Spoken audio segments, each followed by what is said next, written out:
Hello?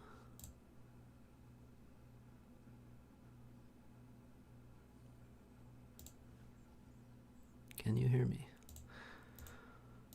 I'm trying to join Zillow's game before he launches, hopefully.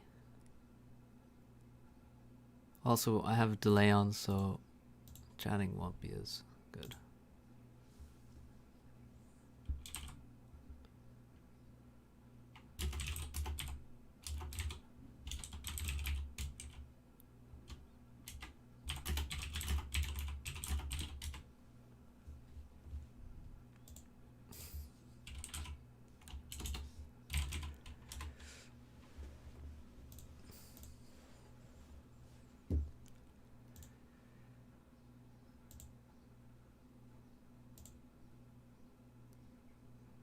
There we go.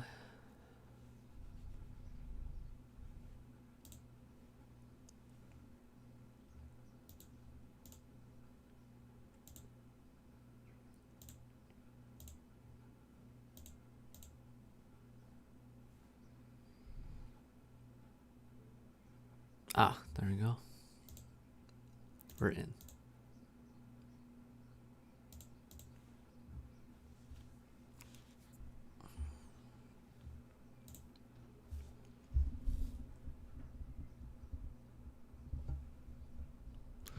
What's up, Swkoll?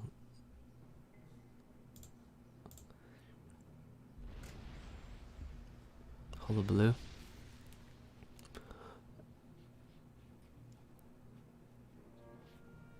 Swkoll, if you want to cast, then we can cast.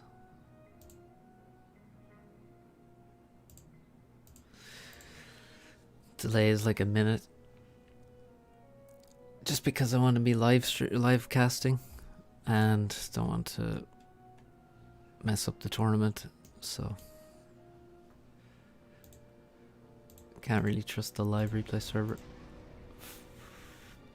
Gamerino 44, what's up?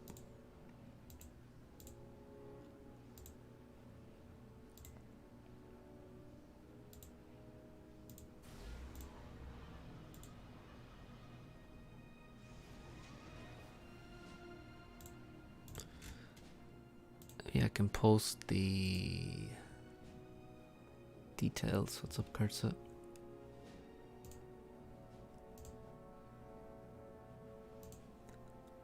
Let's link the challenge.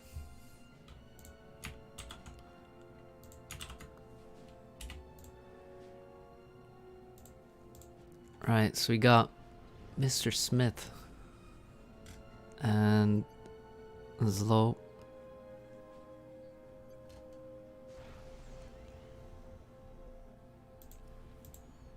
Mr. Smith, an old player, just coming back for this tournament, it seems. I think he played some ladder, don't know how well it went for him. But this is going to be a really tough first round matchup for him, obviously. Mr. Smith's always been a Cybern player, from what I know.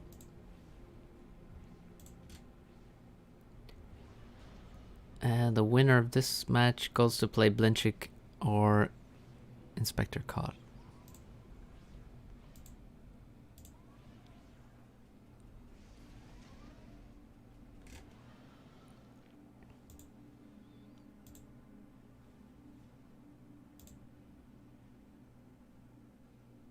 Is it my internet or is the stream gone?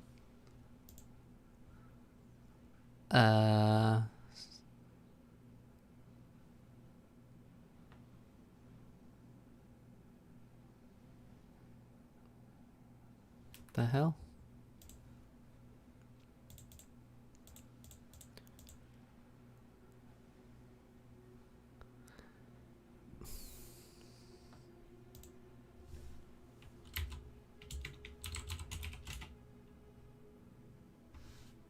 Should be fine. It says I have, you know, on my end it says nothing ever happened. So I'm gonna blame YouTube.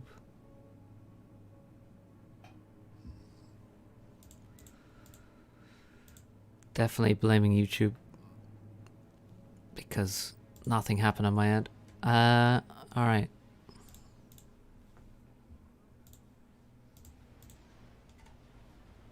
Third land factory is up. Zlow's gone second air. He's made a ghetto. Yes. Who do I think will win? I guess you mean in the tournament. I don't really know actually. I need to look closer at the players. But we have like Zlow, Esperanto. Wow, that guy took like no damage. Strange. We're killing pigeons now. And is he gonna drop them off? He is. Go for the pigeons. There's 2 low pigeons here to be killed. The mobile anti-air is gonna go down. Oh, this is brutal. He can kill the mantis easily, but I think he's focusing the power at the minute. We could easily kill that mantis. But, oh, doesn't lose the mech marine. This is so nasty. This live cast, it is, yeah, I'm in the game. But there's about a minute delay though. Now he can forget about the mech marines because he's done insane damage now. You need to refresh. Yeah. I think it's a YouTube issue. Bombers coming out for Zlo now. So much anti-air for Mr. Smith. This looks great for Zlo already. He's gonna make another. He's gonna make another ghetto. Mr. Smith rebuilding on top of the dead pigeons to try and get his power back quickly. Trying to add more factories.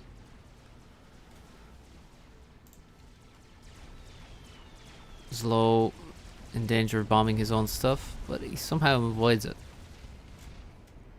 And the ghetto. Hard to know what this air is going to do when Mr. Smith has already overbuilt so much anti-air. But I guess, well, all the anti-air is in the same place, so.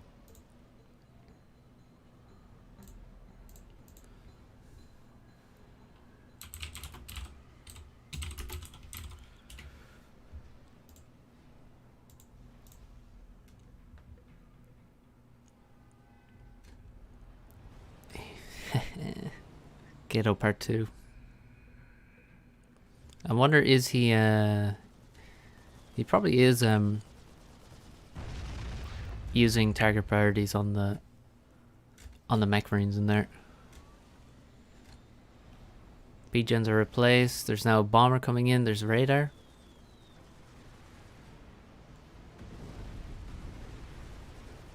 Didn't seem to drop all his bombs there. That was weird. Oh my god. Denies the anti-air. Kills radar. Kills...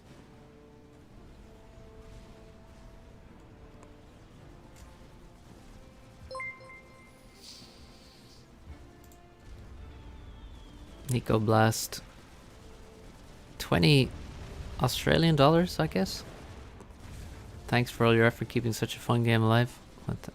Thanks a lot for the donation. Oh, the energy storage. He's just raided all these mexes. Now he's killing the base with the ghetto, the bomber, spawning pigeons now. The mantis are dying. Oh my god. Zlo has a PD, so that's gonna kind of save him because he still has a smaller army. Is there a long latency in the chat? Yeah, it's like a minute or so.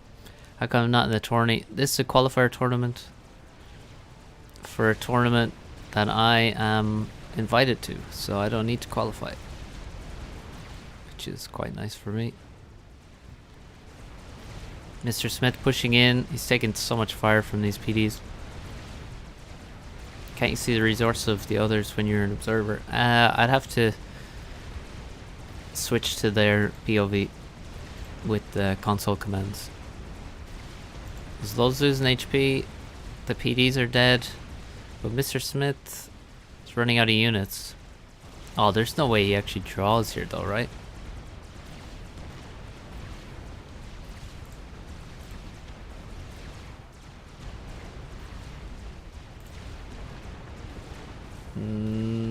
No, he has enough health. I think he survives this one. And should win. I mean, if Mr. Smith... Oh my god, look at all his anti-air. Damn. Look how close that was.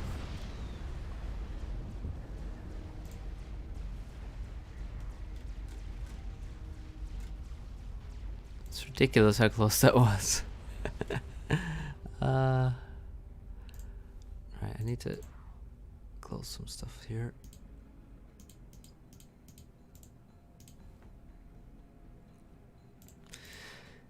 Yeah, exactly what Swkoll said. Alright, Swkoll, we can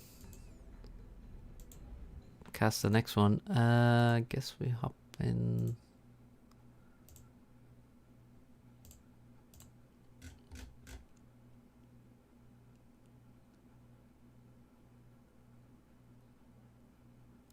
If we hop in one of the FAF ones, I guess we'll probably... Somebody might join us, so... Oh, you're Discord moderator. Yeah, so you can join any of the channels there. So let's go to the balance channel, the bottom one. If you're around, I'll message you as well, because there's delay.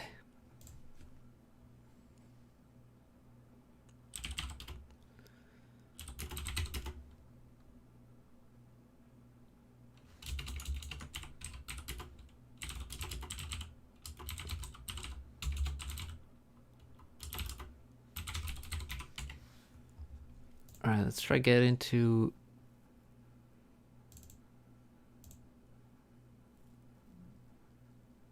Slow Mr. Smith again. All matches are best of 3. Seems like it. I mean, honestly, I didn't know that before I started casting, but it does seem that way.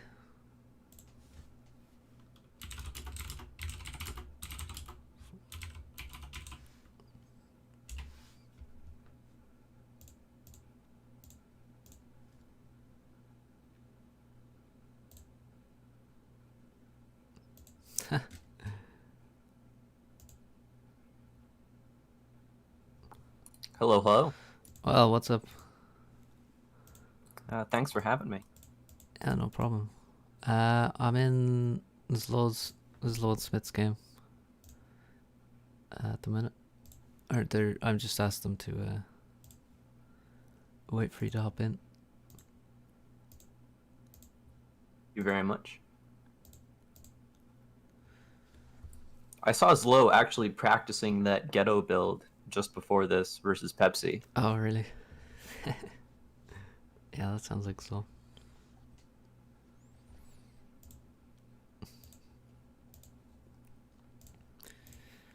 If you lose as a person from the winner bracket, do you get another go? Ask Pauli. Well, we have the tournament director here. Ah. So it's double limb? Yeah, this is a double limb, so you go down to the losers bracket if you lose in the winners. Nice, double limb best of 3. It's a hardcore tournament. Yeah, we should definitely get some good games out of this. Yeah, for sure.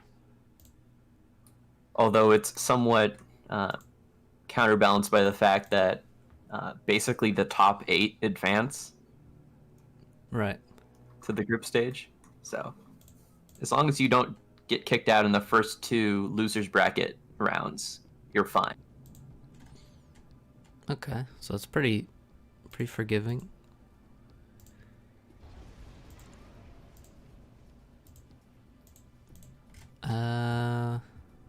Right, I'm just gonna edit this title to say we have a special guest.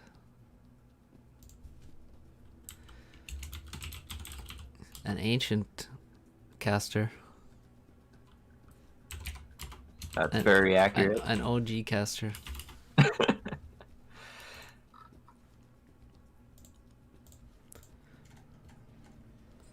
Swkoll I remember when it was like just TA for life, Guile, and myself. yeah. Yeah, I think I wasn't even in, I don't think I even saw any of your casts, or at least when you were making them. For me, I was just watching TA was still making them when I started. That's pretty much how I got into the game. Yeah, same for me. He just had incredible videos. Yeah, do you remember all those ridiculous angles he used to take in the early videos? Where Yeah, it's like, let me just where he's put just, everything at a he's 45. just like, he just cast the game at this angle here. Just so you can't Makes see for a any of good the thumbnail. icons. You can't see really anything that's going on until he zooms way in. That was funny. Alright, we got slow. We got Mr. Smith again. It's best of 3, as I've learned. Just now. Very true. Second land from Mr. Smith. These trees at the back of the base, you can see Zlo is manually reclaiming them. So he's going to have a pretty nice advantage in his build, because Mr. Smith, well, he is getting them, but I don't think he's getting as many of them. And he's just using 7,000 attack moves all over the trees, as you can see. No, those are actually Zlo's attack moves, if I can tell. Wait, what? So he's attack moving the labs. Oh, they're the lab attack moves. Holy shit. He's gonna break every single tree. Oh my god. So yeah, Mr. Smith just has one patrol order. Or maybe an attack move and a patrol. And Zlo is attack moving over all the trees with his labs. Brilliant. Zlo is taking no prisoners this game. He's just like completely destroy Smith by breaking all his trees. Yeah, no mercy. No mercy at all. And Zlo started with 2 air scouts, and then he's going inties. Okay, his lab gets caught by a mantis. So he's looking out, he really doesn't want to get raided. And also then after he sees that there's no raids coming, he can go and help out his labs, give them some vision to run around with.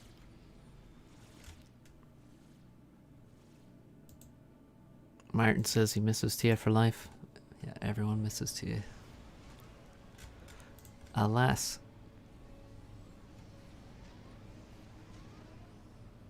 Zlo with a significantly faster ACU to the middle here.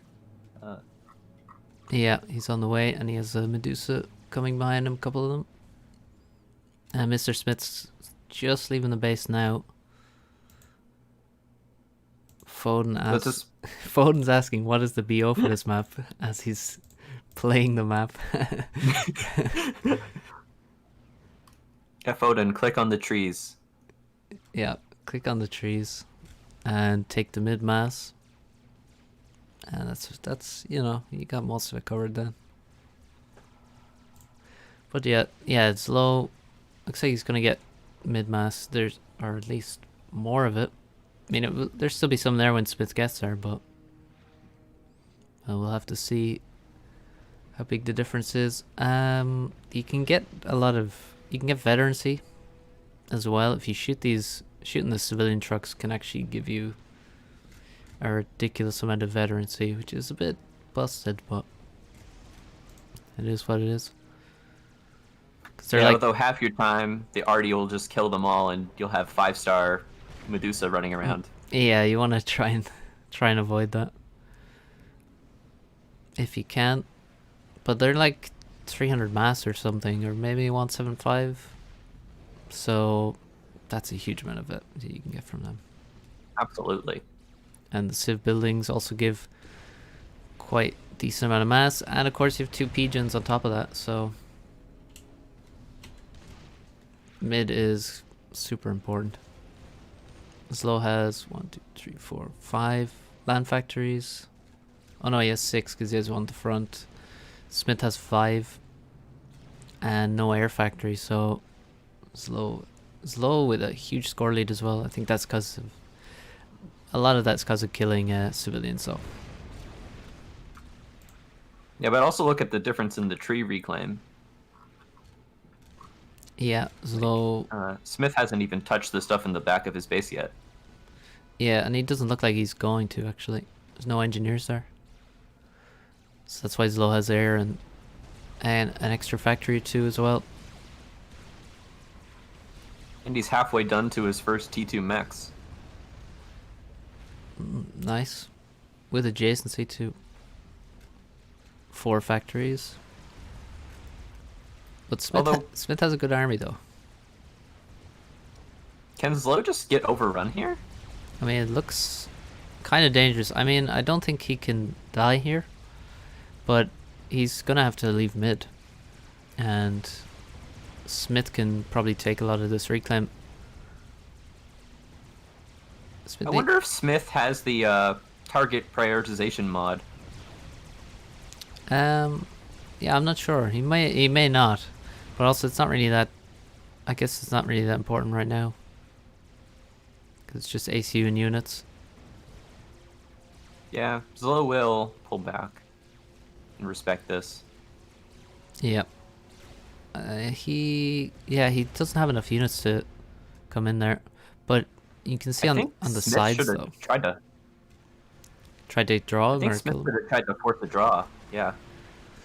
Yeah, well, he's already a map down, and he can take a lot of this mid mass with this control he has. So maybe he thinks it's better not to go for a draw here. He needs to win a game, you know. Yeah, but just look at the expansions. Yeah, the expansions look rough. Like you can see Zlo. Oh, he has a bomber raiding the back and Mantis. And now Smith is going after the ACU. Yeah, I think the big problem here is that Smith has no engineers at the front at all. And he's not sending any. So this control he has, it's not doing him that much good right now. If he had engineers taking mass in the middle right now, it'd be, or since his ACU got there, it'd be really good, but he's sort of falling behind at this point.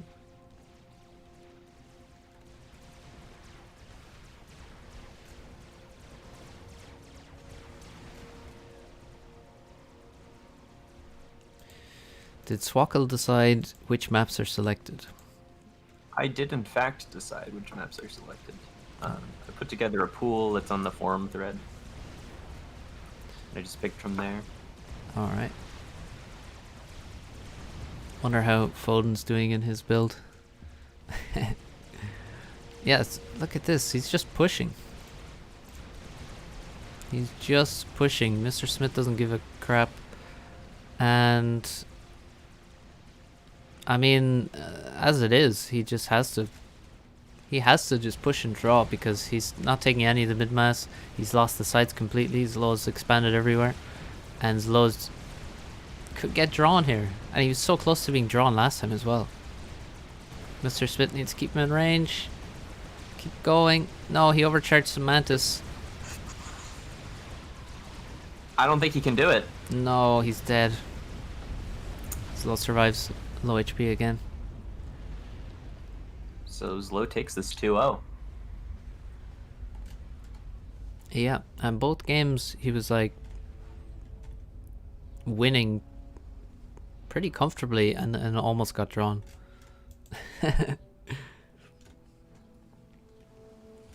So he kind of got away with it.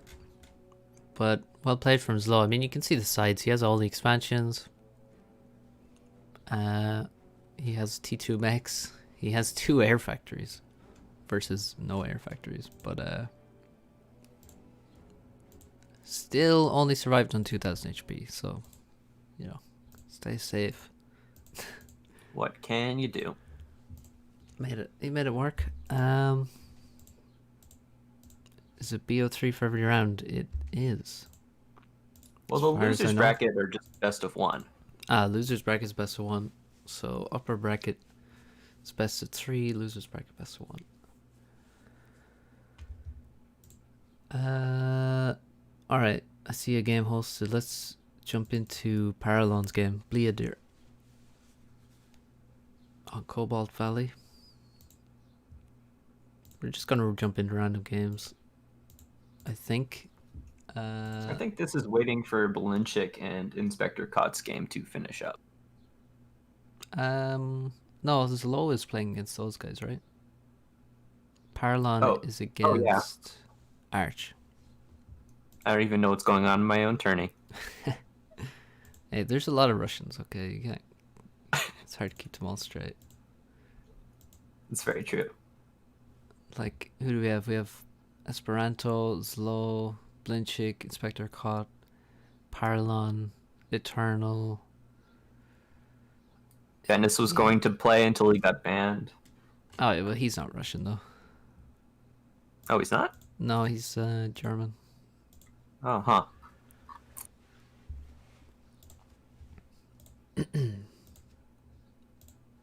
Ark said he got disconnected from FAF, so he should be back soon.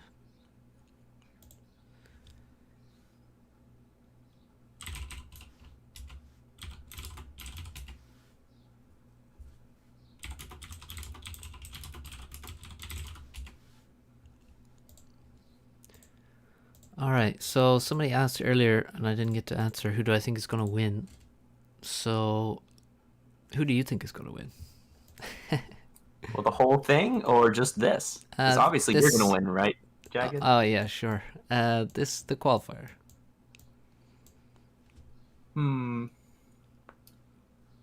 I kind of think Pepsi has the best shot. I mean, it's obvious saying the number one seed has the best shot, right? But yeah, Zlo has been doing very wacky things recently. I don't know if Paralon can consistently beat Pepsi. Yeah. And Turbo's pretty rusty. Mm-hmm. At least in 1v1. Yeah, so what do you think? Well, you have Esperanto, Zlo, Blinchik, Paralon, and Turbo, probably the only people who you could say could win it. So that's like, what, 5? Out of those 5, yeah, I think Esperanto is probably good shout. Who though?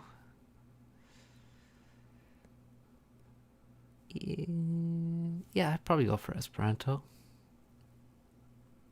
as well, but I think it's those 5 are so Esperanto's low, Blinchik, Paralon, Turbo. And so that's like 3 of them are in the top half of the upper bracket, 2 of them are in the bottom half. So it's nice that they're split up like that. That's pretty good. Well, I guess you have it well. It's all seeded, so. Mm-hmm. Yeah, I guess the interesting question is, what's the lowest rated player that actually makes it into the group stage? So 8 players get through this, right?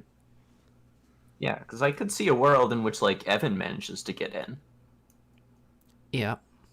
Yeah, for sure. Evan definitely has a chance. I mean, we have Foden and Hybrid. Not sure who's better there in 1v1. Hybrid might be better now. Yeah, he's been practicing a lot. Yeah. Hello, Nathan Demon King. Right, let's see. So, somebody asked, Swkoll, do you have a preferred faction at all? Oh, do I have a preferred faction? Oh boy, let me tell you about the good word of UEF. UEF all day, every day. Look, as long as I can have my Sparkies and my Monkeys, we're good. Exactly. Tagged asked, how about the whole tournament? As in I guess the one we're qualifying for here. NEA says Petrick, question mark. I mean, that seems like a safe bet, right? The safest, probably. I mean, he won the last 3 Legend of the Stars. So. Yeah. And he won the Blitz series as well. Yep. So, yeah, I mean, if you're gonna bet, you can't really bet against him. Definitely quite the past record of performance there. Yep. So, Paralon made a P-Gen. Now he's going to Hydro. Arc did the same, but he got his Form X's a bit faster, which is probably better. But this is a good map for Paralon, I would say. He's good Mantis spammer. Right, he's making an Air Factory as well. He has one queued. Arc. It's just a ton of Land Factory. Oh no, he has an Air Factory queued now. Looks like we'll see third air out of both of them. Yep. Looks that way. So will they both go for bombers straight away? So here you get into this rock, paper, scissors kind of thing, where one dude could go for a bomber and the other could go for an inti. And then, well, the guy who goes for the inti just wins by accident sort of thing. Or has an advantage sort of by accident. Like, I don't think these guys are going to have a read on each other. Probably. But, yeah, I don't think they played each other much because of they're in very different time zones. Yeah. Like Arch is actually in Hong Kong. Yeah. Oh, Tagda says it was actually a draw. What the? Oh, red screen, says somebody. Whoops. Tagda says it was a draw in the tournament series. But Petrick won the show match, so that sounds like Petrick won to me. Yeah, that's Patrick won. He got the points. Tagda. It was a draw, but then he won. It's like, okay, you showed me. He won all the games up until the point where the games mattered.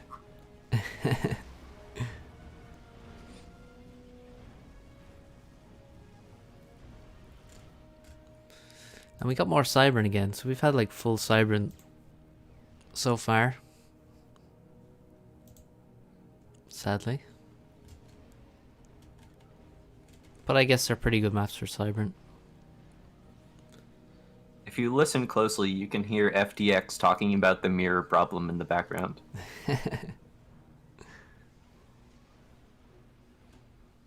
Okay, looks like this engineer on the right is going to get raided. We have a lab. Actually, that lab already got an engineer kill, right? It did. But where? It looks like oh, on the left Arch side. is going to go for like first inties, but not see this bomber.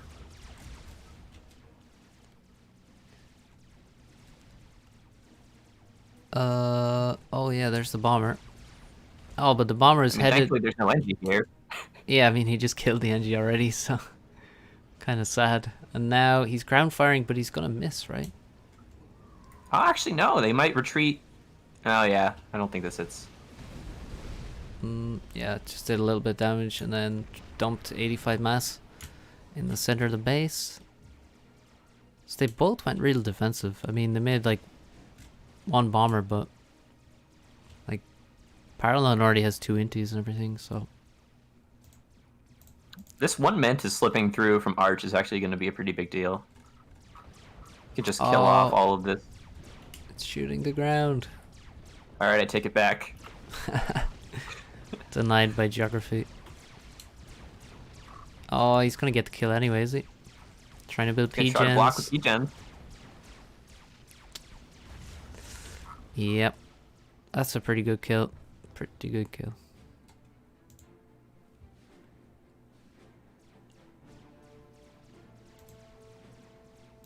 Alright, let me post this challenge. Ark says OMG. Not sure why. Do you know why? I'm not sure. Nothing too extraordinary is going on. Yeah, I don't really see the issue. Although his air seems to be flying everywhere. I'm not sure what it's doing. See his inties just at random locations?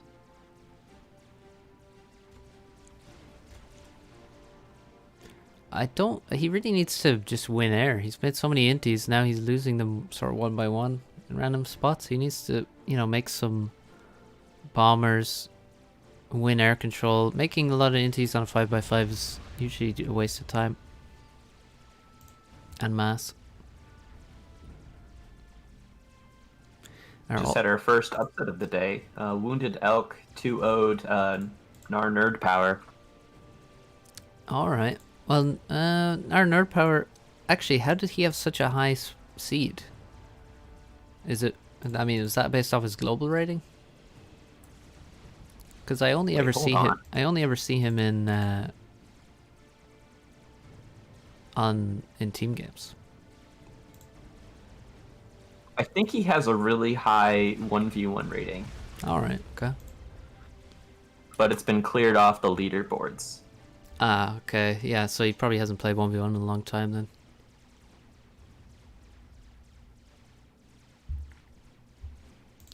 So it is an upset, but probably not as big an upset as it may seem.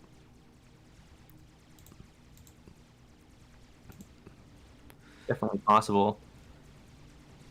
Well, so far this looks. I don't pretty like Ladier's or Carolina's position seems a bit scary. His ACU. Yeah, it seems a bit far forward. Yeah, he's lacking units big time. And what happens if drawing? I wonder what's coming. How to inform your opponent you're about to try to force a draw. Yeah, what is that? He needs to go to the right though. Where's he? He's letting him get away at this point. He can't chase him down though. Well, Paralon is reacting, sending some units forward. I think if he just hadn't said that, yeah, he might have been able to force the draw. Yeah, it'd be a lot better for him. I like this radar up here on the cliff, on the left. Yeah, that's pretty fancy. Yeah, can't shoot it with Mantis. Need an artillery. You can do that on a ton of maps actually, but it doesn't happen so often. Yeah, Paralon gets away. Now he has enough units with him, so he's pretty safe. Ark has so many inties. So many inties. Imagine he just made some bombers. He's going to win air finally. So hopefully he'll... Oh, he's... Gestures. Looks like Arch is actually going to start spamming out gestures, yeah. Nice. Now they're pretty expensive on power, so I hope he can afford that. Hello, Fortet and Celine. Alistair says Narner is 1900 on ladder. Well, would a real 1900 lose 2-0 to Wounded Elk? I'm not sure. No offense or anything. Okay, 2 ACs facing off. Oh, the Jester comes in. There's an anti-air though. I'm thinking you should maybe you really should delay. You shouldn't reveal the Jester immediately. You should make 5 of them before you show them, and then you just snipe the ACU. Yeah, now this is just a nice mass donation. Yeah, it's kind of a waste. He just lost to 2 mobile anti-airs, which is not great. And now Bloodier goes ahead and just spams out mobile AA from this factory if he needs it. Yeah, that's a nice forward factory. And he's reclaiming the Rex now with the AC as well. Getting a bit of a raid on the left. I mean, Arch has successfully built the PD on the right side, if that's worth anything. Yeah, I'm not sure it is. That's pretty good. I mean, it is pretty good because, like, Paralon's probably going to send some units there soon, I would say, because he has a good position. He can just send some units off to the right, but now they won't really do anything because that PD's there. Jester going left to raid. And a Mantis raiding as well. There's some nice raiding from Ark, but now he has very few units at the front with his commander, so looks dangerous. Carolon can just death push. Yeah, he's going for it. Shift G. Shift G, my man. Oh, he looks dead. Also, he retreated his units. bad idea here. I think he is dead.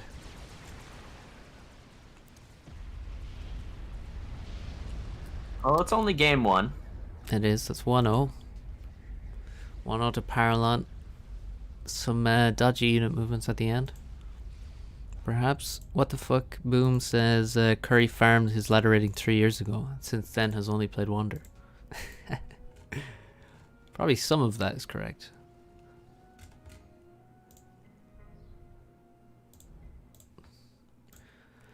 Now, it looks like F. Odin and Hybrid had a draw.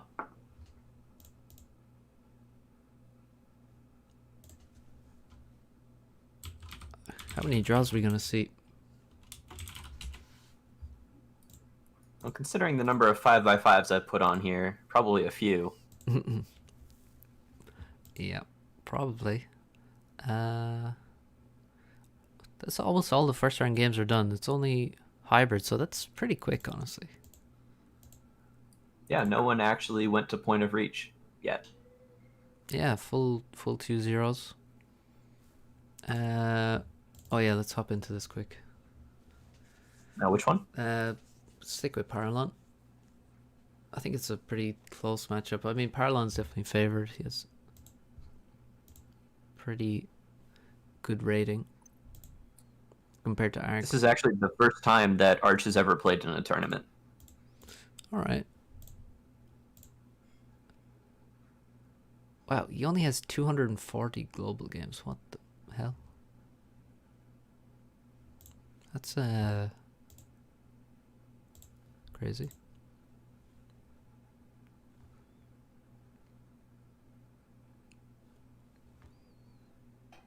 Okay, let's not give the people the red screen this time.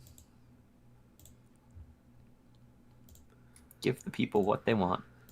Yep, gameplay. Not graphics. Alright, this is Morax's map. And he actually gave it a bit of a facelift. Looks pretty good. And it's a decent map to play as well. Both Cybern again.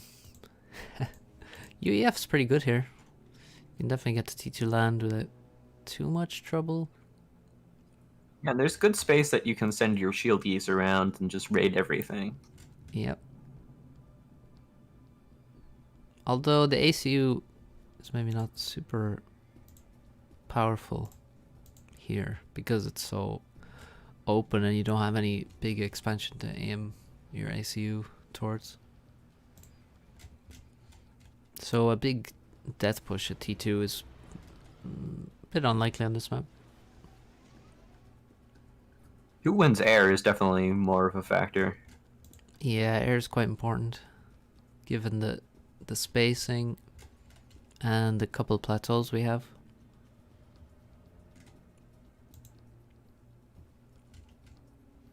Although Arch does actually do some very nice bomber spam, and I think we'll see that here. I think we needed some bombers in the last game. Yeah. That would have been good. Not sure about his build here. He's trying to build multiple factories with ACU while engineers building hydro, and he's not getting the mass reclaim. So I mean the tree reclaim is fine, but I think he needs He's some... trying to get all the power off that. Yeah, but I mean he's making the hydro and T1 pigeons, so I don't know if he really needs all this tree reclaim. He should get the mass probably first. Although it looks like they're both kind of doing the same thing. Doing a similar. Yeah. It seems strange to me. But hey, what do I know? Paralon looks to have missed some of that mass as well. His clicks don't look very accurate. He's kind of missing the reclaim, unfortunately. Alexios is waiting for Aeon games. Hopefully you don't have to wait too long, but these guys like Cybern, apparently. just got here. Who's the other guy? It's Swkoll. Friendly neighborhood Swkoll. Of course. Hello, chat. Former caster, now returned to the casting game. Host of this tournament. And host of the upcoming $600 1v1 tournament. When is that exactly? Next week? The group stage is next week, and the finals will be the week after. Alright, nice. I should know All that. Saturdays at 1500 GMT.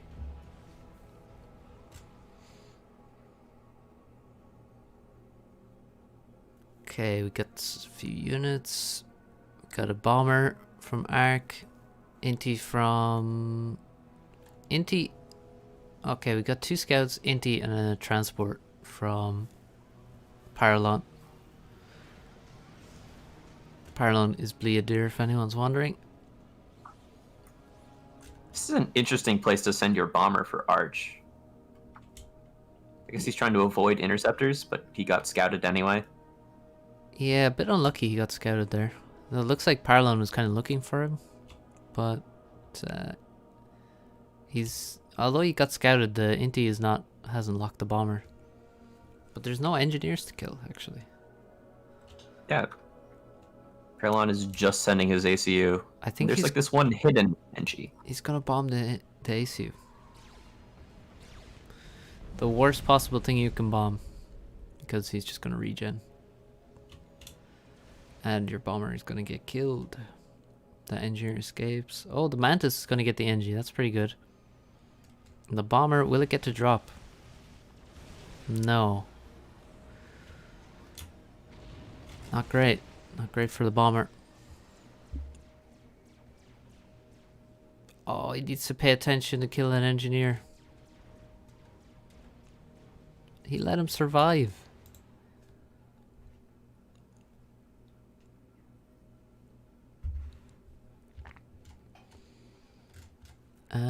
Ark looks very slow to expand to the 3 mexes south of his base compared to Paralon, who's already there. Probably because of he dropped there, I guess, with the transport. Yep, this transport's doing great work. Yeah, it's pretty good. He's getting reclaim on the top plateau. He's expanding fast to the 3 mexes and on the other 2 plateaus now. And the corner.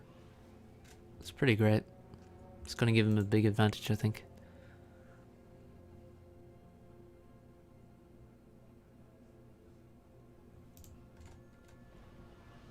A lot of factories in the base for Ark. And he's making his transport.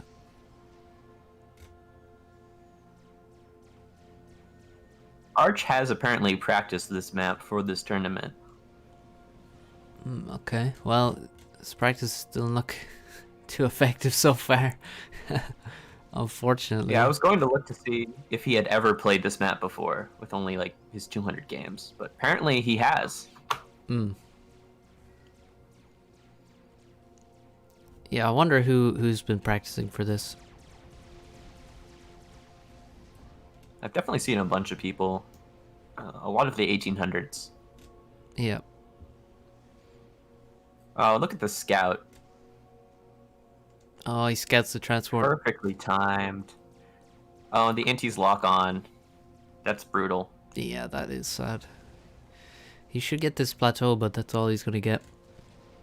And he doesn't have enough Intis to win the air fight. And there's a drop. 6 Mantis coming to his expansion as well. Oh, 1 engineer almost survived the transport. An engineer survived after the transport died, got shot down, but then the transport landed on him and killed him. And now this Mantis is just going to come and drop on top of that poor surviving engineer. God damn, that is brutal. That's extremely good play from Paralon. Good stuff. I mean, that should be game winning at this point. Too big an advantage. A lot of things have been game winning at this point. Yeah, I mean those, but specifically those. I mean, he already had the really nice advantage from dropping quicker to all these spots on the left side of the map. But then killing the transport and then dropping on all the plateaus and in the expansion of Mantis. That's ridiculous, honestly. He's getting raided a bit. Ark needs to do serious damage though. A bit of raiding is not going to be the end of the world for Paralon.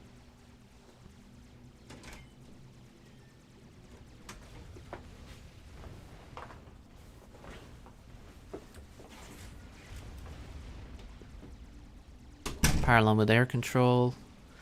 Ark gonna replace his transport.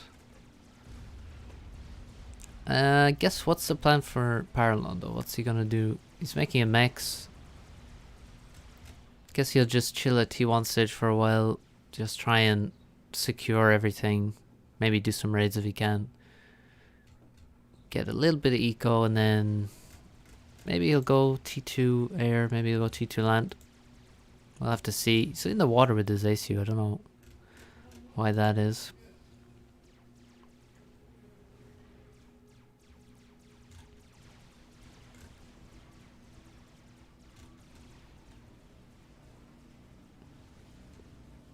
Air factory on the plateau up there, top left. Still has. Yeah, it's always a nice place to put it. He has reclaim to get there. He hasn't got. I really don't like his ACU just chilling in the water. That's such a. I don't know. It's like he's afraid of dying, but you can't just take your ACU out of the game completely for no reason. Can't do it. Maybe he feels he's so far ahead he can just play super safe. Yeah, but if you take that too far, then you can just give up your advantage. Like if you look at the bottom, he's 6 maxes there that should be his. He doesn't have any of them. And if his ACU is on one of those spots, you know, he has more mass income and is still not really in danger. So I think he's playing a bit too safe, the commander.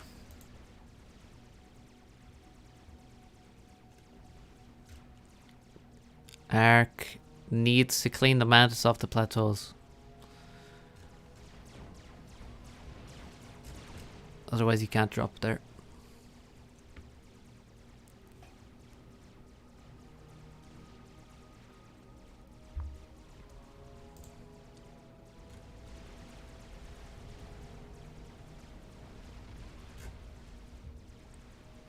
A lot of Mantis from Paralon. Looks like he has quite a few more units. Or maybe they're just in better positions. But he has T2 mechs. I think T2 air is really good on this map. So that's probably what Paralon should go for, in my opinion. I think you're right. He has a lot of inties, so he should be able. Oh, is he gonna? I thought he was heading towards the air up there in the top left, but no. You really shouldn't leave your air out on the map like that, where Ark is leaving it. It's pretty dangerous. Oh, Ark taking a lot of damage on his commander. Is he just dead? He does look dead, yeah, actually. Bombers coming in as well. They can go after the commander. Yeah, and he just loses air while this is happening. Yep. Looks like GG. Looks like another 2-0. Yeah, I mean, we're seeing a lot of those. There's no way he gets away here.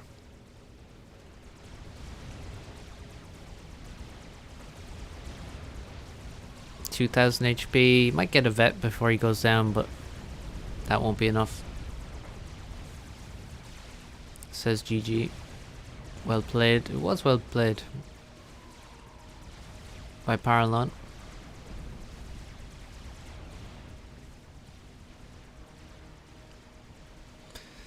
The power of transports. He's still alive somehow. He's getting bombed though. 500 HP. Okay, now. Got a convenient vet, but that's not gonna save him. There we go.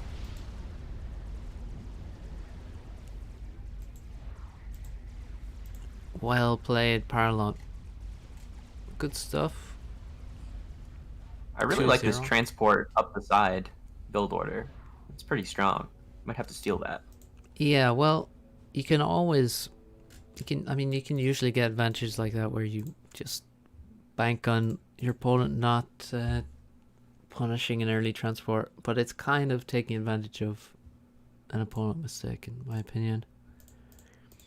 But definitely, it kind of works on a lot of maps. Faster expansion, more mass, and it's a bit risky, but definitely paid off big time there. Absolutely. Right, let's check the challenge again. It's Esperanto versus Foden. So Hybrid lost 2-0 to Foden. There's technically a draw in there, but Alright, okay. They replay, right? You replay? yeah, they replayed it. It was on Arctic Refuge. Yeah, bit of a drawish map. Esperanto versus Foden. Zlo versus Blinchik. Parlon versus Ark we just saw. Parlon 1-2-0. And Turbo versus Wounded Elk Noob. So, I mean, we have 4th seed versus 5th seed in Zlo versus Blinchik. But we have watched a lot of Zlo. So, I guess we'll just wait for the next game to pop up and jump into it. Yeah, we just missed his low one for them. So that means we're on the second map already. Wonder who won the first one. I gotta say, this tournament's going smoother than I expected. Yeah, it's moving pretty fast, honestly. Very smooth. I'd like to thank all 16 players for agreeing not to go to the third map. That was very generous. Such a nice community we have. I know. Alright, let me look in the replay vault. See what we can see.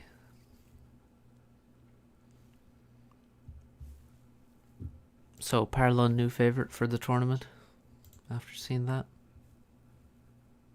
Yeah, that was pretty strong. Might be able to beat Pepsi. Yeah, I think so. Okay, right now we have Wounded Elk and Turbo are playing. Yeah, we have a couple of Friddling games going on. Polar Depression, that's a loser's bracket game, right? It is. Okay, Norfair is second round. What kind of maps do we have? We have a lot of maps here. In the best of 3 final. Is that the final? Ganges, Sirtis, and Settins. Of course, Settins. Of course, Settins. You gotta put Settins in. Obviously. Yeah, I guess we'll just wait for another game to pop up. It might take a second though. As people, it seems like people just started playing games. So, Hybrid lost 2-0 to Foden. Not sure I really expected that. But I guess... I mean, Foden is pretty strong. Yeah. Yeah, no, I was just thinking, Hybrid's been playing a lot of 1v1, but I guess still has a ways to go. I think he's a very inconsistent player, to be honest. Like, sometimes he can perform at, like, that 2K level, but other times he's down at, like, 1600 or something. Right. Yeah, I guess that's how it works, really. Same for me. Sometimes on 2K. Sometimes on 1400. This game is tricky. Indeed it is. And if you get a map you don't like and they get a map you do like, they do like, you're going to have a bad time. Yeah. Hoping Dual Gap is in the map rotation for this tournament. Somehow I doubt it. Don't tempt me. I'd 1v1 someone on that map. Rush to Para. See you, Nathan. Just put it in to get people to waste their vetoes. Yeah. Manipulate the veto by putting in Astro and Dual Gap. Yeah, the entire finals pool is just variants of like Rush Me More, Dual Gap, and Astro. I could easily find 15 of those. It'll be fine. Yeah, we should run like, cancer map tournament. That would Cancer be map pretty interesting to 1v1. watch. Just terrible maps. We go put hard FFA in there. Yeah. Rush Well, I Me More. mean, that's been on ladder, so, It has, and I'm waiting for it to return. Yeah, I think it'd be waiting a while. A long while. Look, it's the one map where UEF can have like a build order win. And How does UEF have... Oh, with the drone? you do first drone. And then your ACU follows the other ACU around and just reclaims anything he ever builds. Ah, that's good. That is good. You know what? I like this map.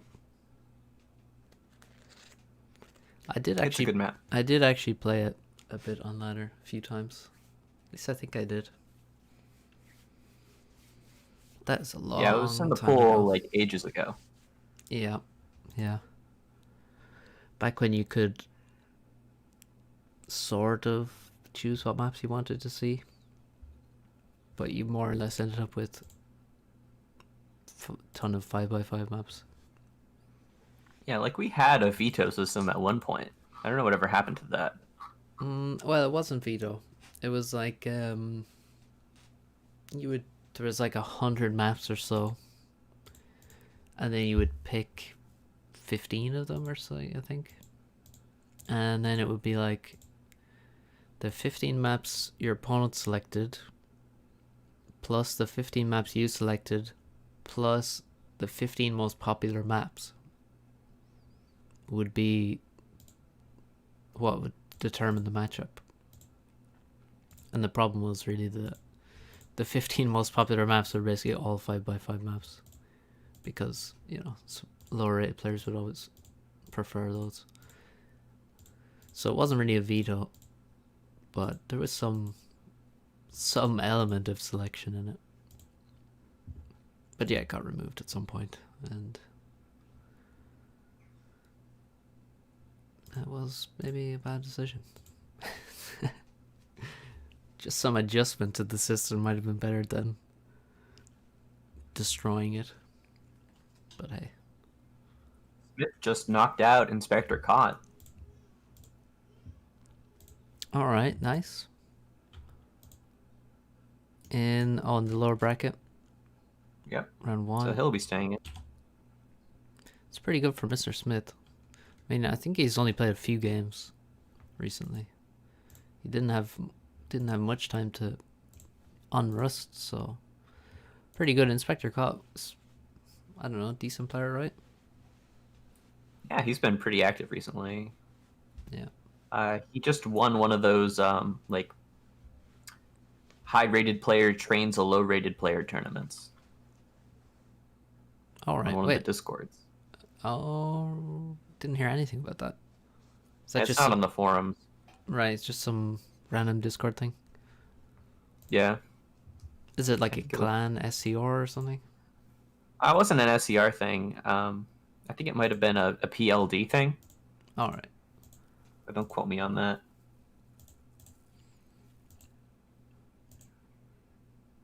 We could go watch Smith versus Arch on Norfair. Yeah, let's do that. Let's check it out. New Norfair. I haven't seen this map yet. Just saw the old version that everyone cried about, which I still have no idea why.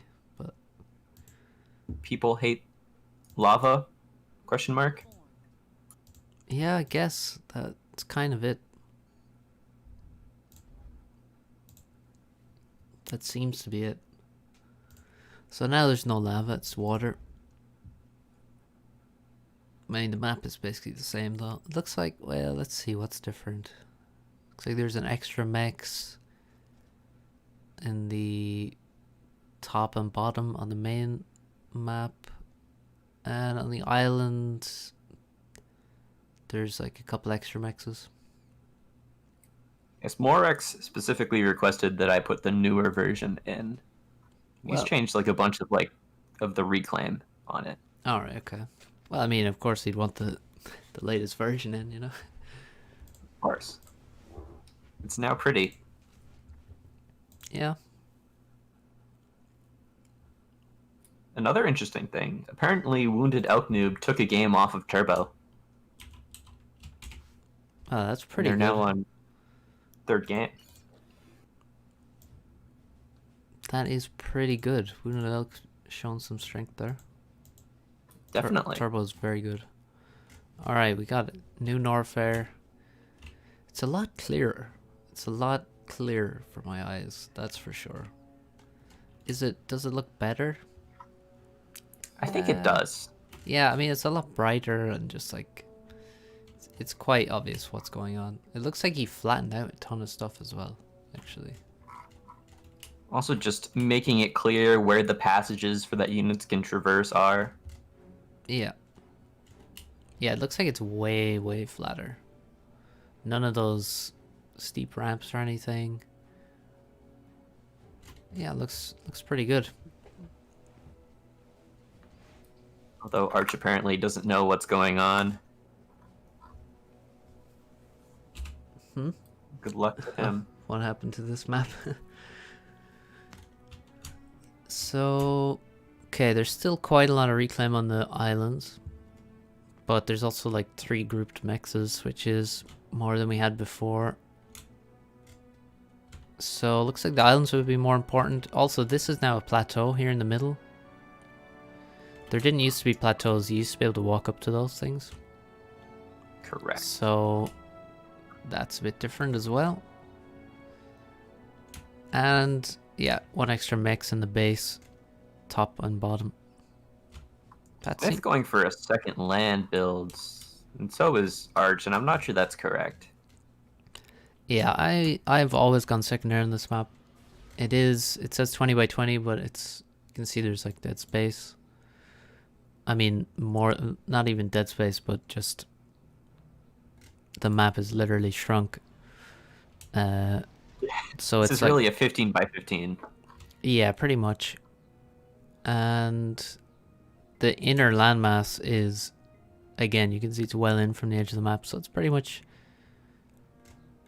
10 by 10, but then you have a lot of space on the outside. The islands are really important, and we have plateaus.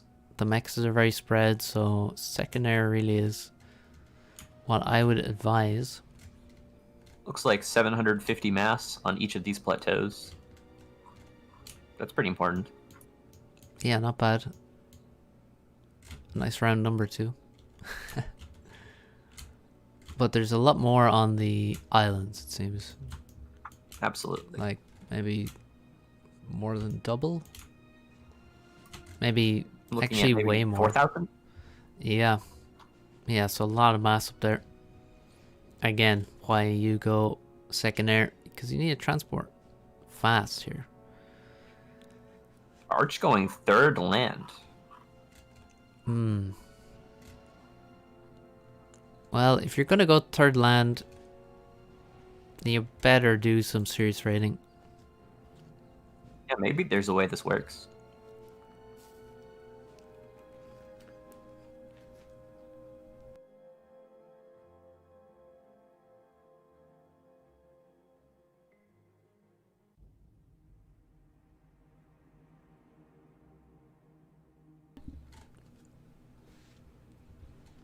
Okay, Hydro's done.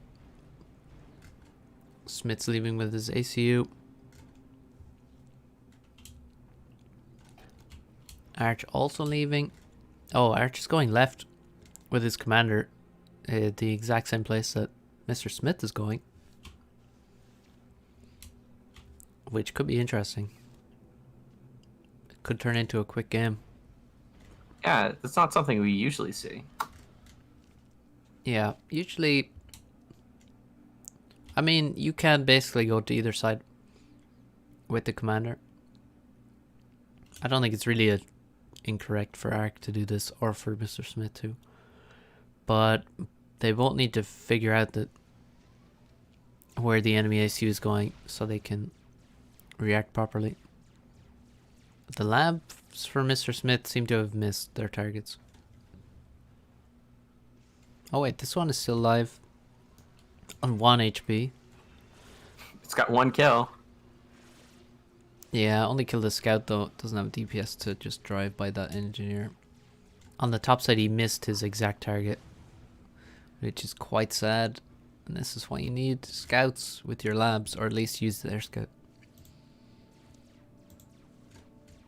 Somehow Arch has the first transport. Yeah, quite a bit unusual. Oh, Mr. Smith is idling his air factory. Well, I think that's probably worse than not building it at all. Yeah. And Ark's taking the top island. That's just so greedy. But he has a Mantis on board with his 3 engineers.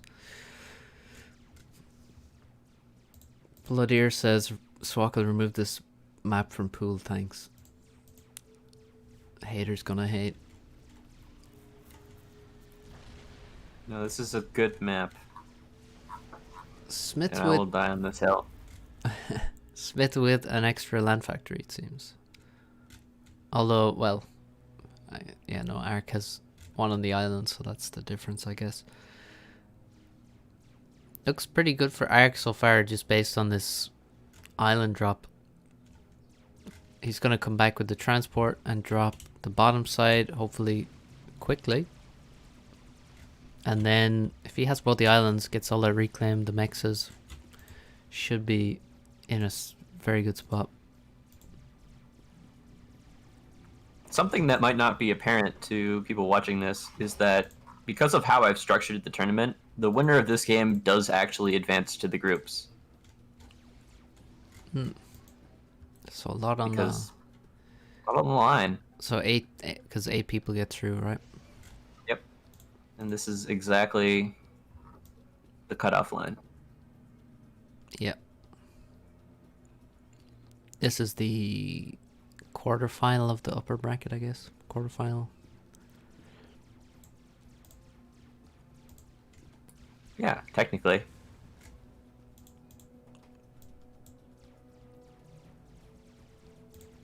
Okay. Mr. Smith went to drop here. He dropped an NG, instantly got killed. His transport got locked. He's gonna try and drop the back. But yeah, his transport is dead now. Meanwhile, Ark Ark is dropping engineers all over the bottom island, and it looks very good. The only problem for Ark is that he's up against the ACU and he doesn't really have any units with him. Mr. Smith does have a few.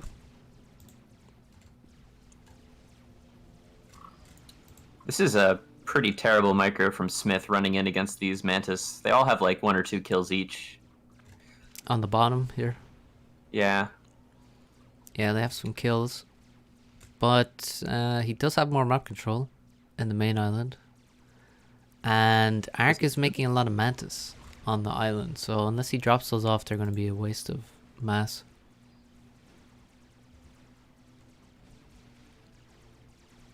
I'm hoping we do see that. There are good opportunities to just drop these Mantis in the back of the base and kill mexes.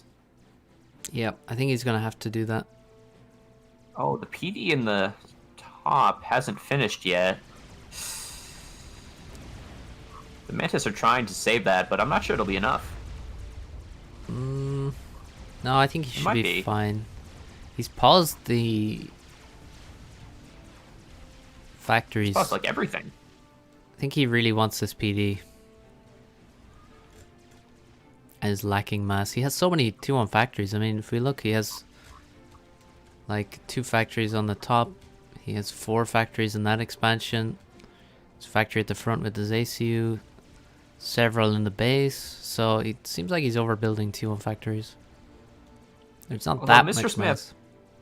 probably a bit surprised to see Arch's ACU here will respect it and back up. Yeah, that would have been a real suicidal move if he kept trying to take that expansion with the commander, because he just gets cut off from his reinforcements by Ark's commander. So instead he comes back and just faces down this commander with his own. Ark hasn't been able to take the 3 mexes to the south.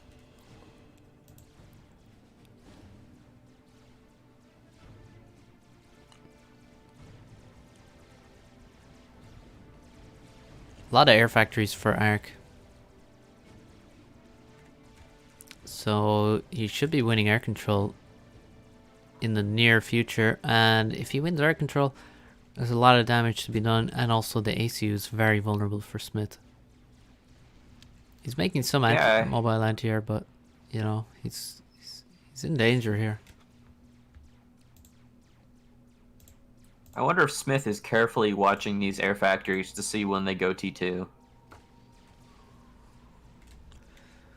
I'm not sure. I don't know if he scouted all of them, because I think some of them have just been built, so he may not know if this if the latest one goes. But as the game continues, it's only going to get better for Ark because he has so many mexes on the islands.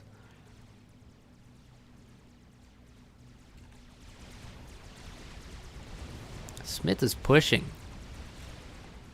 Yeah, Smith has actually not scouted any of these air factories except the one next to the Hydro. But not that it matters at this point. Look at the push. He has so many units. Ark is getting caught. Ark wins air, but he needs... At this point, Ark needs to just spam bombers from all of his factories as fast as he can to save himself, because I think he's dying here. Some he's sending out gestures. pathfinding problems for the Mantis. Oh no, the army is not in where it's supposed to be. He's not shooting units. Okay, Ark is losing so much HP. 3,000. 2,500. I think he dies here. He's gonna lose this. He does. Wow. Just the death push from Smith. Yep. That's experience right there. He saw when he was behind and he just went for it.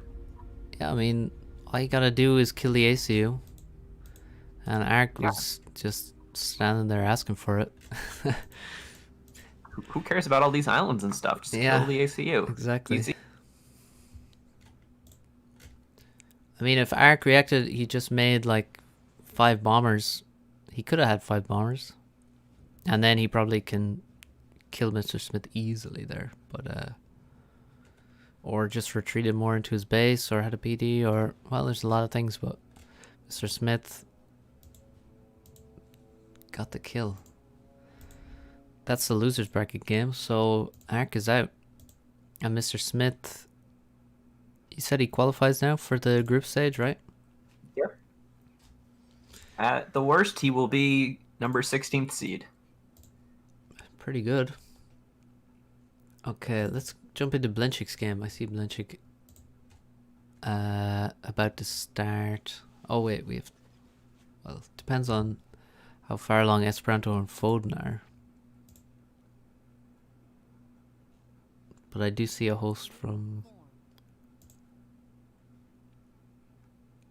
Blin. And we haven't seen Blin play yet. So it'll be good to cast him, I think. Esperanto's on the first map still. Ah, okay. Well, maybe we can check... Who should we check out then? It's a good question. We've got Paralon, but he's waiting for Turbo. Mm-hmm.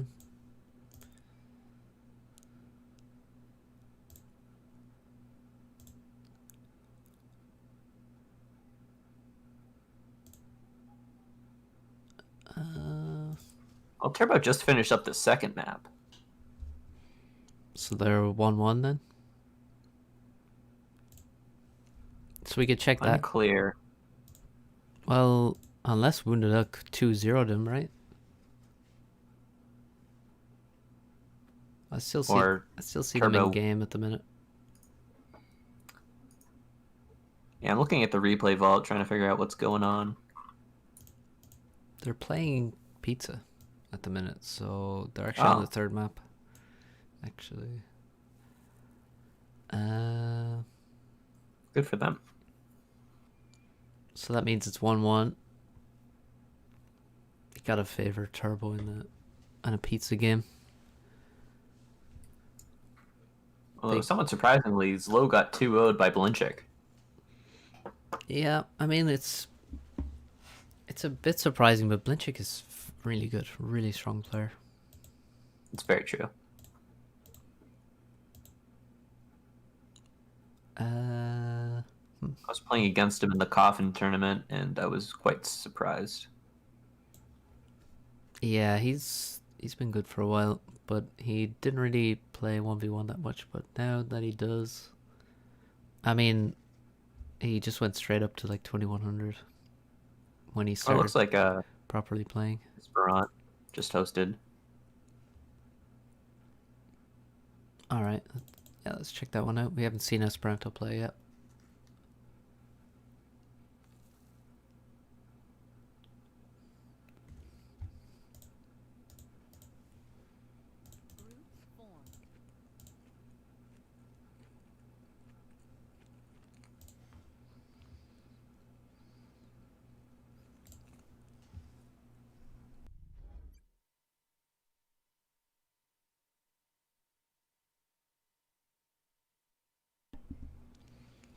Is this the right version?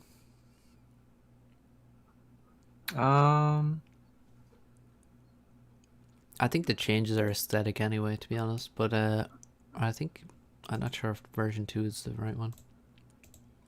I think it should be 4, but I don't know if it really matters.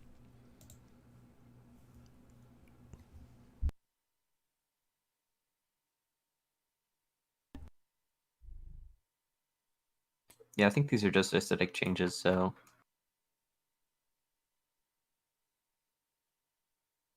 Oh, I was muted. Blitter says Blink is epic. This is true. Yeah.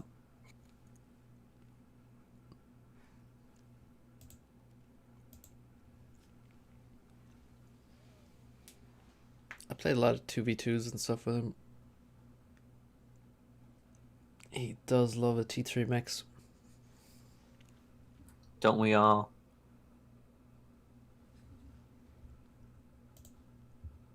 Well, I don't, but... Some more than others. Let me see what...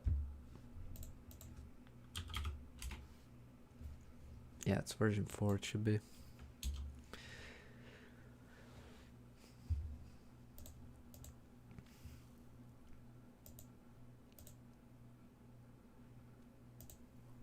Well, we have our first game that went to 3, apparently. Turbo 2-1ing Wounded. Yeah, pretty good taking a map of him, off Turbo. I guess we'll see how he does versus Hybrid. Yeah, I mean, judging off that performance, he's got to be a favorite. But he only has one map to beat him on, so that always makes it more of a toss-up.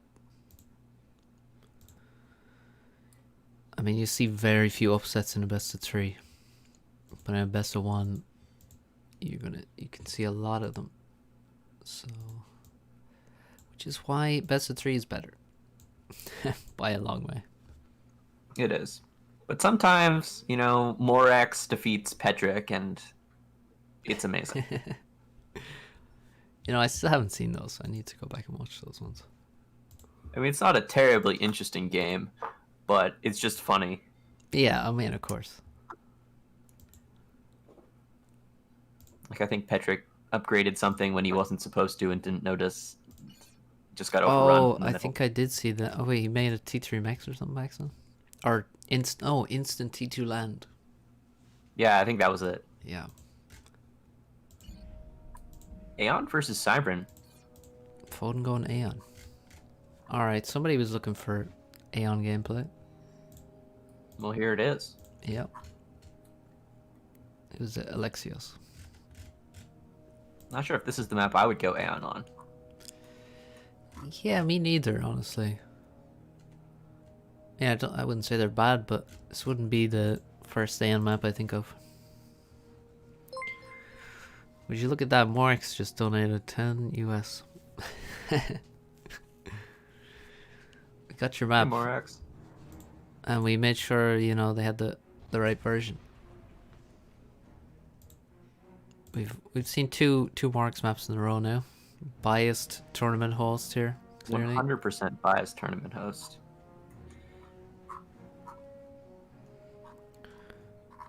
I just find I do better on Morax maps, so that's why I put them in. Yeah,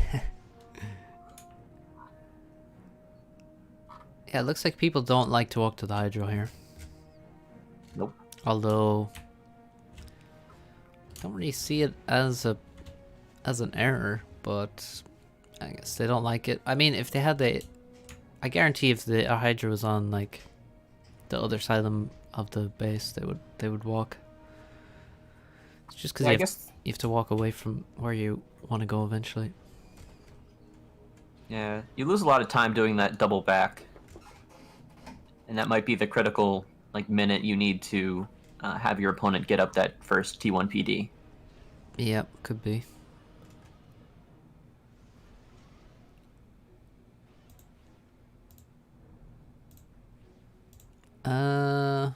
Esperanto kind of walked to that max by accident. Yeah, it looks like everyone kind of does the same build. Like, Esperanto's getting the trees, then he's getting the mass. But only one engineer's building Hydro. I'm now learning I've been playing this map wrong the whole time. Like, I always walk to the Hydro. Yeah. Yeah, well, I guess when you have all this mass in the bottom and the tree reclaim, you don't need to walk. Better not to waste your build time, your build power, by walking around with it. How come Cybran is still a favorite for most people? Shouldn't it have been balanced by now? Well, maybe it's not a balance question. It doesn't seem to be a balance question at this point. You know, at one stage you had the Loyalist Rush, which was insanely good, and then that's kind of gone for a long time, but it didn't really stop people from spamming the shit out of Cybran. And Morix, we saw Norfair, new Norfair.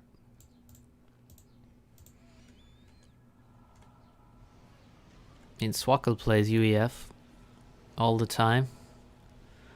I don't know what we would have to change for him to not do that, you know? I mean, if you nerf Mongoose again, might have to consider it. Don't do it, Jagged. Please. You never know. Oh no. I feel it coming. I mean, you see, I love Mongoose too, so it'd be a difficult decision. We got second air for Foden. Meanwhile, there's 4 factories for Esperanto. He has 4 factories, and Foden has 2. So that's a big problem. That's an insane advantage to have, assuming he's not stalling mass as the factories are running, which it's a pretty safe assumption, I guess. Yeah, in my professional caster opinion, this is bad. Or good, depending on whose reference point we're using. Yeah. It's definitely good. Is probably pretty happy. Yeah, I mean, he's got to be. So somebody going to go for a super fast... Okay, Foden went for a bomber, and then he made a transport.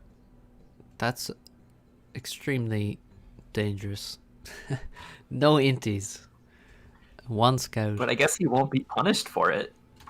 Like, Esperanto is keeping his inti at home. Yep.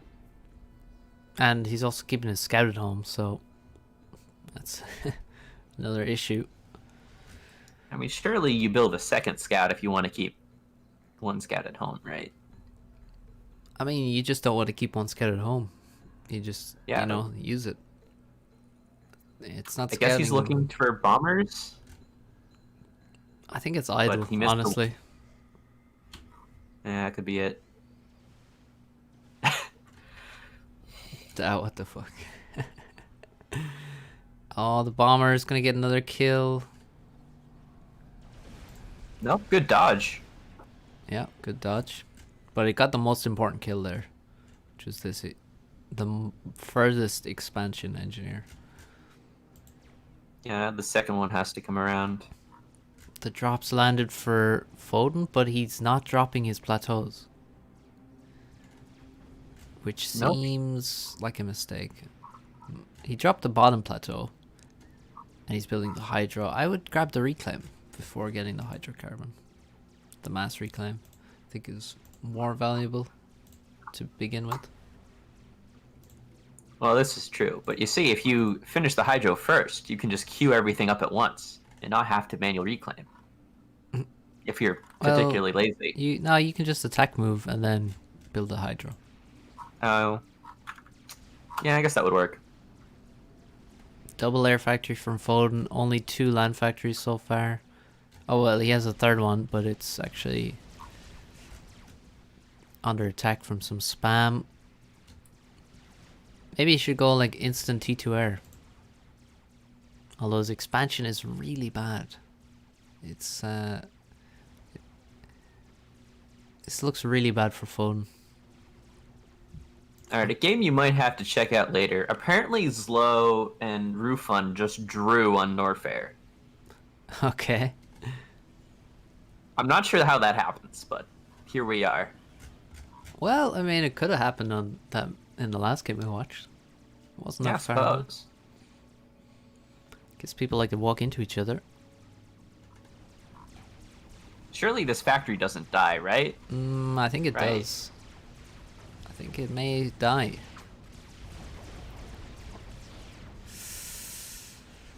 He should finish it. Yeah, he's a good player. He's gonna finish it. That's nasty. I think that was with the last Mantis shot. Oh no, there's another Mantis Actually alive. killed it. Yeah, but that one is scared. It's just gonna go raid mexes. Foden's trying to drop in various locations, but he's finding Mantis and Scout in every spot. He's gonna reclaim the Mantis, but Pepsi's too fast. Too fast. Oh, yep. Too fast. So F. Odin is doing the don't attempt to build land unit strategy. It's quite laggy. Yeah, I noticed that. I hope it's not our fault.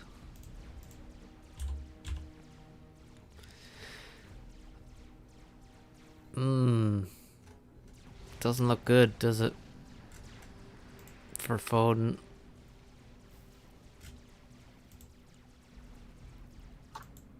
And now he's just leaving his inties to get shot at randomly. Oh yeah. Mantis winning air. Classic. Very classic.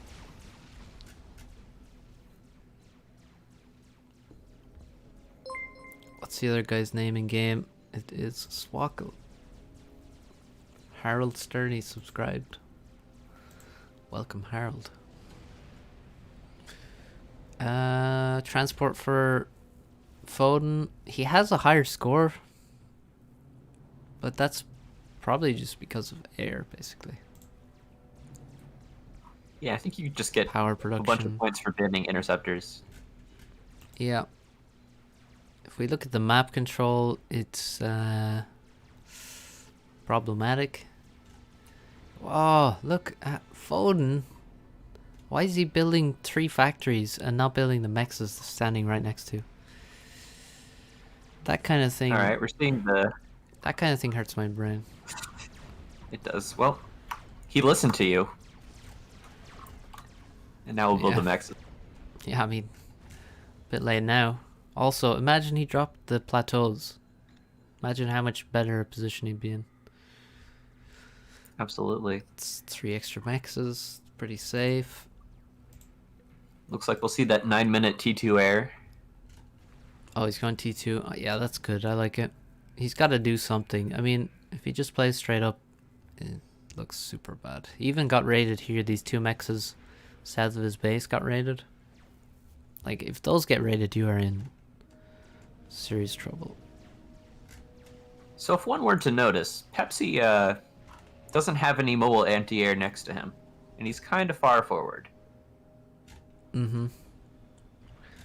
What are you so suggesting? Mercies are not off the table. Definitely not. Maybe he'll just go straight for Mercies. I think that might be the play. He has more inties. Okay, we do have some anti-air, Yeah. but also Cyber and T1 anti-air is not good at all against Mercies. You need static. Yeah, he just comes in. Well, he's building a static now. I think he's clued into what's going on. Seems like it. Why is it lagging? Hmm. Oh well.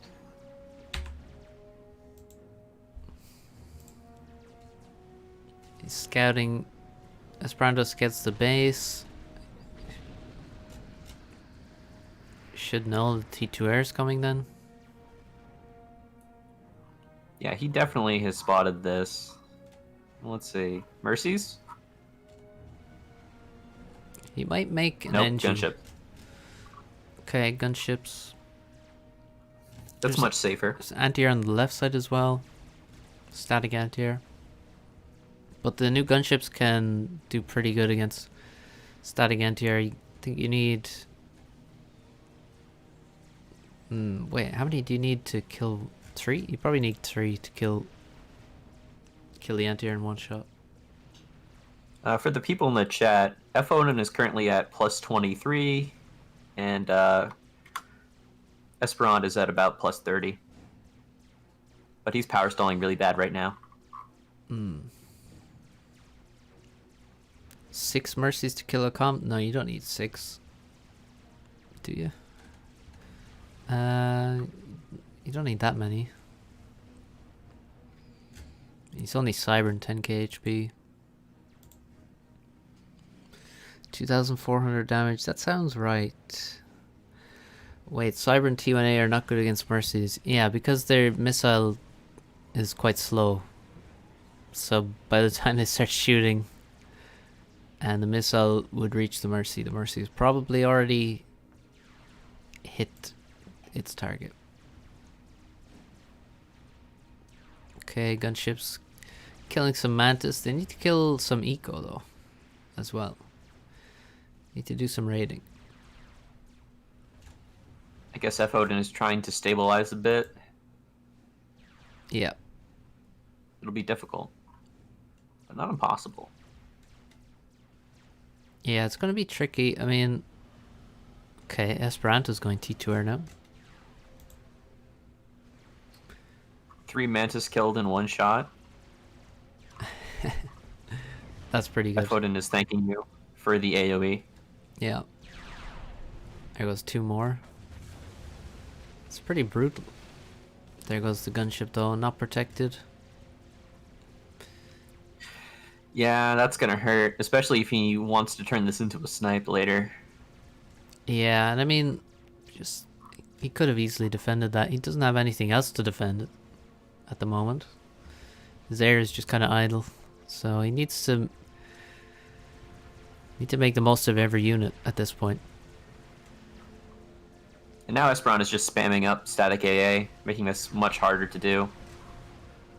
Yeah, and also spamming his own air soon. Once he gets T2 air, make a P-gen, and he will probably take back air control because Foden is not making a T2 P-gen at the minute. Yeah, and Esperant just has significantly more T1 power as well. Yeah. Looks like Foden is gonna lose air as he's chasing here. Like, he's chasing, but he looks to have less. And he's flying over to anti-air now. Doesn't look good. Flying over 3 anti-airs. There's so much anti-air for Esperanto. And he wins air. Barring a miracle. Yeah, now these 3 gunships are just dead.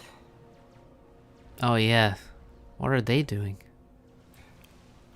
Are they trying to like kill a T2P gen that doesn't exist? I suspect so. There's not even T2 mechs to kill. And they definitely can't kill the HQ. Alright, they're gonna kill the Hydro. Yeah, that's not the best target. Not It's the best a target. Yeah. I mean, killing the T1P gens is just better. Yeah, he needs to target the ones though with more pigeons around them. That's a good one. Keep going. Yes. These are not gunships, they're flying destroyers. Yeah. Oh, you only hit one pigeon there. Because they're at an angle. Yeah, that was some damage, but not enough, I guess. I mean, did he even kill the mass cost of his gunships? I'm not sure he did. Seems unlikely. 1, 2, 3, 4, 5, 6, 7 T1 pigeons. 7 by 75 is a smaller number, probably, than necessary. Plus, he gets the reclaim anyway. Yeah. And he's going to have a T2 pigeon now, so the power, I mean, it's going to hurt him for sure, power-wise. But not a big deal. I think Mercies are back on the table. Esperanto's moving forward. Seems risky. Seems unnecessary. More than risky, actually. But Maybe he wants to go sit near the bomb. Maybe. He probably should. But I do like that he wants to use his ACU anyway. It's kind of ballsy. But he needs to. He should keep his inties basically on top of his ACU for the rest of the game now. For the foreseeable future. Gunships coming in. There's really no reason not to. Here come the gunships. And yeah, they're not going to be able to do much of anything here. But Esperanto's leaving. Esperanto gets a PD up in time in the left expansion. And all these Aurora are going to die.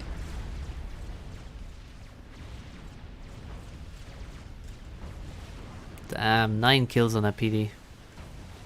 And a gunship comes in to kill the rest of them. Foden I respect Foden for trying to stay in this and find a way to win, but I'm not sure it's doable. Yeah, he's doing alright. But it is eventually turning bad for him. He is making PGen, no adjacency though. Has a second, he has a T2 support factory now for air. No economy. And the Mantis are leaving. They're going north. I think we're going to see a lot of raiding right now. A lot of dead mexes for Foden. Between the gunships and the Mantis. Look at these migratory mantis just wandering north for the winter. Yeah, they're getting picked off.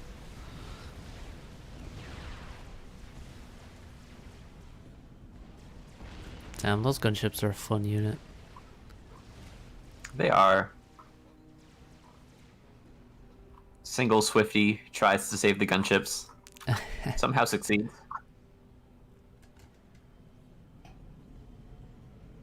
Yeah, we're gonna...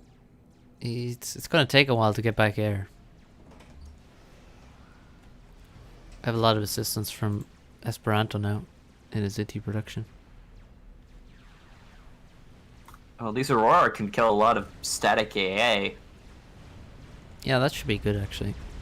They're not cheap. He made so many of those. I think he really overdid it. Big time. Like, that's expensive.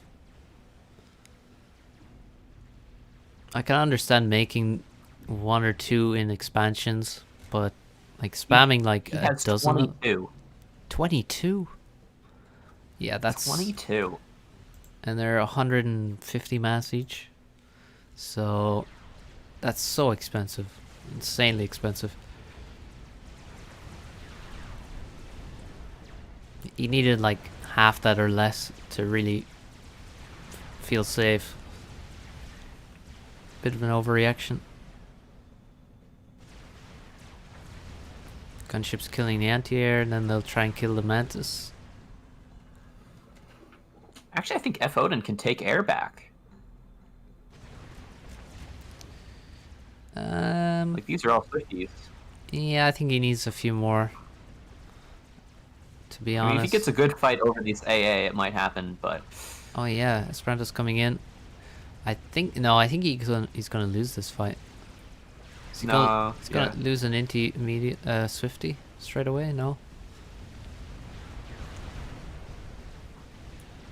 F. Odin wasn't really paying attention. Okay, now he seems to be microing. No, he's not microing. No, don't do that. That was so bad. Although he might force some sort of draw of sorts. Just because Swifties are strong.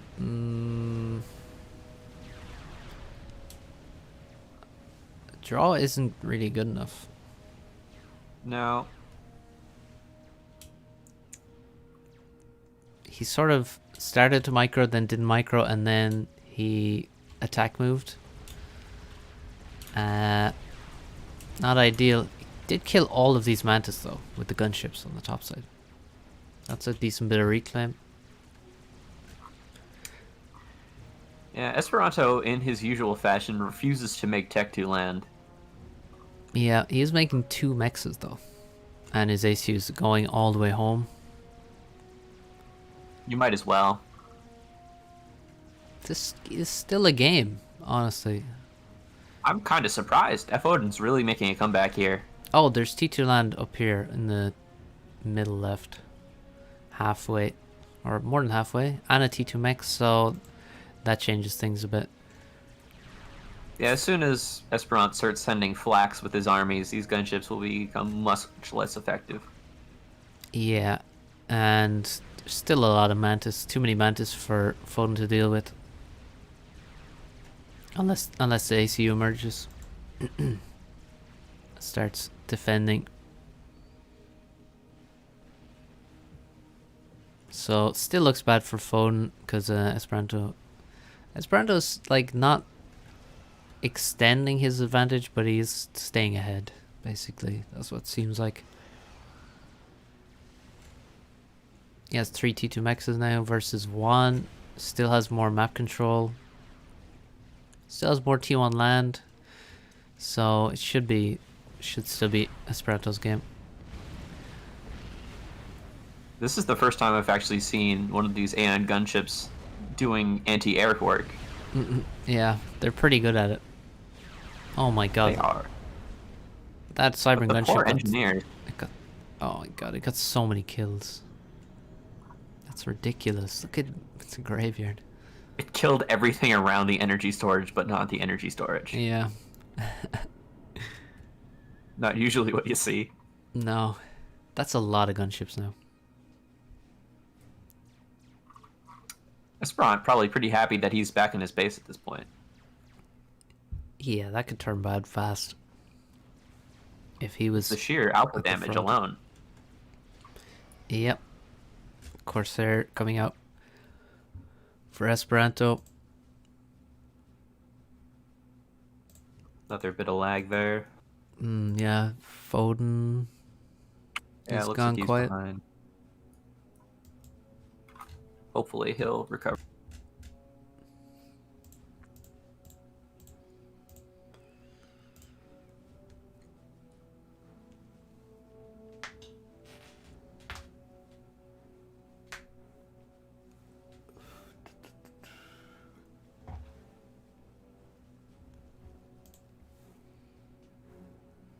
Oh, he's disconnected from FAF. Oh, yeah, I don't see him in the chat. In the tourney chat right now.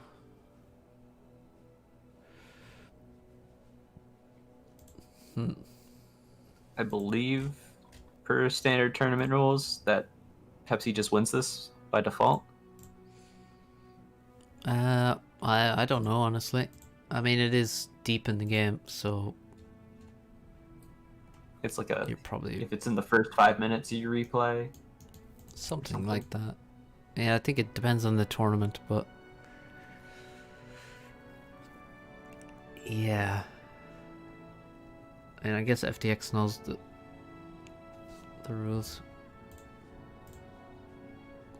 But I mean, yeah, I mean FTX is online, but it does look like a. I mean, it's pretty comfortable for Esperanto at this point. He has been ahead the whole game. He certainly has a decent advantage now. And it is Foden. Oh, That, wait. oh my god. He's back? Praise ice. Absolutely. Look at that. Well, I guess we don't have to go ask FTX then. Yeah, that's pretty sick, honestly. Being forced to build a PD in this valley here up north, that's kind of sad. Yeah. It's like, oh yeah, I got a reclaim donated. Let's put half it into a PD then. sort of sucks. Okay. All right, this is an interesting TML. Where's the TML? Middle of the map, F. Odin is building it pretty far forward. No TMD in the base for Esperant. That's so risky. That's incredibly risky. That's just a Hail Mary. But it looks like Esperant might just give all these Mantis to F. Odin for free. The amount of gunships, dude. Holy crap. Oh my god. Just imagine. Like the Mantis, they don't stand a Oh, this is brutal. You just move them around over the Mantis and they'll all disappear. Like the anti-air capacities of these gunships will change the fight. Well no, gunships can only shoot gunships. Oh, they can? Yeah, they Dang. can't shoot inties. No, that would be nuts. They're not restorers. No. Well, but they do take shots. Oh. No, not at inties. No, like the inties might target the Oh, yeah, gunship yeah. instead of targeting other inties, but complete air win, F. Odin, He's looks to be suiciding all his gunships now. they're just running away from the interceptors. He's gonna fly straight towards the ACU if he can, I guess. I think that's the plan. Just try to find the ACU and kill it. He has no air Or the- scouts though.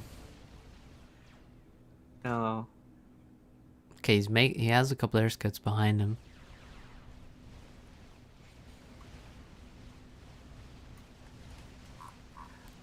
He's trying to get there. He's losing gunships on the way though. Yeah, he's gonna lose them all. He's gonna try to like. Oh yeah, this is sad. Oh, and there's T2 Flax. Oh, yeah. Couple of flags out.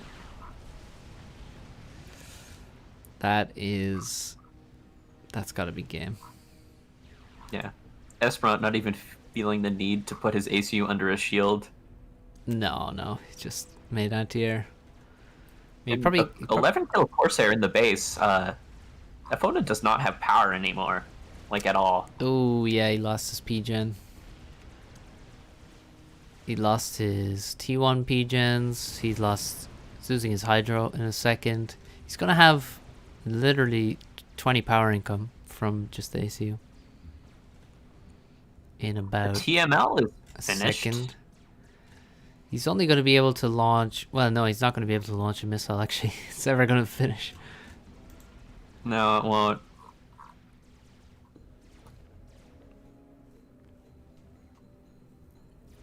And Esperant with the offensive GG, but yeah, at this point, I mean, it's pretty safe to say the game is over when you have 20 power income.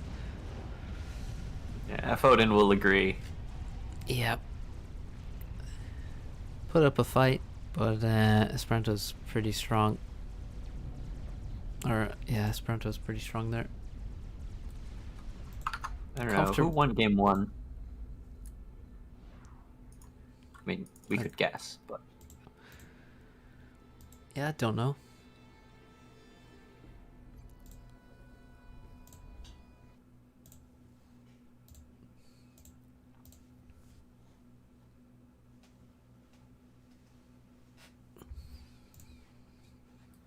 Yeah, it looks like Esperant won game 1. So that's 2-0 for him. Okay, so that means it's gonna be Blinchik. So let's try Blinchik's game, I guess. Sounds good. He has hosted.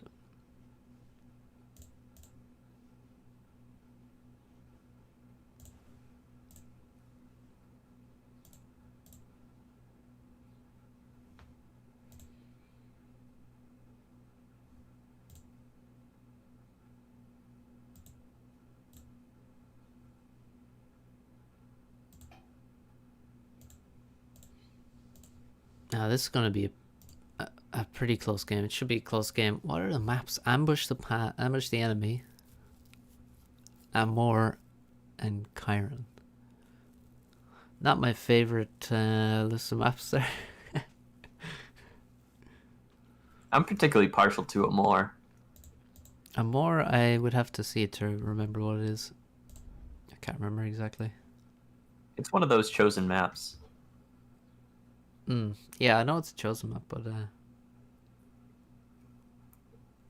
not sure which one. He's made quite a few at this point.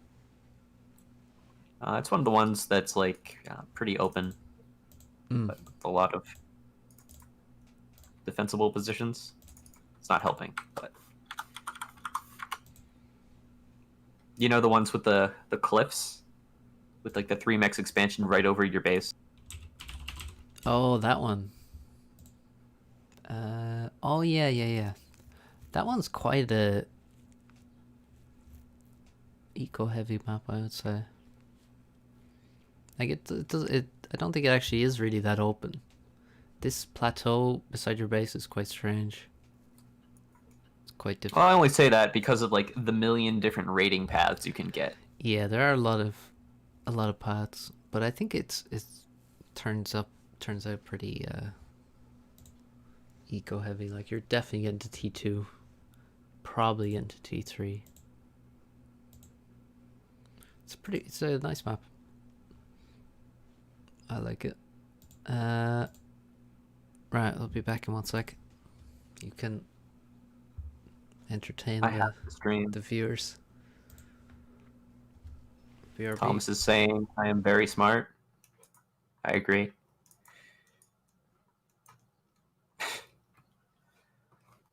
So let's see, what is going elsewhere? Hybrid defeated Wounded Elk Noob, so he'll get to go to the group stage. And he's fighting Mr. Smith on Loki right now.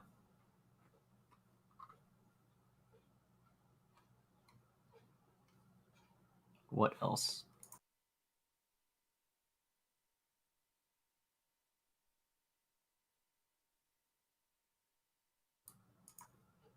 So this is an interesting map, mainly because of just how many rocks are on it. Tons of early reclaim, so you can get T2 land pretty fast and start doing like PD creeps offensively into the enemy base and that sort of thing.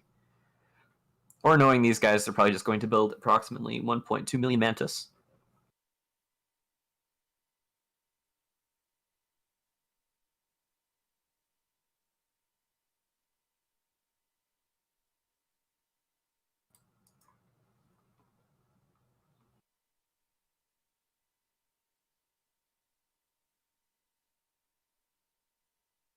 Looks like Zlo is going to fight the winner of F. Odin versus Nar Nerd Power in the losers bracket.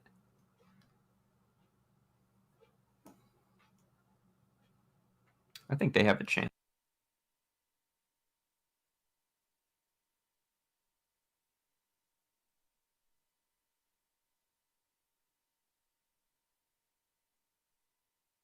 Yeah, I'll post the bracket.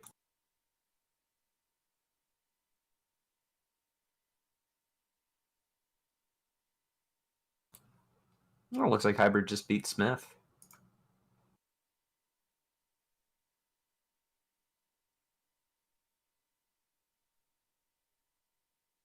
So Smith is out. So I guess he gets to enjoy being like the 16th, 15th seed.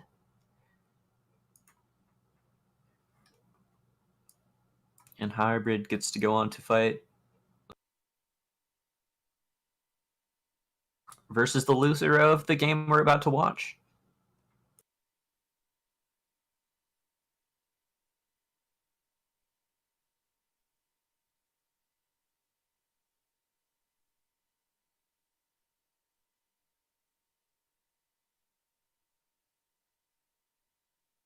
Oh wait, is my bracket getting deleted?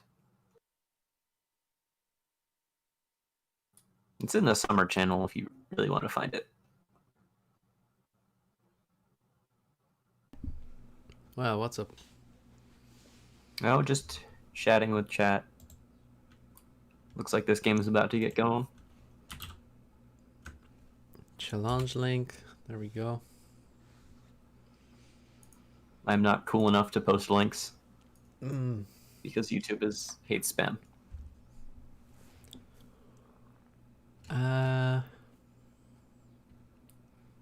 Can mods? Helpful Drew. This is just the qualifier. The group stage is next week, and the finals are the week after.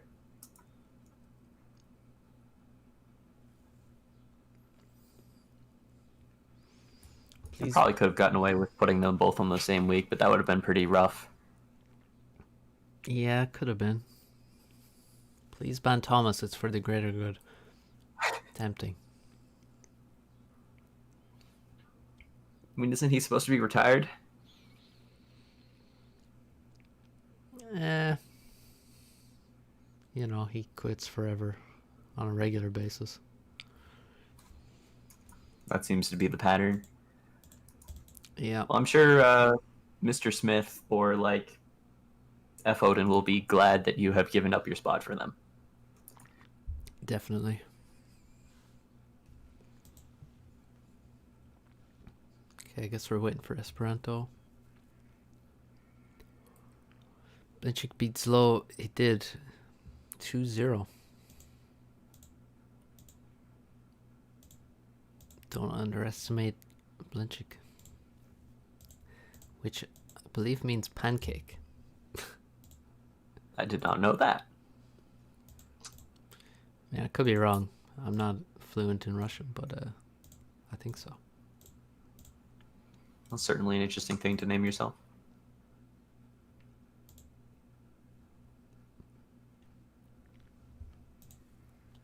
So the loser of this game goes to play hybrid on Osiris. Mm-hmm. So that means hybrid is... Oh, hybrid beat Mr. Smith on Loki. Yeah. Pretty good from hybrid.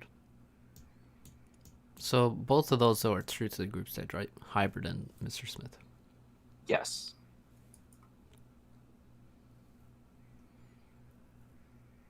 Foden and although this means Mr. Smith gets to go and hang out in the like the Petrick group. Right. So who not is the best group to hang out? Who is out then? So we got Wounded Elk is out. Even though he took... Yeah, kind of slightly surprising. Wounded Elk is out. Ark is out. Ryfun is out. Eternal is out. He's like 16 or 1700 on ladder, I think, as well. Eternal is. Kind of surprising he lost to Ryfun, maybe. He actually resigned after losing the first match. Oh. Yeah, not super cool, but he does this a lot, actually. Okay. Like, if he gets kicked out of the winner's bracket, he'll just concede. That's a bit weak. It is super weak. Okay, Cybran versus Uyev. Blinchik. Like, I mean, Esperanto. maybe there's a way. Eternal beats slow and moves on. Yeah, that seems unlikely though. But I mean, he wasn't against low. Well, he would have had to beat slow to get to out of the bottom 8. Yeah, true. Still though, there's a chance. It's one game, best of one, so there's always a chance. Yeah, all sorts of stuff can happen. Alright, what's the plan here? Only power with Wow. Esperant's ACU. What is that? It's like a glyph. That's bizarre. It's super strange. Does anyone in chat know if this is a character in some language? So what are his engineers doing? Walking back and forth when they're assisting his commander. A lot of wasted time.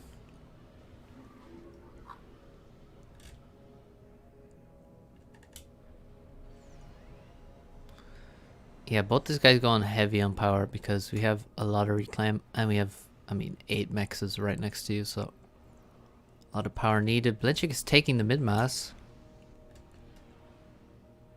Yeah, it doesn't look like Esperant has a plan to contest that. Yeah, Blinchik is already there with a tank and an engineer. And he's going to take all that. I mean, Esperanto has it queued up, but after, like, his entire expansion. And Pepsi changed his build. Wow, he's still queuing up so much power, though. Even before the air factory, it's like 8, 9, 10, 11, 12, 13 P-gens. I'm a bit concerned about the lack of build power in Balinchik's base. Well, he has 3 factories already. So, I mean, Esperanto's only finishing his second one right now, so that's a lot of extra build power. Yeah, but he has almost double the P-gens. Esperanto? Yeah. Yeah, what does he have now? 12? 13? 13. Well, Balinchik is now catched up. Or caught up. Yeah. And Blinchik has gotten all the mid-mass. Every single rock. It's gone. All there are crappy trees.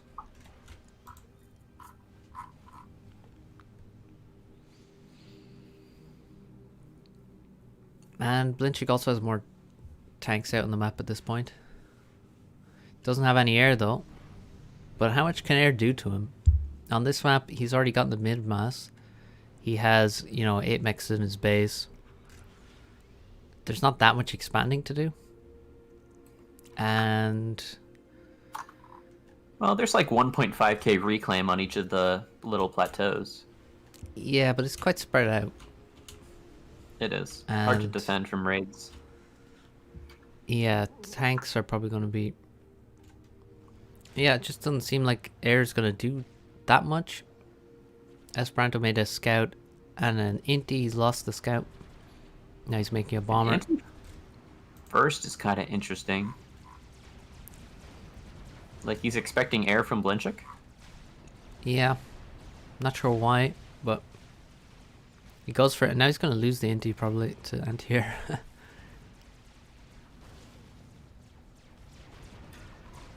Although Esperant walks to mid, realizes all the mass is gone, and starts backing up. Yeah.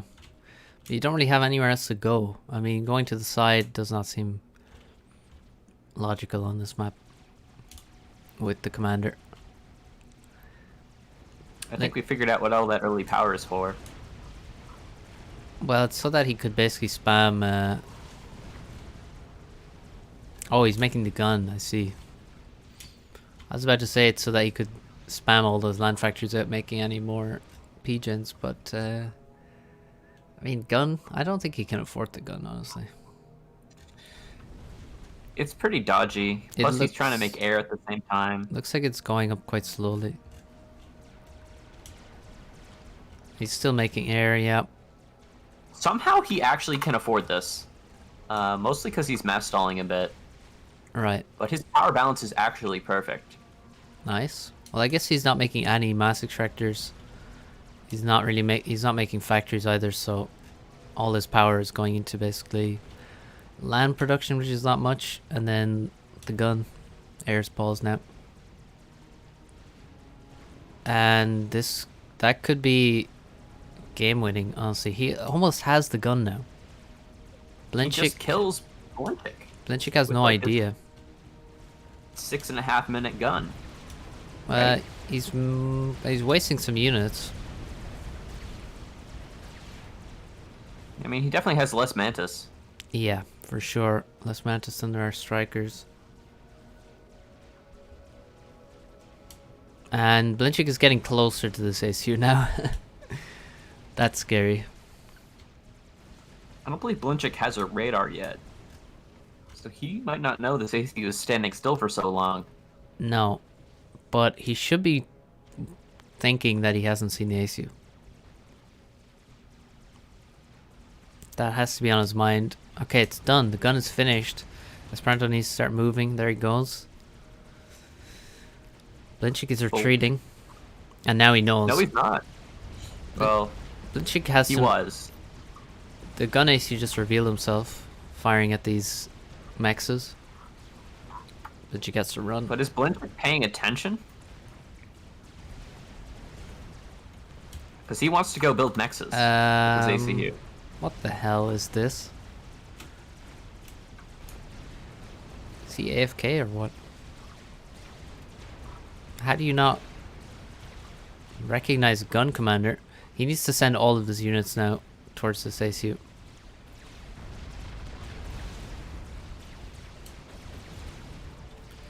He does have more units, but I mean, at this point, wow, he's trying to take reclaim and everything. It just seems he's up about 20 tanks, so it seems so nonchalant though. Like, he's already lost 2k HP on his ACU. He has, I mean, look at the map control he has, it's pretty sick, but that just makes it seem he's sending units away from his ACU as well. Alright, Blinchik needs to stop dying here. He's also out of range of the commander. I think you need like a... He needs to... like a T2 land, build PD, something like that. I think, well, what I would do is just retreat and send engineers to where you're retreating to. Try and rush the gun as fast as possible. Alright, he's gonna try to swarm the ACU. Yeah, but he needs his own commander there to do that. He can't just use units to do it. I don't know, I think if his commander's there, he can force a draw. Yeah, he's trying to make the gun now. Yeah, hopefully distracting the commander by feeding him these tanks. Yeah. Where's this bomber coming? Oh, it's just attack move. He has so many units and he has so many mexes on the side. Like, Esperanto has nothing on the sides. Uh-oh. Esperanto realizes what's going on. Oh. He's halfway to the gun. He needs... Yeah, he pauses everything. Make sure he's not stalling. His units are now out of position. He needs to, like, shift G onto... I think he's gonna die here.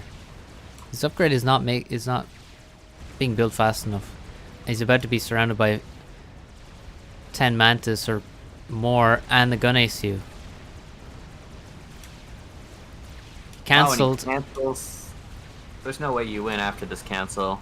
Right? No, he's gonna swarm Esperanto's ACU now. I think Esperanto dies here, actually. Just because of the fewer tanks? Blinchik gets away. Yeah, I think so. I mean, look at how many tanks there are. Well, I mean, how many are artillery, how many are anti-air? That makes a difference. Blinchik should make the gun again, right now. Because the game may not end, and he will need the gun. No matter what. Yeah, he makes it now. He didn't... random bomber attacking the ACU actually doing important work. Yeah, it's doing a lot of damage. And Esperanto got away from those units and thinned them out so heavily. 56 now he's kills. on second vet, 8k health. Still has no map control. There's so much mass on the top side of the map here. Yeah, Blin has to get this gun fast, but even when he gets the gun, he's going to have way less HP and less veterancy, less regen. He needs to, like, find a way to get nano, and I'm not sure that's super doable. Nano is going to be hard to get. Like, does he have time while Esperanto's taking this reclaim? You know? I guess he has as much time as throwing masses of tanks into the gun comm can buy him. Yeah, but yeah, I think he has to fight with the gun. I don't think he can wait for Nano at all. No. Although maybe trying to get Nano is a long-term goal. Yeah, I think. Well, I think he has to just try and. Oh, he's going T2. Well, that's cheaper than Nano. A little bit cheaper, I think, or maybe it's the same. But I'm not sure. I don't like it. I don't like the T2 angle. Yeah, T2 is like 3,000 power less, but that's basically irrelevant. Same mass cost. Yeah, it's not gonna. It is gonna give him more regen and more HP. Did that bomber just raid all the mechs on the top side, and now there's the bomber raiding the mechs on the right side as well? That is exactly what happened because Blinchik has never built an air factory. Yep, he does have anti-air though, but not in the right spot, I guess. Still has more. I mean, he has more units, but a lot of them are anti-air. A lot of them are artillery, and they're just not that useful. There's like way too many artillery here, in my opinion. It looks like Blinchik will get this Tech 2 upgrade. Yeah, he is gonna get it. And I mean, for what it's worth. Esperanto hasn't really taken back any map control. He's done some damage, but he hasn't taken any of the map for himself. He hasn't taken enough of the reclaim either, in my opinion. Not sure his ACU should have just moved down to the bottom here. I don't know what don't know what it achieved. Yeah, Blinchik has just been keeping Esperant's ACU walking back and forth for the past 5 minutes. Yeah, you can see the main. Yeah, exactly. The main thing he's doing is just keeping his units away from the commander. He already fed enough, 70 units, but he made sure he didn't waste more units than he needed to. Here he comes, and now he has, well, he's still 5k down on HP, but he's close to his first vet. He needs to be careful though. His units need to be closer to his commander.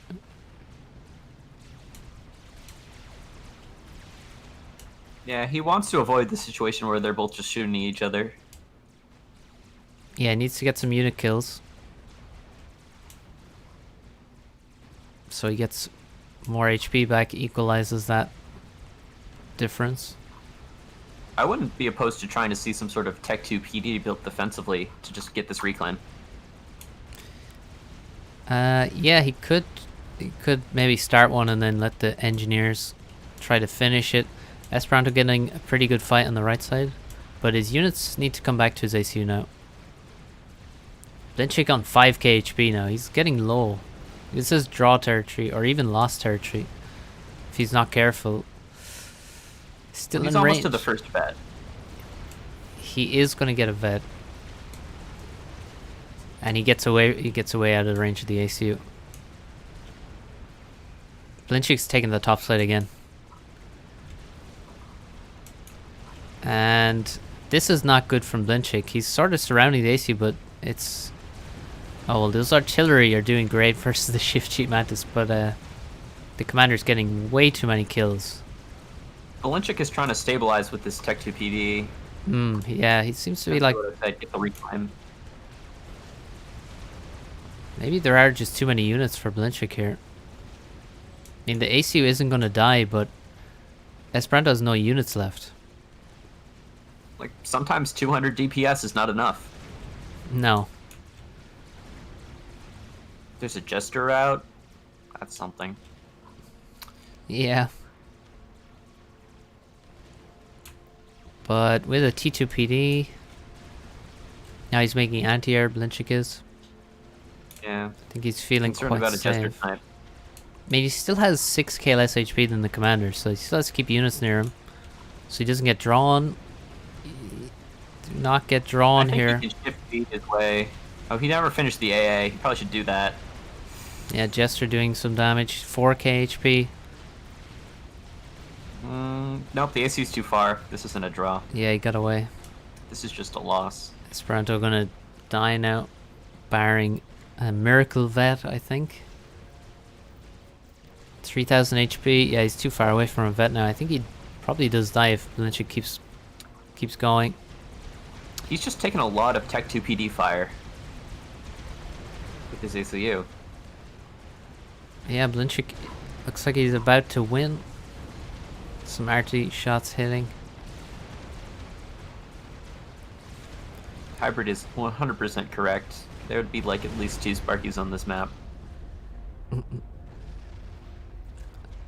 Well, that was well played from Blinchik. Yeah. I mean, Esperanto... The problem was Esperanto just gave up 8 mexes on the side for so long. Like Esperanto never had those side mexes. So he was always behind on mass. Even though he had the gun advantage, he didn't use it to take much of the map control and didn't get enough reclaim either, I guess. There's still a lot of he was reclaim. just down Mantis the whole time. Yep. He definitely could have taken the sides. This was the biggest problem in my opinion. Just lack of map control. His lack of mass. Is that a Prismata reference? Wow. I have no idea what that is. You ever play Prismata? No. It's like a card strategy game thing. No, never even heard of it actually. And it's actually pretty interesting from like a game design perspective. Because it tries to boil down like a StarCraft-like game into a perfect information situation. And see how that works. Oh, there's no hidden information.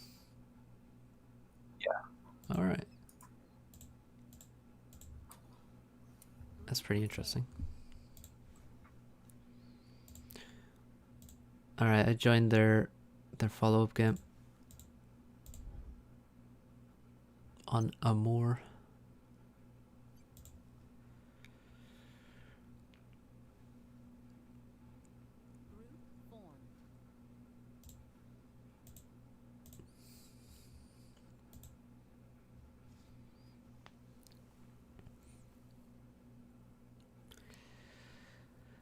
Oh, my chat's looking ugly right now.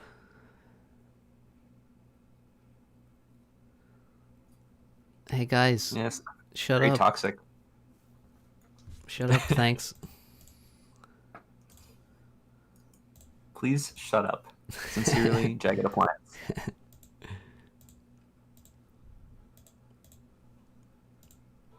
Esperant, join the game.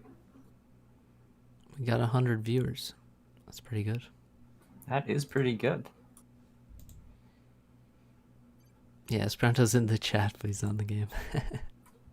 I was actually talking with our new promotions counselor earlier. Yeah. And apparently that post on the newsfeed has actually driven a lot of views to the forum post about this tournament. All right. That's pretty good. I mean, it's pretty well advertised on the news hub, I guess. Yeah. You can see, oh, there's 1,350 views. Oh, there's 20k views on that thread, actually, on the main thread. Yeah, that's a lot. That's more than like some of the Legend of the Stars threads. Yeah. And like the FAF League month system, which was from, that thread was started in August 2019, has 13,000. This one has 20k. Pretty good. The power of the new.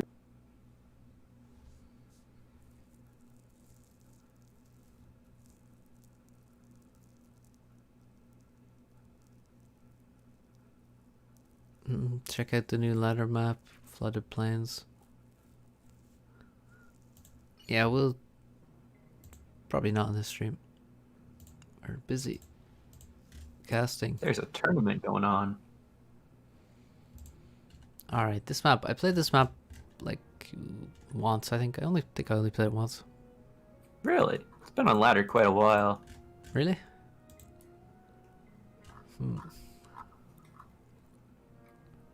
Yeah, it's one of my favorite ladder maps actually, because it has like strong ACU play, and the UEF player in me really likes that. Yeah. Oh, Hybrid's observing? Yeah, he snuck in. Oh, how about that?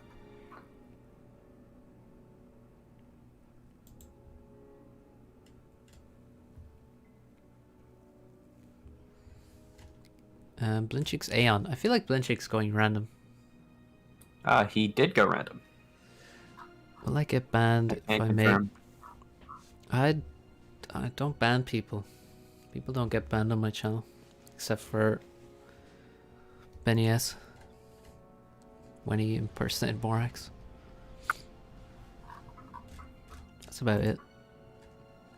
Jagged is a forgiving god. Hmm.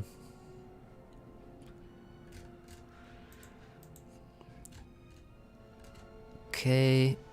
A couple of P-gens. Hydrocarbon. Esperanto. That's a lot of land factories he has queued up.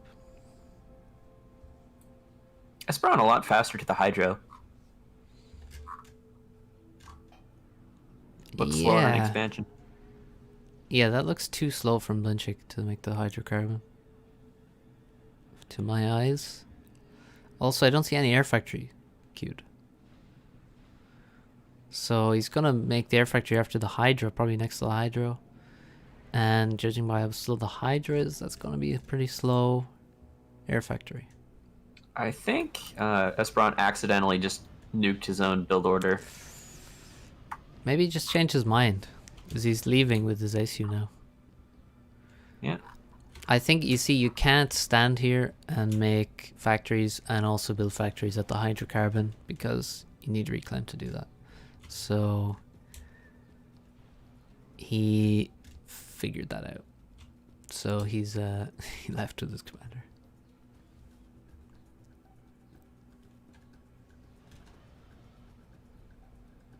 Okay, second air, third land. Well, it's kind of like the air and land coming at kind of the same time for Esperanto.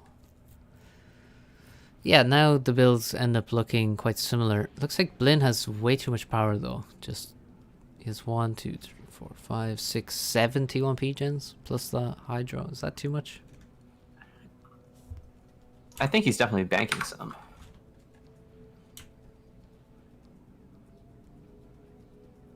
No, actually, he's not wasting, but he probably will be soon. Okay, some of the features of this map. This is the main feature, I guess, that's unusual. Oh, you can see the moon in the some kind of planet in the distance. That's pretty good. This plateau that sort of extends nearly into your base. There's 3 mexes on it.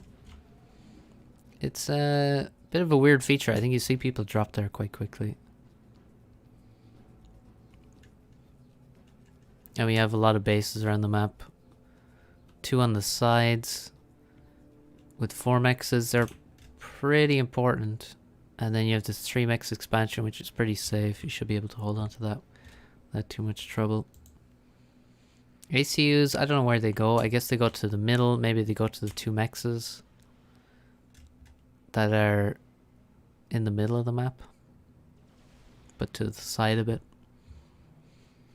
The 2 hydras in the mid, I don't really... It seems difficult. I don't think they ever get built. Yeah, it seems difficult to justify building those. Hold on to them.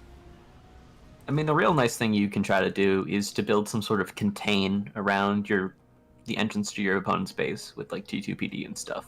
Yeah. Cut off this... And then you have choke. Super fast responses, and your opponent has to go the long way around. Yeah, that would be pretty brutal if you could hold that. But it's gonna be tough to blood that, to hold that.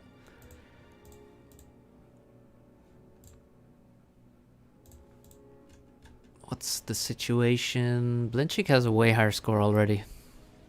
Esperanto making a transport. Blinchik with the higher score. He's also planning a second air factory. Bomber coming in for Esperanto. Aiming for this engineer that's grabbed a lot of reclaim. There's quite a bit of reclaim on in this location. Esperanto dodging. No, Blinchik dodging, sorry. Esperanto bombing. That's a perfect dodge. Yeah, that's a good one.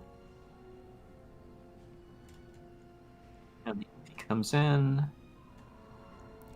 I think he's dodging super well. I was gonna say he wasn't gonna dodge that, but he completely dodged it properly. I don't think you can edge build here with the ACU or units. Maybe up here with the ACU. But not sure. Probably don't want to send the ACU that way anyway, to the left. Transport is dropping to those mexes for Esperanto. And then probably to, yeah, this expansion on the left. Yeah, these are always hard to hold. You just need to get a PD up. These 3 mexes, or the 4 on the left? The 4 on the left. The 3 mexes are a bit more secure, but I also like to put PDs there. Yeah, I think you need a factory sort of in the 3 mex to make some units. And yeah, you definitely need PD in these 4 mex expansions for sure. Blinchik is already at his and has a lot of units there. Esperanto dropping, he can get a PD fast. He can also, because he has those 4 engineers together, he should be able to defend that. Blinchik lacking his 3 mix plateau, however.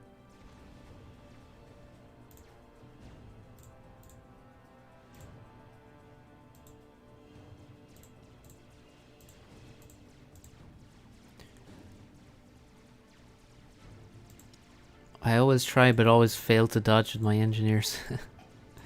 Yeah, takes a bit of practice. And the 3 mex expansion gets raided. The PD was so close to being built as well. That's just really unfortunate. Yeah, that's frustrating. Because now the Mantis have to walk all the way around to clear out the Aurora. Yep. Yeah, that hurts. He is gonna prepare a new drop though, it looks like. Multiple air factories from both players. Can definitely go T2 air in this map. Definitely go T2 land on this map. I think we'll should expect a switch kind of soon. This is a pretty troublesome raid that Blinchik has going around the top. Yeah, that should do some damage. It's annoying. All 3 of these mechs. Yeah, we have 3 mexes there. I mean, one's gone down already. And the engineer that was building there. Esperanto gonna get his own raid in the 3 mexes. Nice. He needed that. Needs to try and Unless this engine can hide. Ooh, yeah, looks like that one engineer there is gonna hide. This Mantis could be reclaimed. No. That would be nice. Interesting thing from Esperant, he's actually dropping this forward hydro to build it. That's kind of weird considering he has mid-control where he has 2 hydros. Oh, he's building one of those. He's building the forward one, not building the one that's further back. Okay. If he gets all these hydros though, it's going to be pretty nice. T2 air. Esperanto. Maybe that's why he wants it. Yeah, I mean, it's going to be useful. Both of the ACUs have just sort of walked to the left.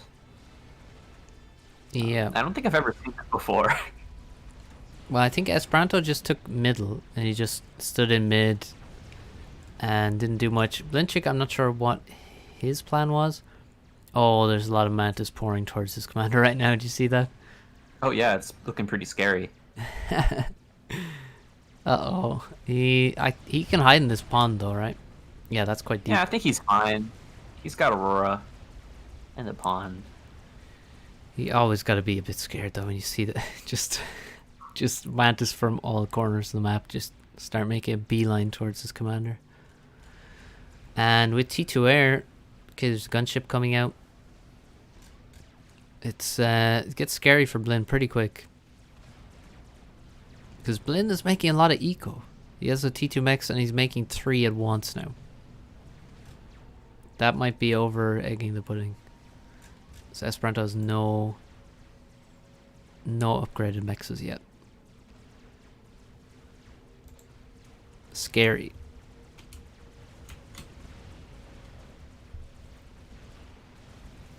Kind of a weird move from Esperanto here. With his commander.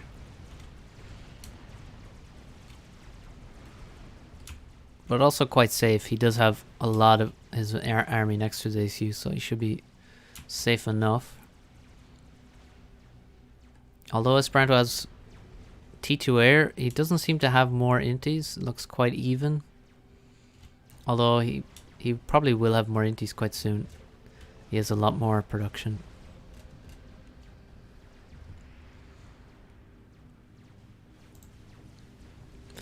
Gunships versus Aurora. It's never a fun time for the Aurora. Especially when it's an AoE gunship. Yeah, this is pretty devastating. But there's a lot of anti-air, so the gunship won't fight this army anymore.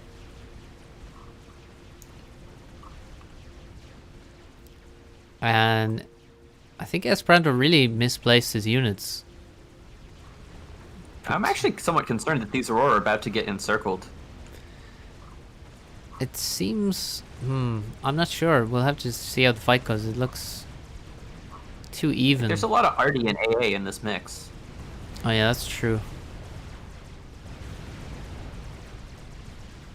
Yeah, that is true actually. He still...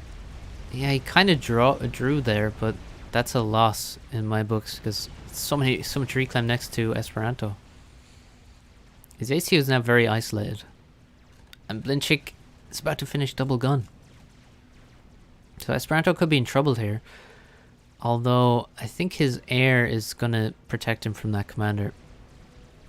Problem is Blinchik now has... He's going to have double gun and he has eco.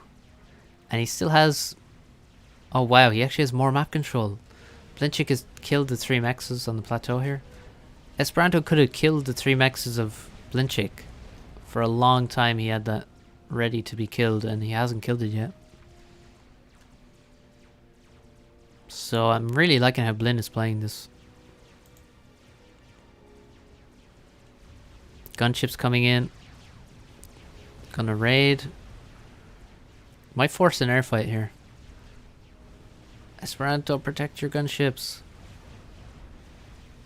Oh, Blinn's forcing the air fight. Check out Blinn's micro. Yeah, trying to go after the inties first, rather than try to fight the gunships with the inties. Yeah, and that was a bad decision because he did not have enough inties. Yeah. Well, it's not a total loss. It's pretty bad. It's bad. There's now 6 gunships that are gonna raid every and mech. he's splitting them up. They're just gonna kill everything. Oh, they're coming after the ACU now. Blinn just finished his double gun. He can walk into water. He can't. Where's the flak? Is there T2 land? Yeah, there's T2 land. Flak is on the way, but the gunships are gonna kill a lot before it gets there. Yeah, I'm not sure if he's using gunships as well as he could, but... Ooh, Esperanto... Meanwhile, Blinchik has a giant army just randomly in front of Esperant's base. Yeah, look at this. The whole right side of the map is dead or it's purple. Esperanto, I think, feels like he has to go for the kill. I mean, look at this army. It's coming into his base now. He has no PDs. Yeah, Corsairs plus gunships, plus the torpedo bombers waiting in the wings. Blinchik, 6k HP now. 5k. He's going down fast. 3k. I think he's dead. He's gonna get under the water. But there's like torp bombers right nearby. Oh, here they are. 2 torp bombers. Oh, he is dead. There's the T2 flak, but a bit late. He just has to hope. He needs to stand right up against the wall and hope that the torp bombers hit the ground, but they're not hitting the ground. He's No. dead. GG. Let's just zoom in on Esperanto's base. He doesn't have a Real base quick. anymore. Yeah, it's He doesn't need disappearing. one. It's disappearing pretty fast. Oh man. How many mexes did Blinchik have? 5 T2 mexes? Yeah. All for want of a T2 flak. Yeah, the flag was just a bit late. That's all. A bit slow going to T2 land. He teched up too many mexes, didn't tech up his land or air fast enough. And the double gun, well, gets pretty hard countered by load of gunships and corsairs and torpedo bombers. So well played, Esperanto. That's 1-1. You have 2 guns, but neither of them can shoot up. I am bot, says Esperanto. Well, you won the game. Did what you needed to do.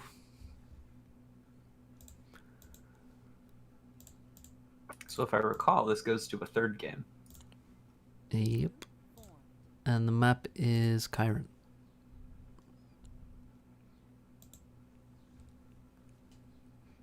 Let's get a decider now.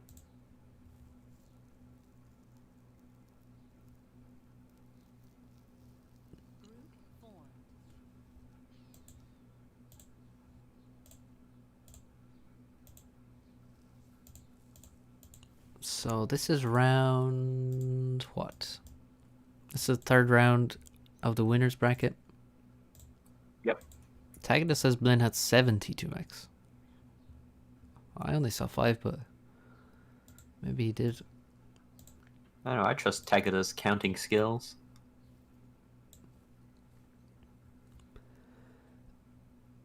So the winner of this will play Paralon as well.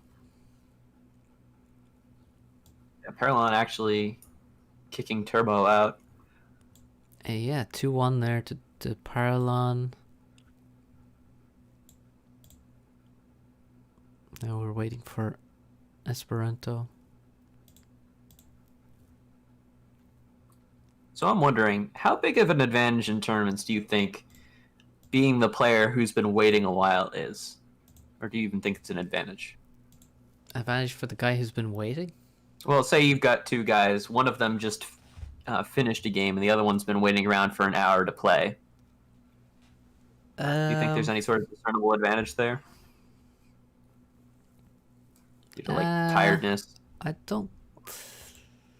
Not sure. I've never been the guy who's been waiting around.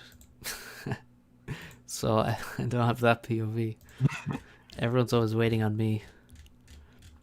But I'd say if there's anything, it would depend greatly person to person, and it's probably not that big of a factor. I mean, if you're playing a long ass time with no breaks, then yeah, it's going to affect you at some point, but I think getting an hour break doesn't necessarily help you. It can pull you out of the tourney mindset, make you relax or something. Or if you go and eat, you will probably slow down. Your body's busy trying to digest food. So it could be bad to have It's definitely a good point. have a gap.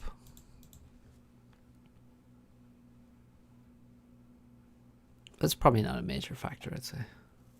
Small margins. Well, sometimes when you have these like super even matchups, these small margins can matter. Yeah. It could. Right, So I respect Blin a lot for going random. yeah, that's pretty good. I mean, he's already in the group stage, so it's kind of, how much is he fighting for? But I think he goes random most of the time anyway. I mean, he's fighting for the right to beat you up instead of Patrick. So. All right. What's the? I didn't even see the groups No. Are they posted? Like the... I posted the seating style I am, but I haven't actually posted the groups. Alright. Oh yeah, I see. I'm at the bottom. I didn't play any of the Blitz tourneys, so I guess that's why. We need to like trim down some of these observers if everyone's just gonna run into this game. Yeah, there's loads of people trying to join. I think they're just being kicked though. So. Probably. Good job, I guess.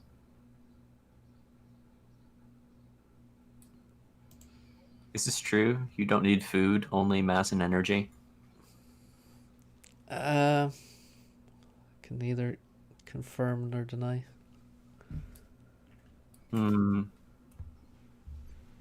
I need coffee. That's what I need. To be honest.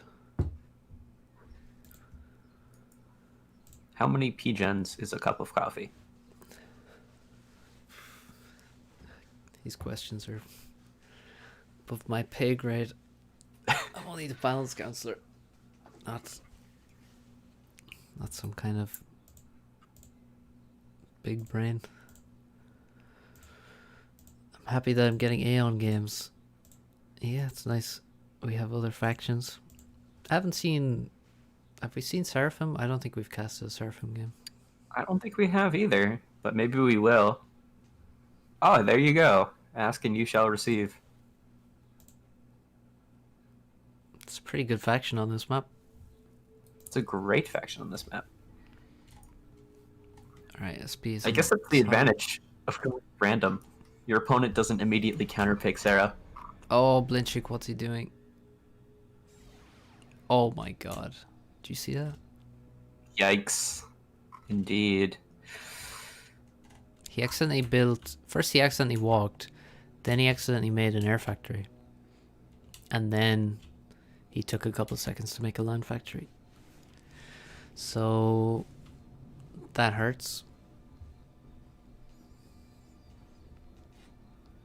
Yeah, he's like about 10 seconds behind right at the start. Yeah, that's painful. And like that can definitely make the difference if we're doing some sort of inti rush versus transport rush. yeah, he can't transport rush now, in my opinion. Definitely not. He needs... Like Esperant does definitely inti rush sometimes. Yeah, I think Blinchik has to make inties.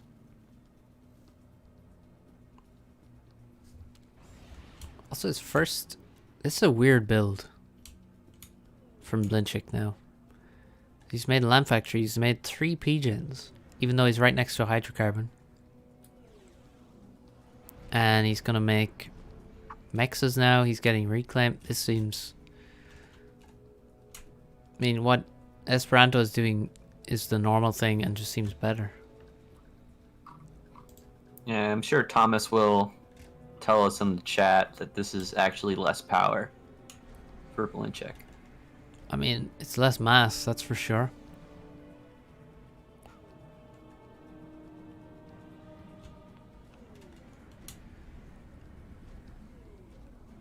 Okay, you should probably make the air factory straight after the hydrocarbon. Esperanto getting the reclaim. Getting some tree reclaim as well in the front of the base. It's nice to get. 2 air factories planned and cancelled now. Queued up again. Esperanto going for an anti. Straight away. Let's see, Blinchik will try for the transport rush. Pretty ballsy. I think he's going to get caught here. I think it's a bit interesting that Esperant is not going for the scout first. Yeah. Like usually when I inti rush, it's scout then inti. Yeah, I mean you should probably go inti first and then a scout, because the scout will pass out the inti. Well, it depends how fast you want to be there to spot the transport. Yeah, but you see, the transport is already out at this point. but if you're... The scout would be Yeah, see, he went for 2 inties, but you see, if you go first scout, and you delay your intie, and then it's like, if you catch the transport after it drops a couple locations, then was your intie rush really worth it? Not sure. Transport's gonna get a drop away. Oh, he's attacking the... He attack moved from the factory, so he kind of dragged his intie towards that air scout, unfortunately. Now he's probably going to fight the intie, and the drop is going to land in multiple locations before he catches the transport. He doesn't even lock on, does he? He has. Yes. With 2. The other ones, I think, are attacking something else. Or are attack moving. Not sure. I mean, it'll probably get the 3rd drop off anyway. Yeah, you should Or drop just land now. here. Yeah. You should let the transport die next to his NGs here. Get the reclaim.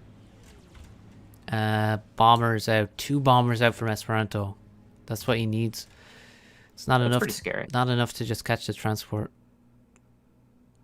Because as you can see, if he just catches the transport, Blinchik will have a better expansion. But I think this land factory gets up before the bomber comes. Yeah, that's... I mean, there's already one in the south.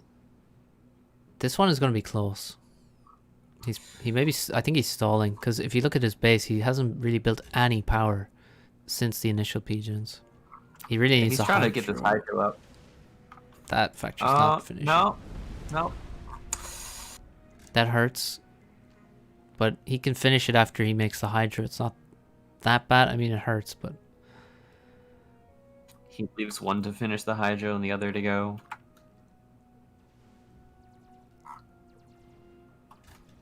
He really needs the hydrocarbon right now.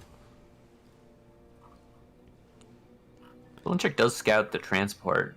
He can see the timing, but...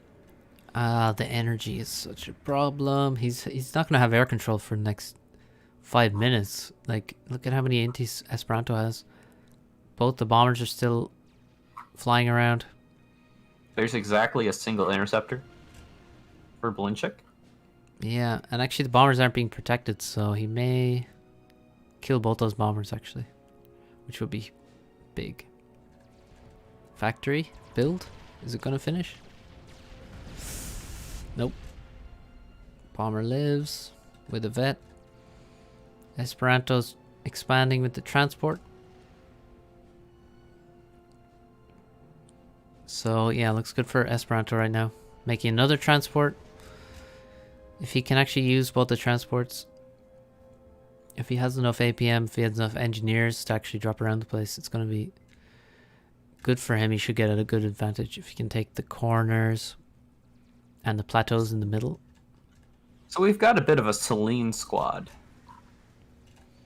Oh, and they found a target as well. Nice. Now he should stealth one, leave it there. Forever. That's pretty cool. Nice raid there. This little machine gun fire. Yeah. Pew pew. Oh, he's gonna lose one. Stealth them. Turn on the toggle and leave them there. Does Blin have the power for that? It costs no power. What does it? I thought it cost like 5. Nope. 0. The things you learn. Yeah, you see, this is what happens when you just play UEF. Alright, Blin actually has an excessive amount of power. He's floating plus 200 at the moment. Okay. And like 800 mass in storage. Oh, wow. That's strange. That's unusual. I wasn't expecting that. But I guess he does have... What? I guess our channel is not sufficiently private. Oh, Brutus is here. Oh, if you want to stay in private, I'll leave, no problem. Oh, yeah, we're hey, it's Brutus. casting the tourney, Brutus. Oh, sorry. No, it's fine. We've commandeered your channel. Sorry. That was Brutus. The guy who keeps FAF running, basically. Yeah. Got some good devs out there. We are in the development channel, so this is the issue. He's not interrupting us, we're interrupting him. Yeah.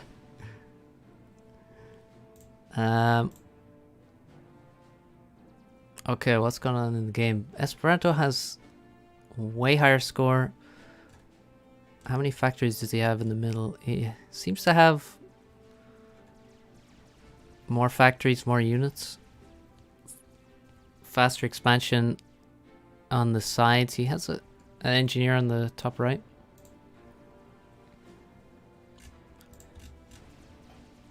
I have a good question from the chat, Mr. Balance Counselor. If it doesn't cost anything, then why isn't it always on? Because stealth and cloak. Well, basically, you press the toggle, and what happens is, then you can't select the Celine anymore. Ah. And then you don't move it by accident, because the stealth and cloak only works when it's stationary. It's a So it's like very good reason. Yeah, so basically you move them where you want, or you can turn on the toggle, but give them a move order to somewhere. Then once they get there, they'll stop moving, and then you won't be able to box select them. You can select them individually, but if you box select other units, the Celine will be excluded. So you can leave them there forever. Looks pretty bad for Blinchik. Yeah, it certainly doesn't look good. And that first transport seems to have been a really bad decision, because although he gets a faster initial expansion, he loses air completely, and now you can see Esperanto has expanded faster in all the other locations. He has the plateaus, and He also has the first naval factory. he still has complete air control, which is huge on this map. Air is really good.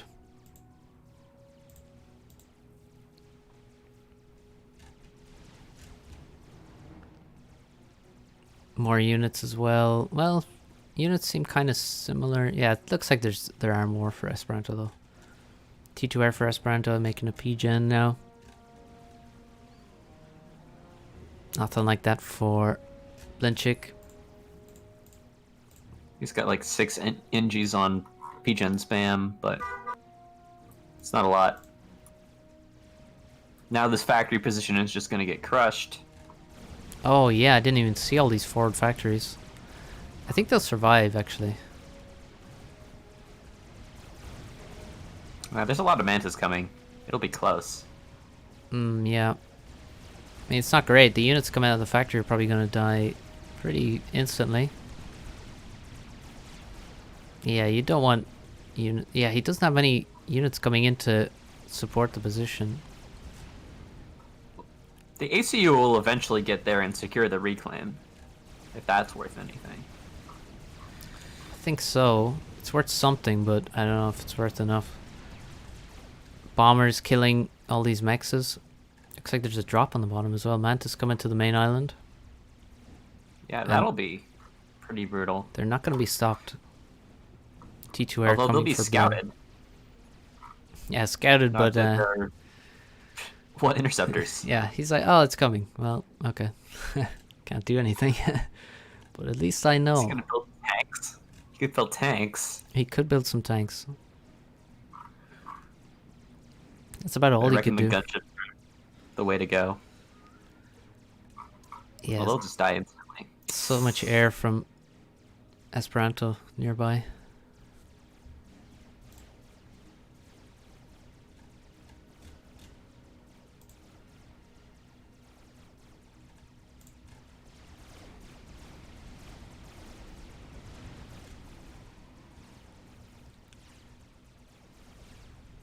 Corsairs for Esperanto. moving menacingly down to the south. I think they might be coming for the T2 Pigeon that's still under construction. The Mantis land, kill a mechs. They're going to kill more mexes. There are tanks coming out. Is that he just Corsair snipes Blinchik. Like, there's no flak. Yeah. I mean, there is anti-air. And T1 anti-air is actually pretty good versus T2 bombers. But, I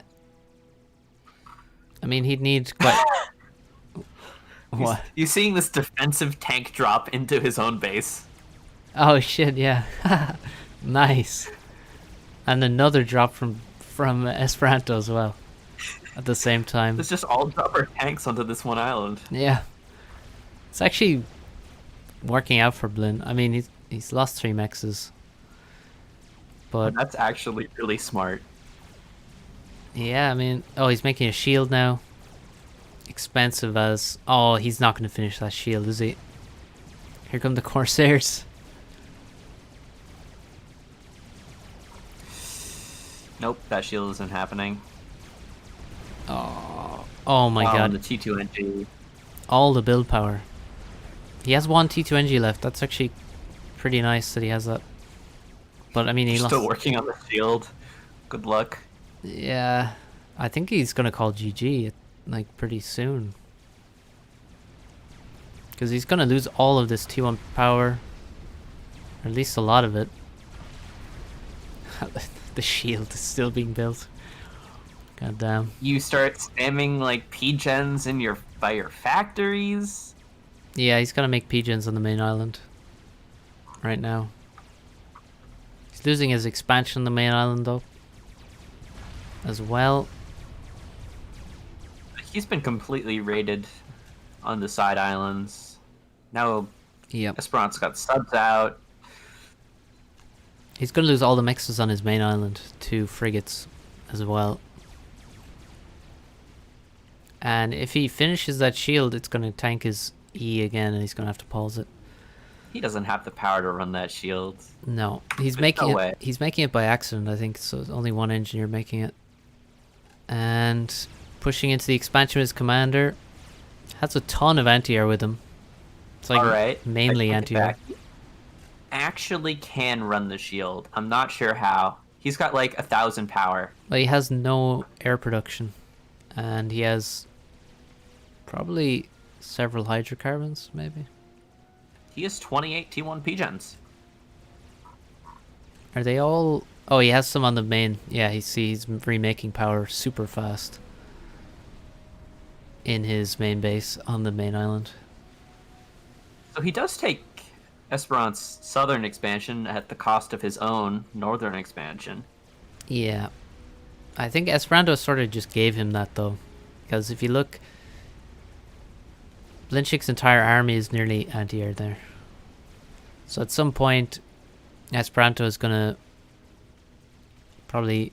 Maybe he'll just ignore the commander, kill everything else. I mean, let's be honest. What's stopping these gunships from flying into the base? There's some anti-air. Now the shield is up and a P-gen, so... Or do you mean the on the middle of the island? I mean both. Like, both of them are just protected by like 2 static AAs. Yeah. That's not a lot versus like 8 gunships. Yeah, I guess he doesn't want to waste them. He's gonna kill a lot of other stuff for free right now. Like, look at this. Look at all these engineers getting wrecked.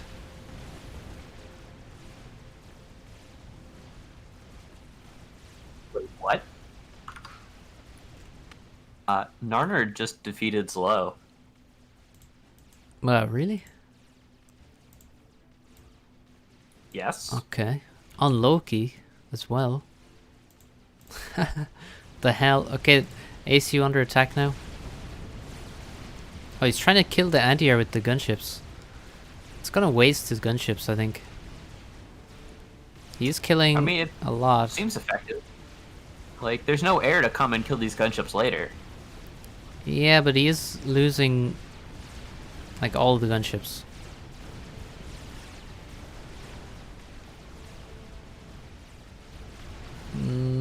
Okay. He has some think left. he barely wins this. He can just continue making gunships forever, though. He doesn't need to make any inties. Yeah, and there's no way So- more anti-air gets over here. Yeah. Blinchik's comm is alone. This should be it. T2R will kill this ACU now. He might get to the water, but then obviously torpedo bombers will arrive. And we will And be... meanwhile, the other base is about to be overrun.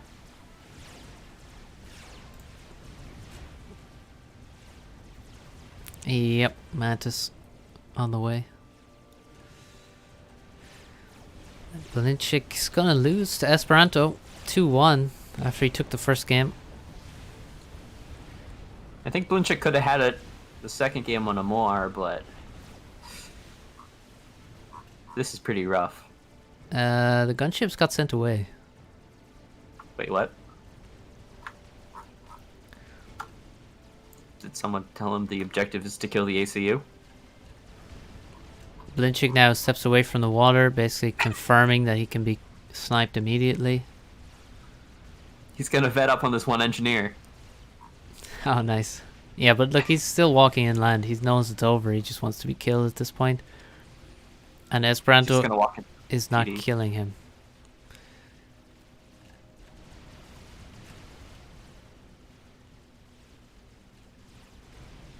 What are you doing, Esperanto? Blin walking into PD now. Is he even gonna try to kill it? Oh, maybe. Yeah, he's shooting it, but he is going to lose almost all of his HP while he does it.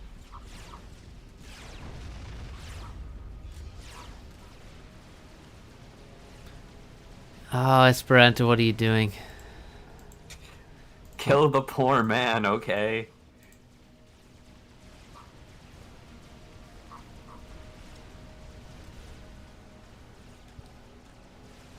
He's also acquired all of Blinchik's outer islands.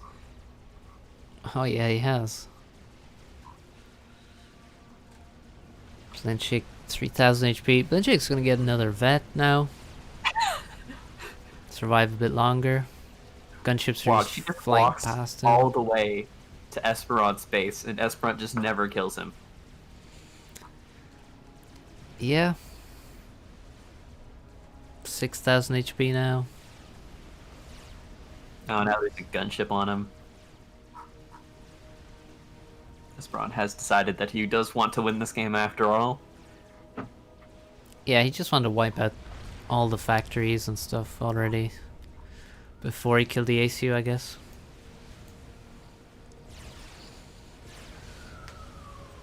Yep. I agree with chat. This is definitely Pepsi BMing us.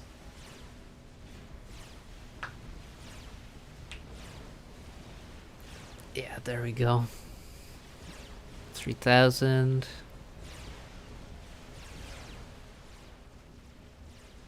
And Esperanto leaves with his gunships again. Alright. Blinchik is well within his rights to control K at this point in time.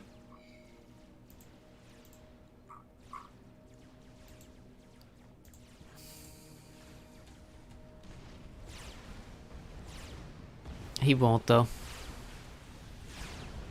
He won't.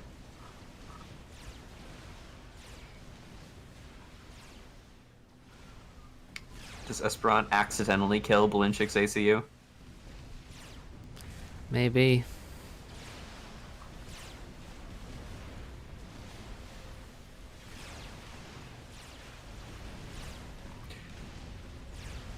There we go. Finally. It's about time. Well, GG. Pretty sad start for Blinchik with the factories not going in the right place. Trees in the way. Air factory by accident. And then going for a transport. That was just bad all around, I guess. Apparently Zlo did scout spam on Loki. Scout spam.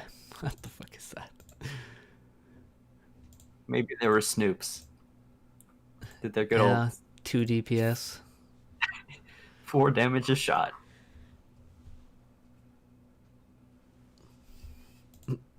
I'm hopping into Turbo's game. Yeah, let's see that. With Narnerd Power. Who, well, got past Zlo.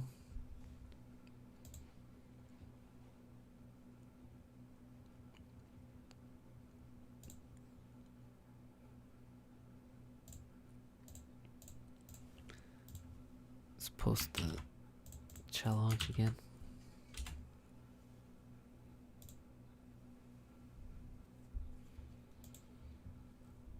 I wonder if we'll see the Siren versus Seraphim here.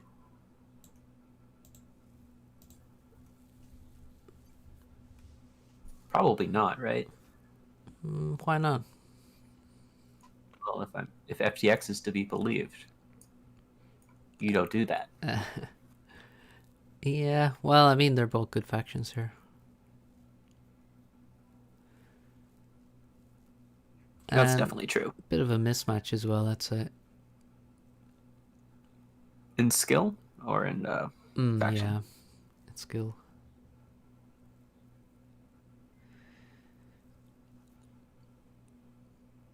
Yeah, it's nice to be able to do, you know, Zooey drops and things. The Navy is good. Definitely, I'd prefer Seraphim to Cybern here, I think. I definitely agree. Just the rating power of the Phobo is pretty strong. Yeah. Yeah, well, I think more of the Navy, I'd rather. But yeah, Phobo's rating and also just, I think the drops. I mean, the rating can be killed pretty easily with frigates or things like that. But catching all the drops, probably not happening. So Narnerd lost to Wounded Elk, but has defeated Slow. That's how it goes in best of ones, I guess. Yeah. Okay, the best of 3 is Esperanto and Paralon. That's the semi-final, I guess. Yep, that would be semi-final. Or final of the winners bracket. Let's say it like that, I guess. Yeah. Well, you could say that's the semi-final, and then the game on Kusange is the other semi-final. The game on what? Adaptive Kusange, or however you're supposed to say it. Oh, yeah. Petrick. I don't Wacky know. map. Kosoga, maybe, or something. I don't know. We'll figure it out. Or not. We'll just guess. And be wrong.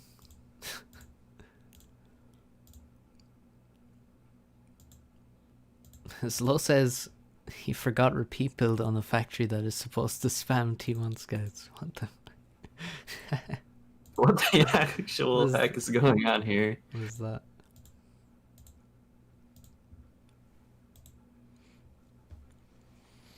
Alright, we'll just wait for these guys to decide to play. If they could do that, that'd be great. Nudge, nudge. Does Narnard have another name? No, he's not an old. He's an ancient player. He used to be the Curry. Was it Curry Smuggler? Or Curry something? Curry Smuggler was someone else. No, this is Curry Smuggler. Yeah. Is it? Dang. Yeah. Yep. I remember he was like a pretty big sentence guy back in the day. Right. Yeah, he had a. Somebody said earlier in the chat he has one of the very first FAF accounts.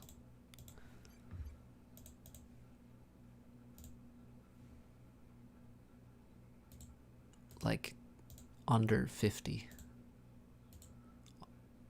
terms of his ID on the server. How early were you on FAF?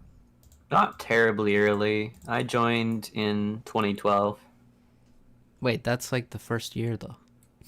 Well, it was like mid-year 2012. I think it was technically open 2011.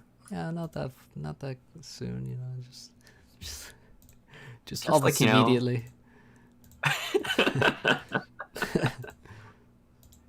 Well, I never played on GPG, so I don't consider myself that old. All right, well, fair enough. But at this point, I've been here a while.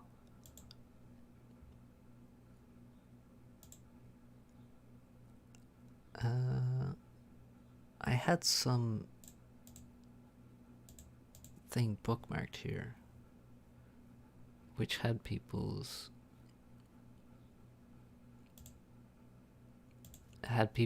number. Like Zoc is 781. Zlo is 145. Search for Swkoll. See if you're on here. Swkoll. Oh yeah, 25,000. So yeah, that's not. You're not all the way down there. Who should we look for? Curry Smuggler. Nerd Power 24. 24. So yeah. The definition of an OG. Wow. Thomas pointing out the illegal unit cap. 1,500. Yeah, I don't think we're going to get to 1,500 units for either of these guys. Whoever first gets over 1,000 is disqualified for making us watch a game with 1,000 units in it. Yeah. Oh, they both went Cybern. Also.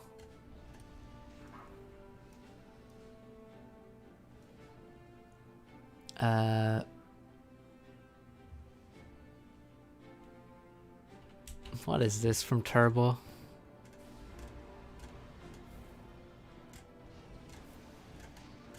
Just saying he's Benny S.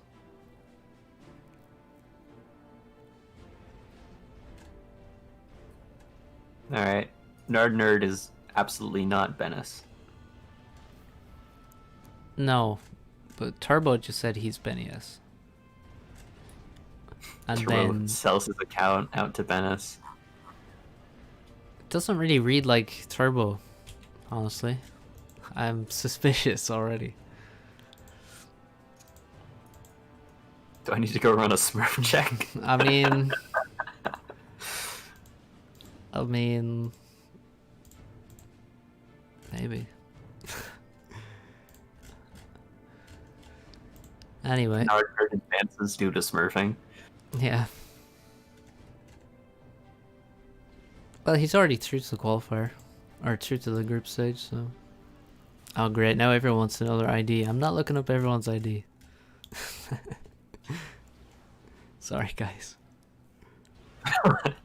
License and registration, please.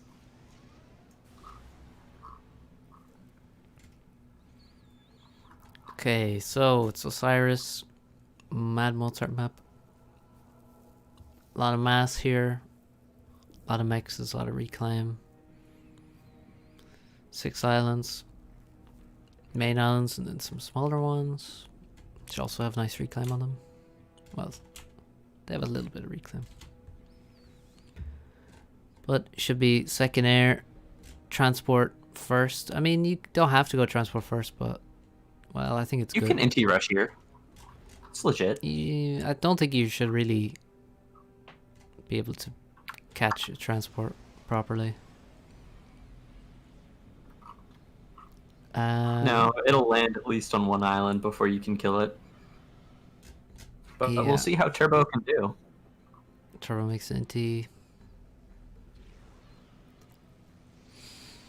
Turbo gave his account to Benius before, yeah. Yeah, you should probably look into that, Swkoll.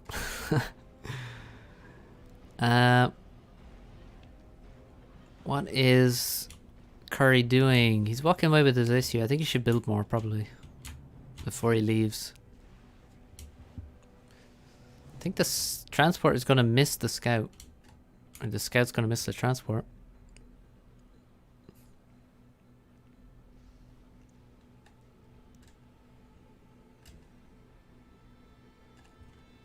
Oh, there's an Inti on a direct course.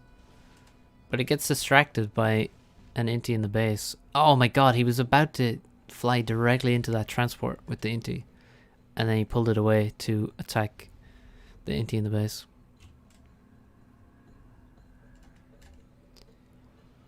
Transport for turbo. Going left. Yeah, the delay is to so I can stream from live in the games without potentially enabling cheating. What do you have it set to anyway? Like 90 seconds? No, it's only like 60 seconds, which is kind of on the low side, but well, it's like 60 seconds plus whatever the latency is normally. So it's probably like 75 seconds. Just seems, I mean, it's probably okay.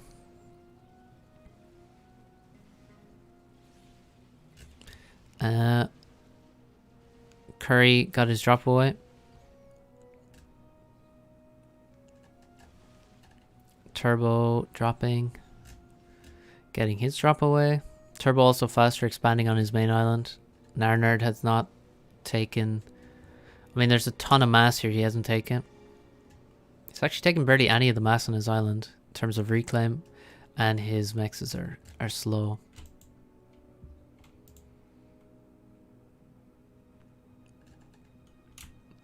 Fast hydro for Turbo on his first expansion island. That's a good move. You need that power.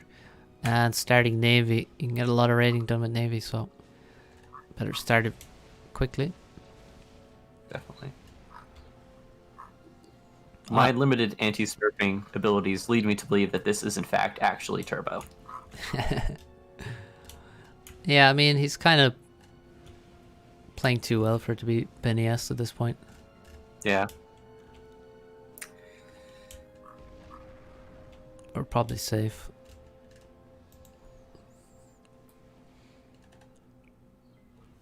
Where's this transport going? Turbo was actually quite a last-minute sign-up. Actually, both of these players were, I think. Yeah, maybe they didn't know if they'd be around. That's usually the case. Okay, Curry doing some drops. Going for the hydro, expanding to the island on the left. This drop to the hydro is actually pretty interesting. I don't think I've seen that before.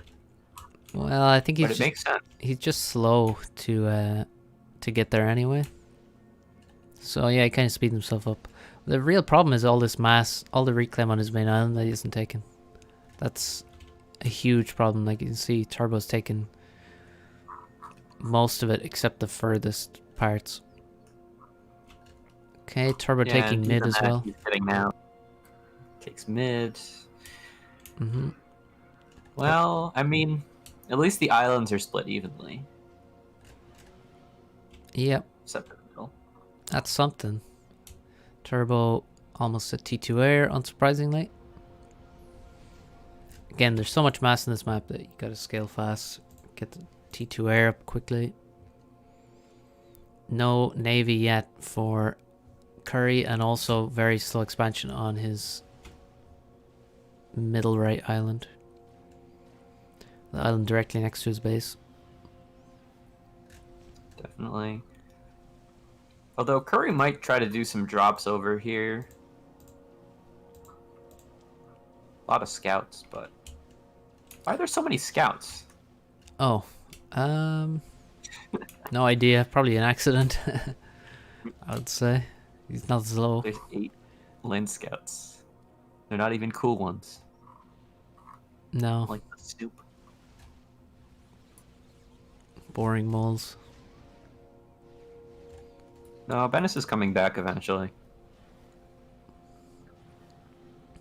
Unfortunately.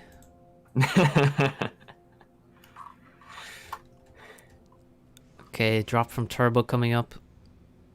Probably gonna go to the main island. I don't see any way it gets stopped either. And it's probably gonna do a lot of damage.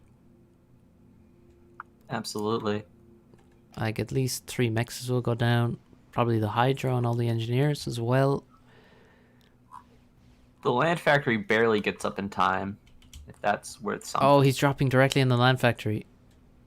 Oh, wait. Oh, he won't. The transport will be merciful. Transport is too smart. Yeah. Please nerf. If you land on a building, the units die. So he could have, if the transport actually landed where it was aimed at, he could have lost all the Mantis, all the Medusa. Wow. He just hit every single... He's gonna kill all the Mantis with the second Medusa. Let's see this Medusa accuracy. Oh. Perfect. And they just killed the factory. God damn. 4 vets on that Medusa now. It's pretty brutal. That's ridiculous. And the second drop is just gonna come over. Yeah. Some more Mantis being built for more drops. A Jester there now. Jesters can hit transports. But won't be able to kill the transport before it lands. Not even close. No. Is this Medusa gonna kill all the Mantis again? I think we have a 5 vet Oh. Medusa on our hands. There Yeah. we go. Oh my god. Look at me, I have more health than a Lobo now. 509 mass killed. That seems cost effective to me.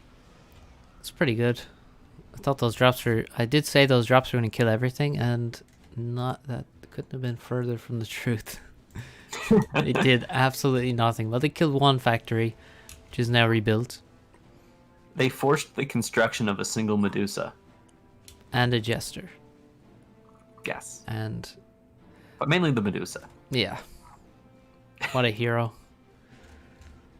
T2 transport coming for Turbo.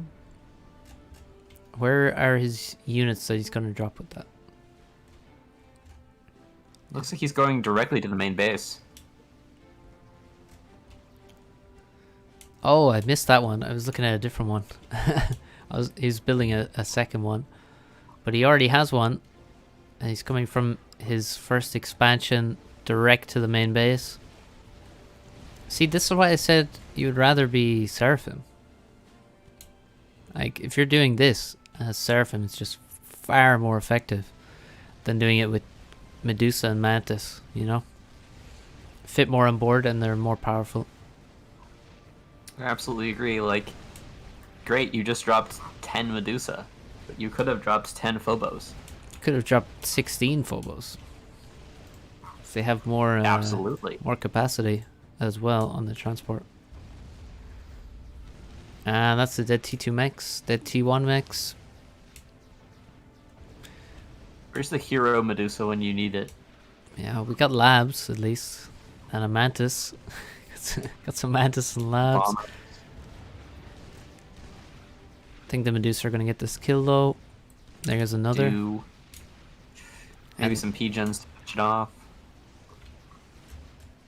There should be more drops. Yeah, here comes another one to the expansion now. On the right. And he took the small left island. Oh, he did. Drop Mantis as well. He's dropping more Mantis into the back of the base. With a T1 This is transport. just devastating. Yeah, drops everywhere. The gloves have come off. Big time. And Curry can't deal with all this. It's too much to worry about, and it's just his stuff is dead before he can react. Meanwhile, Turbo has 1, 2, 3, 4, 5. T2 mexes. He has... Well, the Navy looks kind of similar.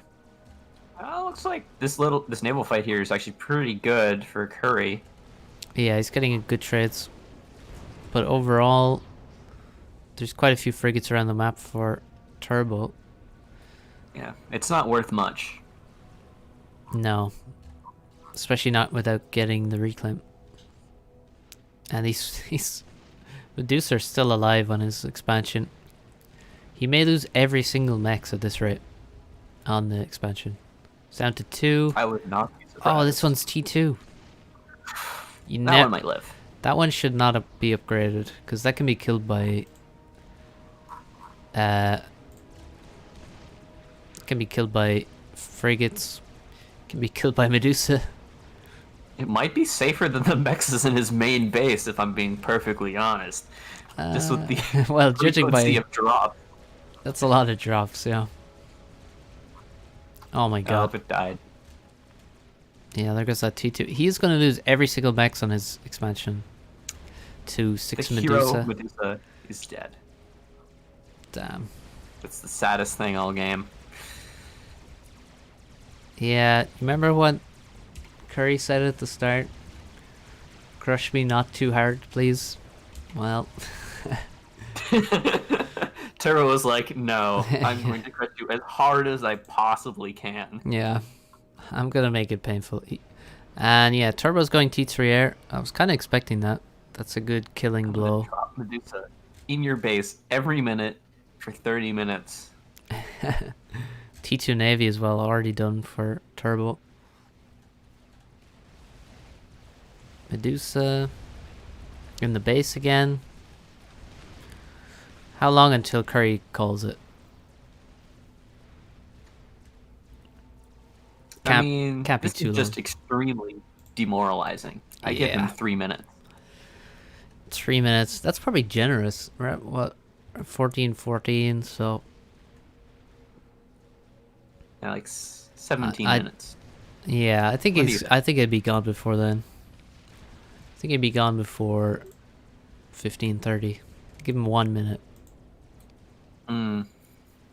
max. I guess we'll see. Watch him somehow win this game anyway. You're gonna get long odds on that one. T1 bombers countering frigates. Maybe Turbo disconnects. That's about the only way, I think. Lightning comes down and hits his router.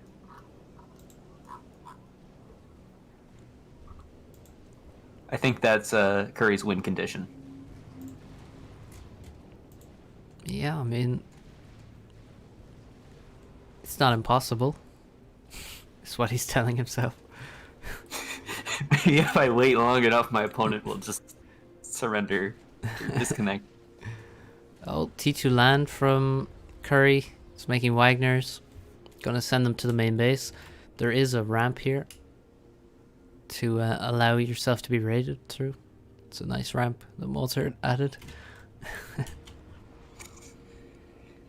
It's also notable that Curry does not have a single Tech 2 mass extractor at this point. This is true. He's lost all of them that he had. He had a few. Now he has none. Is this a ladder map?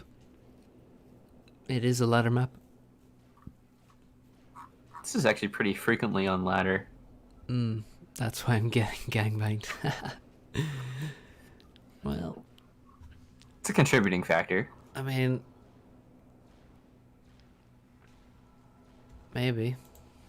Okay, I was wrong. He's still in the game, by the way. Let's see if he's out before 17 minutes.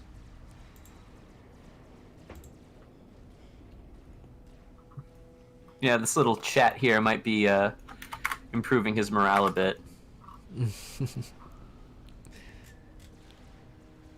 Plus, he hasn't been dropped for like 90 seconds. No, there was just a drop there on his Well, the commander. four Mantis, they only half count. Yeah, it's not the worst drop he's suffered. Do we need to construct some sort of tier list of drops to categorize them all? Maybe Because we have a lot of drops to choose from. Yeah, I mean, I think the first one was the worst, with the Mantis dying to the Medusa. That was definitely the weakest of the drops. Is he gonna go for a Wagner sniper or what? It's like a whole army of Wagners over here. Heading towards the main base. Actually doing significant damage to this frigate. Yeah, imagine a world where all these Wagners come up onto the beach and then run into the main base and kill the T3 Pigeon. That would be beautiful. I'm really hoping to see that. There's no torpedo bombers being made, and there's not really anything to kill the Wagners. Except, oh, okay, the Salem just came out. It's kind of derping around. The Salem... Turbo doesn't have his T2 sonar yet. He doesn't have T2 sonar? Oh, he's making one. Yeah, these Wagners are heading onto the mainland. Like, Turbo might not fully recognize the scale of the threat he's currently under. Yeah, I mean, it's possible he loses a T3 Pigeon. I think he still easily crushes the whole game, no matter if he loses, like, all of his Pigeons, pretty much. He'd still be fine, probably. Thanks to some Hydros, but, it would be great. He sees them now. Here comes the invasion. He almost has a strat. He's making PDs right next to the Pigeon. So they'll die if the Pigeon dies. Does Curry know that there's T3 Pigeon here? Oh, he's heading straight for it. He's heading straight for it. He knows it's there. He scouted it. No. Yes. Focus the Pigeon. Focus the Pigeon, dude. Pick one. Are we spreading out to dodge strats? Oh my god, did he just strap on his own Pigeon? He did. Oh, it didn't explode. He reclaimed. Reclaimed it. T2 Pigeon's dead. T3 Pigeon's dead. I think we've discovered the next win condition. Oh, he should... Where did the strat go? Oh, okay, it's leaving. Oh, I mean, not really, but I believe. And his main island is basically dead to Wagner's. On the right side. Still a couple of mexes left. But there's a strat coming. It's gonna just bomb his HQ a couple times. And no T2 Pigeons. No, not even T2 power. You should just target the ACU. I think Curry is trying to, like, torpedo snipe Turbo. Oh yeah, he's making an upgrade. It does look like torpedo. GG, he says. There it is. 19 minutes. He killed the Pigeon. He did it. That's all we wanted. It's been a success. Wow. That's worth a lot. It is. Like, you know.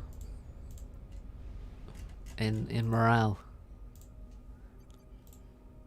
I mean, Curry got way further than a lot of... Yeah, he got quite far. That is his last game. Let's see what's going on. Any games hosted? So we've got Balinchik, Hybrid, and Turbo left in losers.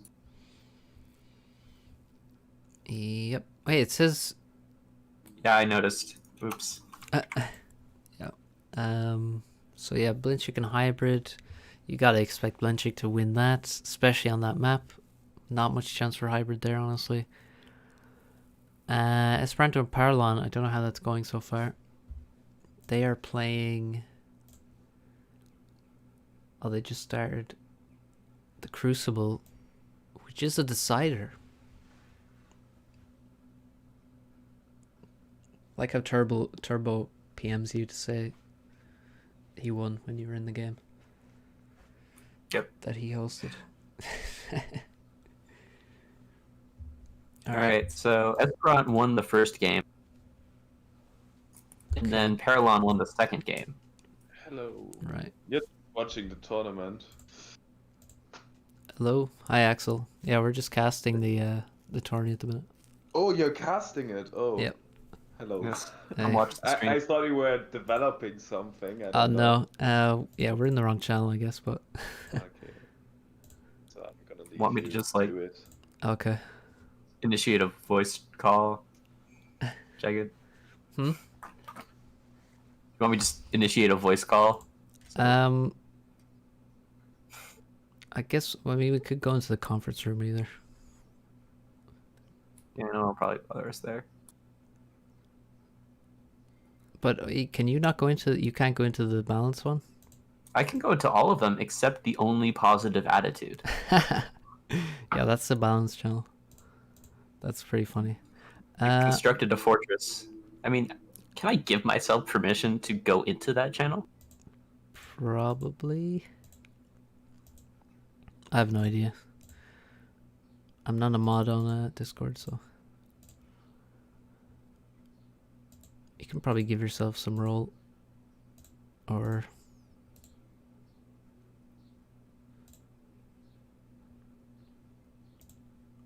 but yeah, I think we're fine here anyway. Yeah, that's fine. So we don't have a game to watch at the minute, I guess. So how do you think this is going so far? I think it's gone pretty good. Russians too strong. Very true. Esperanto, Paralon, Blinchik. Pretty strong. Zlo lost while doing some weird strategy. We'll have to watch afterwards.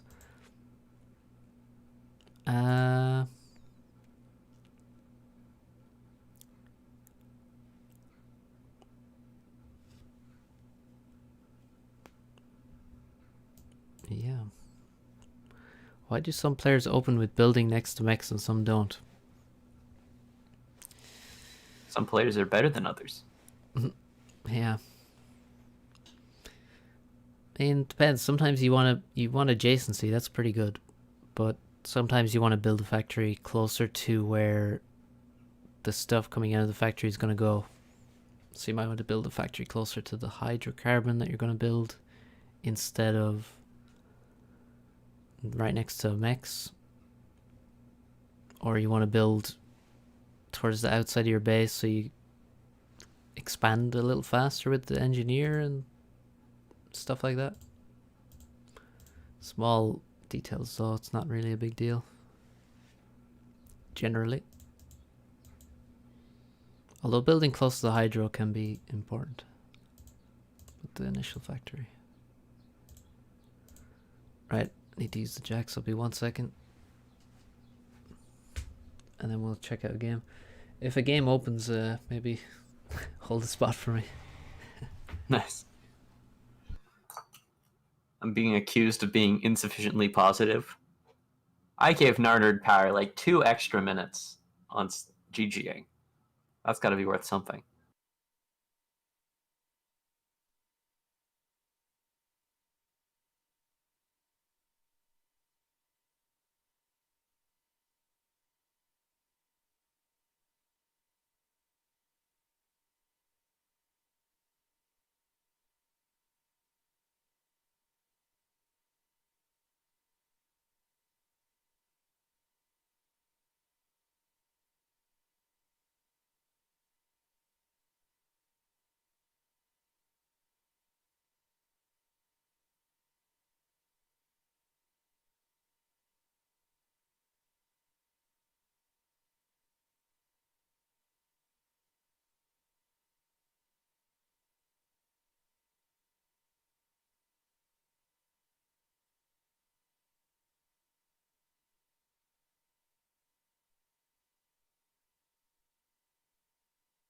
So apparently Esperanto and Paralon are on their final game on the Crucible.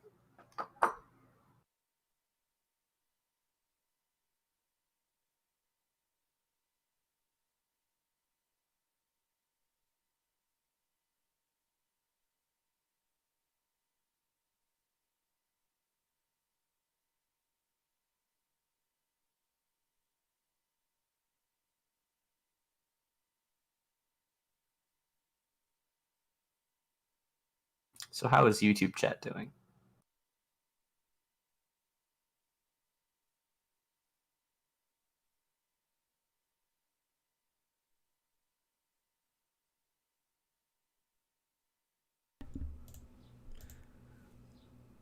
Hello.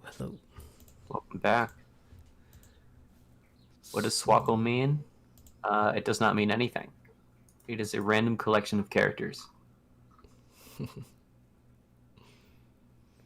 Also, did TA come up with the way to say it, or did you already think that that's how it was said? I came up with the way to pronounce it. Right. Oh, did you mention it in a video or something? Or in your videos? Yeah. I don't know if TA actually did any casts of me before I started casting myself. I definitely remember mentioning you, probably just mentioning your channel then. But you must have Yeah. been casted by him at some point. I think I was, but mostly after. Well, you got to remember, like, 2013 Swkoll was like a 1400, 1600 player. Yeah, TA isn't mainly casting the top guys, I guess.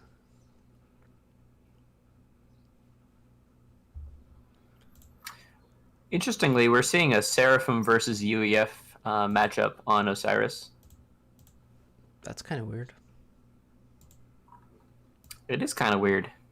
Who's But- who's UEF? Hybrid. Oh, right, okay. And it's actually going great. Hybrid is crushing. What? He's up like 5k mass at minute 15. All of the Phobos are just dying. He's crushing Navy. I better open this game. Although I know the live replay server will mess with me. This is very true. Oh, wait, no. Things are stabilizing.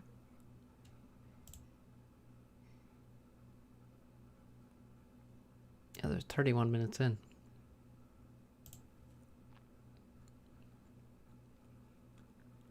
Wait, what's going on here?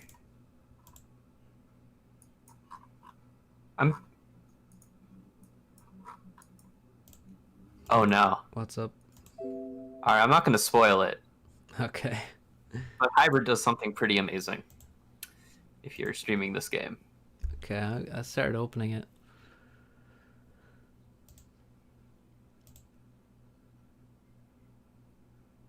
It has confused me a lot. But yes. Hi, Roy.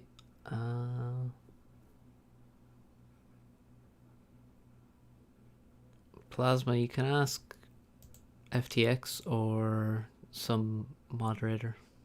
Yeah, I mean, including Swkoll. I'll do it later if you ping me. Yeah, Swkoll's a mod now. I'll remember.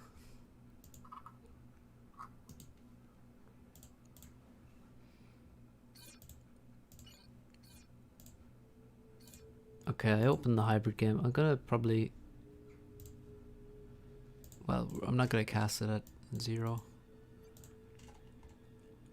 Just see what happens. I mean, I've caught up to real time, so feel free to do whatever.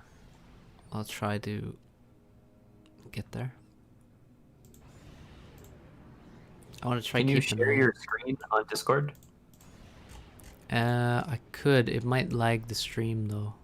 Yeah, probably best not to. You could. Oh yeah, if you look at the stream, you're gonna have delay.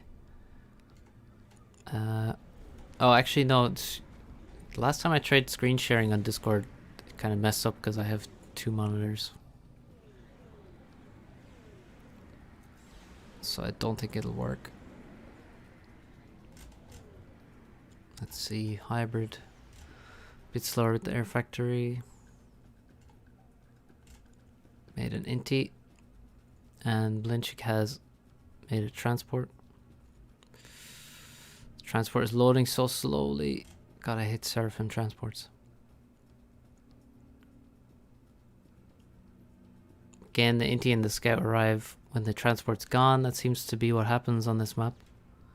So you're too far away to get there first. Blinchik dropped all his engineers in a weird place, though. He's picking them up. And he's kind of idle. And he's going to try and take Hybrid's island. But Hybrid's ACU is already there. So people try and do this. I don't think it's good though. Because the ACU is just going to walk into the factories, take them, and it's pretty bad. Hybrid, whoa. Okay, so Hybrid has dropped his expansion island, and then he dropped the middle, and then he dropped a couple NGs on Blinchik's island on the left, but failed to make that factory. Watch Blinchik's land factories. Which ones? I'm not entirely sure. Well, I just saw Hybrid lose 7,000 health to a PD in one factory.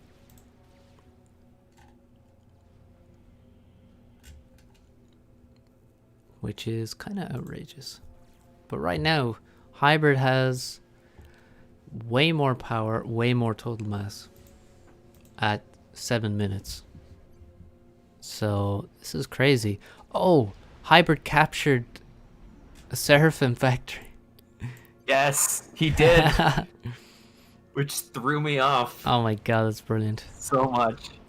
He now has UEF Phobos. Oh, damn. That's brilliant. Hybrid with a T2 Max. He has a couple of factories working now. Has a way better score, way more mass. Has more air, it seems. It's just ahead. He's just winning right now. Way better start. I mean, was he practicing this map? Could have Hybrid been. has been practicing this. He actually beat me on it the other day. Alright. Not that that says too much. Oh, that's pretty good. We are 2K.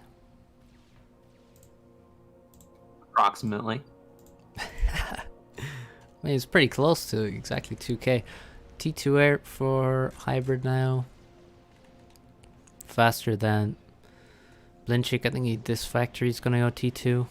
He just made. I'm only coming up to 10 minutes now. Oh, I'm way at 30, so Yeah. good luck.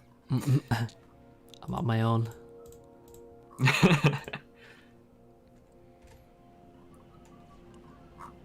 Oh, T2 Are radar you in the at the middle. point where all the Phobo spam just dies? No, there hasn't even been Phobo spam yet. Oh, I see some Phobo spam from Hybrid now. On his left island. He has a lot of T2 mixes now. Well, actually, Blend does too.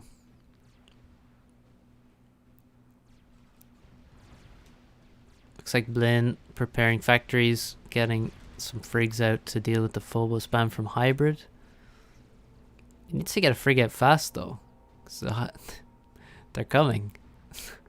They're on the way. 2 frigs are about to finish. Okay, 2 frigates appear just as the Phobos arrive. That's pretty bad for the Phobos. Oh god. How many kills are these frigates gonna get? He has to keep microing them back and forth. Well, they killed the factory already. But I'll keep moving. Now it's Phobo versus Phobo and Frig.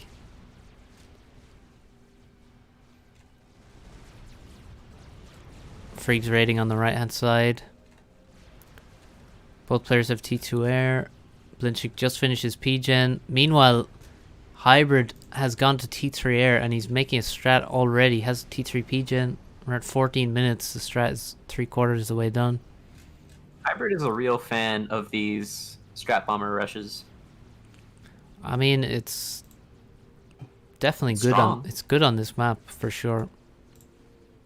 Like, you have so many resources, you can definitely rush T3 Air without too much trouble and without taking too much damage necessarily. You're not in that much danger. I love the T2 radar and T2 mechs in the middle island. That's pretty good. T2 mechs on the main island got raided by a couple of frigates as well. What's he gonna strap on? 'Cause the power is under a shield now, a Seraphim shield. Is he gonna hit the ACU?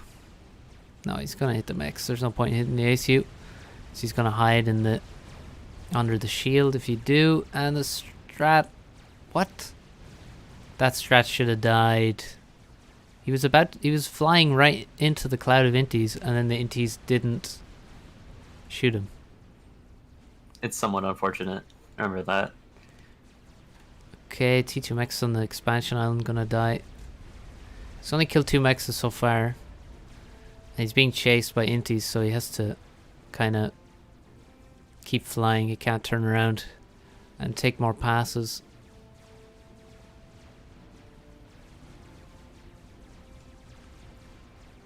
Oh, he's taking some shots. He's microing pretty well. The strat's still alive. Navy doesn't look good for Hybrid, unsurprisingly. Considering you rush T2 air, T3 air. Another mech goes down. And this is looking pretty good. He needs to keep killing mechs though. Okay, that was a bit of a fail. Save it. 1600 HP. Keep flying.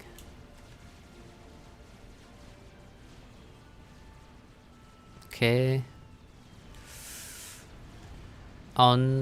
Wait, what? Okay, the strat's still alive. I was worried he was about to lose it there. He's got to kill more T2 mexes. He's doing well, but he's wasting his ASF though into inties. That's a problem. He's still killing. Blinchik is still killing all of the phobos. With That's a lot of mass wasted. yeah, this three factories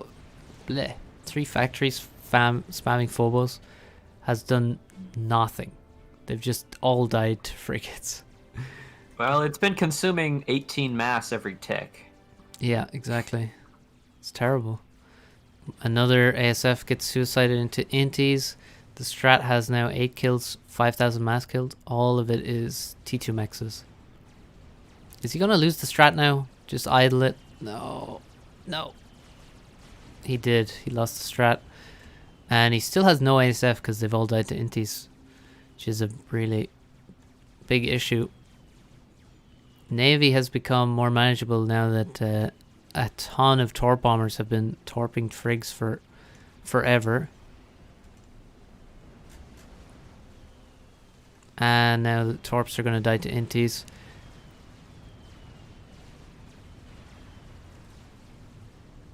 And Blin has T3 air now. Just finished T3 P-Gen.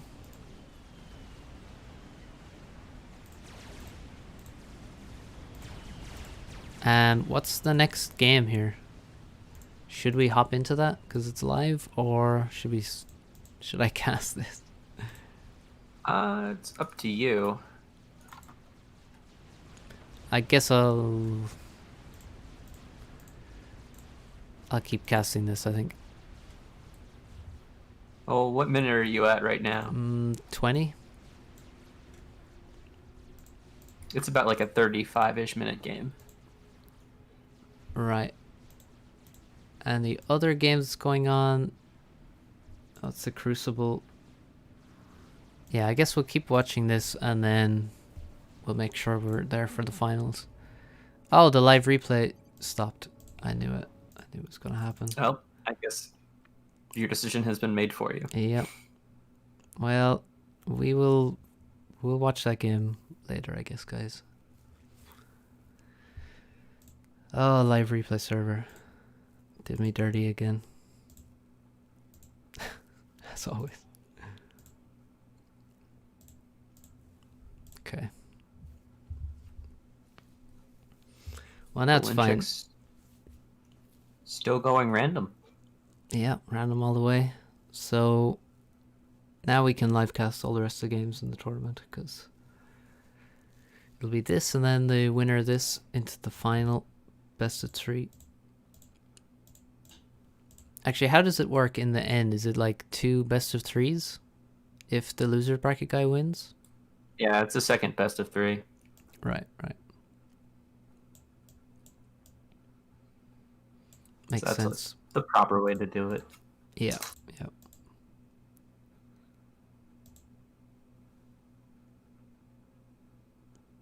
Yeah, the idea of like giving a map to someone, that's pretty... Well, in a best of 3 especially, it's completely unfair. You really have to just do the 2 best of 3s.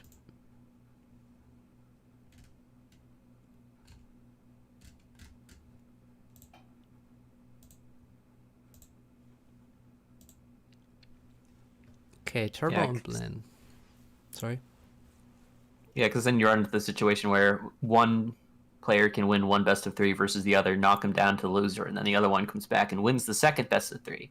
Because he fought it later, he technically wins. And I don't think that's... No. Exactly.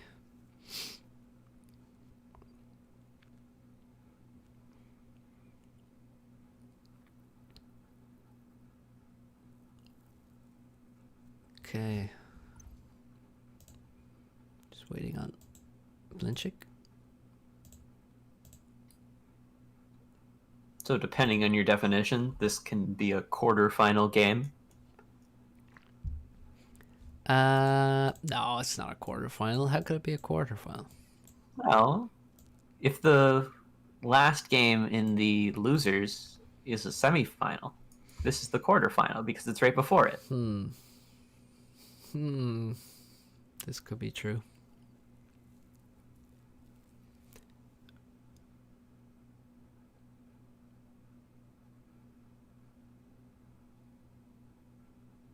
Right, so this is Niflheim, then Chicken Turbo, and then the next match would be the losers bracket final.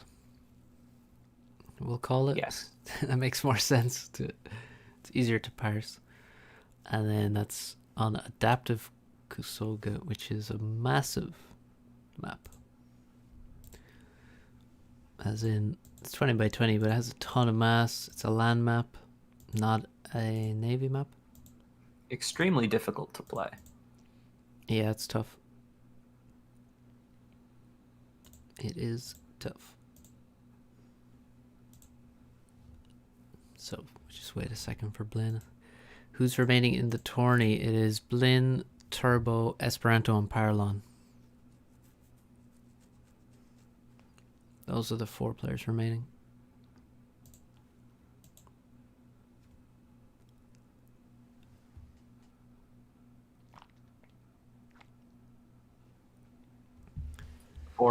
Three Russians, 1 American.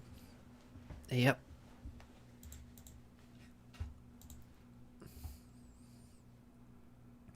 So we've gone 4 hours. So we'll probably be done in... Well, let's not say when we'll be done. That will jinx it immediately. Absolutely. The losers bracket winner is going to come and win and force us into the next extra best of... Yeah, extra best of 3. The losers bracket final will take an hour. We have a 90-minute game on Sentence Clutch. Yeah. All kinds Ends of with things the Major. are possible. Okay. Niflheim.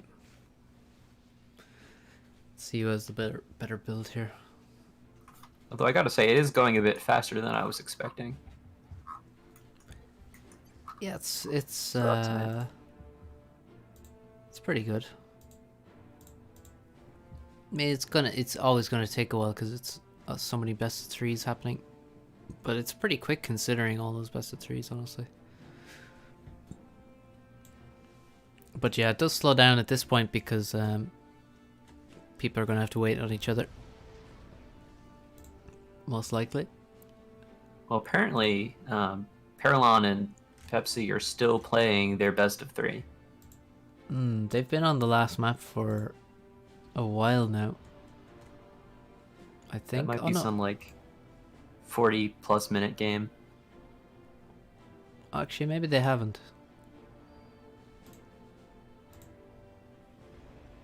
Let me see. Oh, they're about 20. It says 26 minutes into the Crucible game. That's not too bad. Yeah. Why are games on Reddit? I don't know. No idea. Because people are bad at following instructions, So, primarily. is that third air But from it's Blinn? not like I'm gonna GQ people for not rating their games. Second air for Turbo.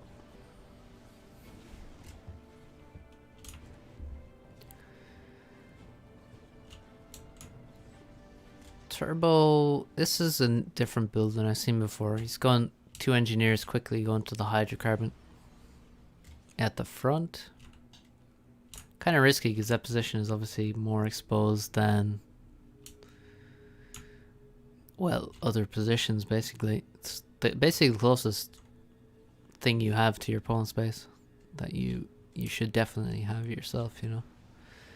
It's pretty common to send fast units directly at that hydrocarbon, so he's gonna have to send a few tanks that way early on to make sure it's safe. What do you think about the aggressive ACU option where you send it to your opponent's hydro on this map? Yeah, I think it's good. I think it's good. I mean, I think sending the ACU all the way out to the edge of the map is not that good in general, but everyone does it. Yeah, they just have their ACU sit there, and it chills. Yeah, I mean, you can chill with your ACU at your hydro or a bit further up, or you can attack their hydro if you want. But yeah, I mean, sending the ACU to the side is sort of abusable,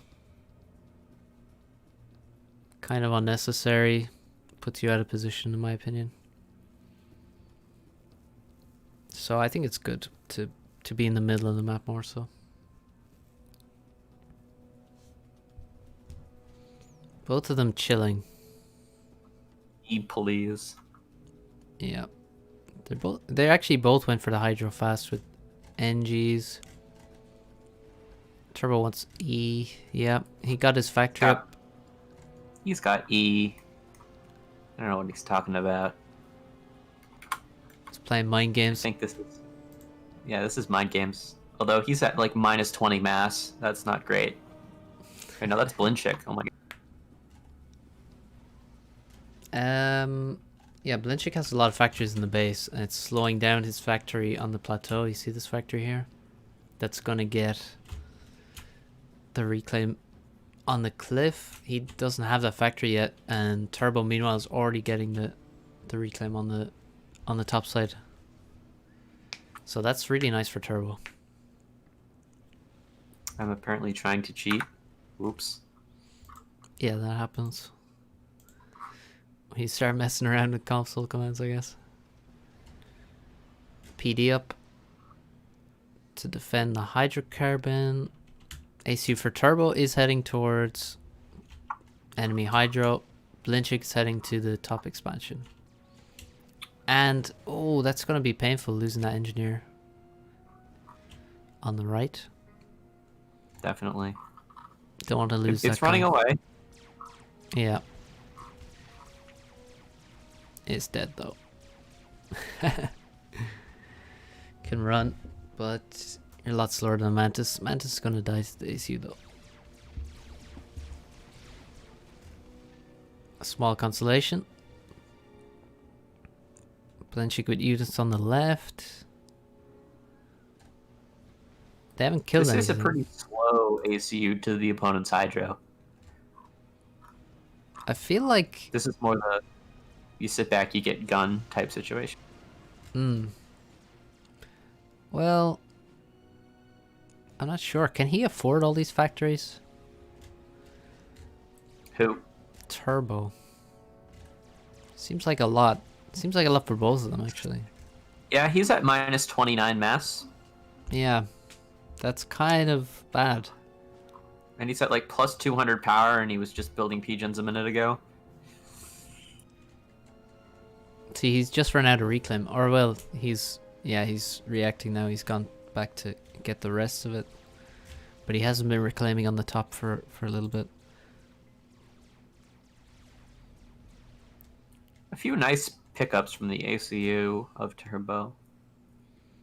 Yeah, he has a few kills. He needs Medusa with his commander. He really does. I'm not sure he's ready to go ahead and try to tank this PD. No, that would be a bad decision. For sure. I mean, if he had overcharge, but he doesn't. Well, he has a lot of power. Maybe this is he parks himself here and gets gun. I would not be a fan of that. Can't just chill like right next to your opponent's base. Make the gun. No, Should hey, not get away with that. If you're floating 200 power, you do what you gotta do. Oh, look at this for Blinn though. This is big. In the expansion, he got a PD up. He has multiple engineers expanding, taking mexes. Like, that's... Turbo hasn't really tried to defend his expansion or really get it. He sent no engineers there. 0. Yep. Well, there's a transport out now. From Turbo. Okay. Maybe he's gonna drop the plateau though. Yep. What's on the transport? 2 mantis. Looks like a mantis and some edgy, yeah. Okay, he's dropping in the expansion and he's gonna drop the mantis on the plateau, I guess. There is, you can see there's a lot of reclaim in the expansion, which is... You should send early engineers there to get that. Like Blanchik Looks like that's did. where the NGs are dropping. Yeah. It is. But you really should walk them there. Like Blanchik did. I mean, he lost the engineer to Mantis, but it was a good idea to send it.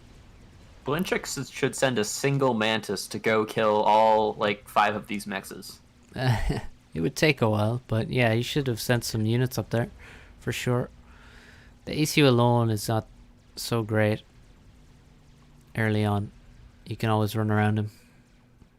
And he's obviously not going to be raiding. He's kind of slow.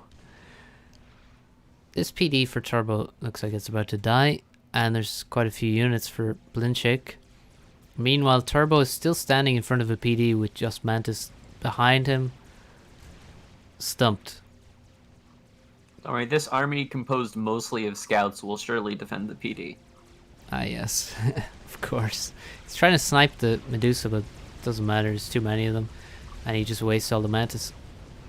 There goes the PD. And he's going to lose his Hydro. This looks really bad for Turbo. Also, Turbo making economy. He's making his second T2 mech. Meanwhile, Blinn... That's pretty greedy. Yeah, Blinn making a lot of spam. Making no economy at the moment. No, wait. Sorry, Blinn has a T2 mech up on the cliff. Bottom right corner. Very sneaky T2 mechs. Yeah, exactly. And not really a good one. It's pretty vulnerable, but it is sneaky. At least that's an advantage. And yeah, look at this damage. Huge damage Turbo's taking.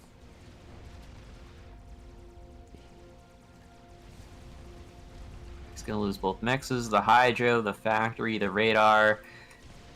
Yep. Meanwhile... But it's okay. He has the second T2 mechs. He's building a PD with Zesu. Why is he doing that? Maybe he's gonna get gun? and he wants to be super safe. That'd be so slow. It is so slow. He's lost the top expansion now. It's all dead. Factory there is dead. I mean, you want a PD there, not a factory, really. Defensive gesture. Yep.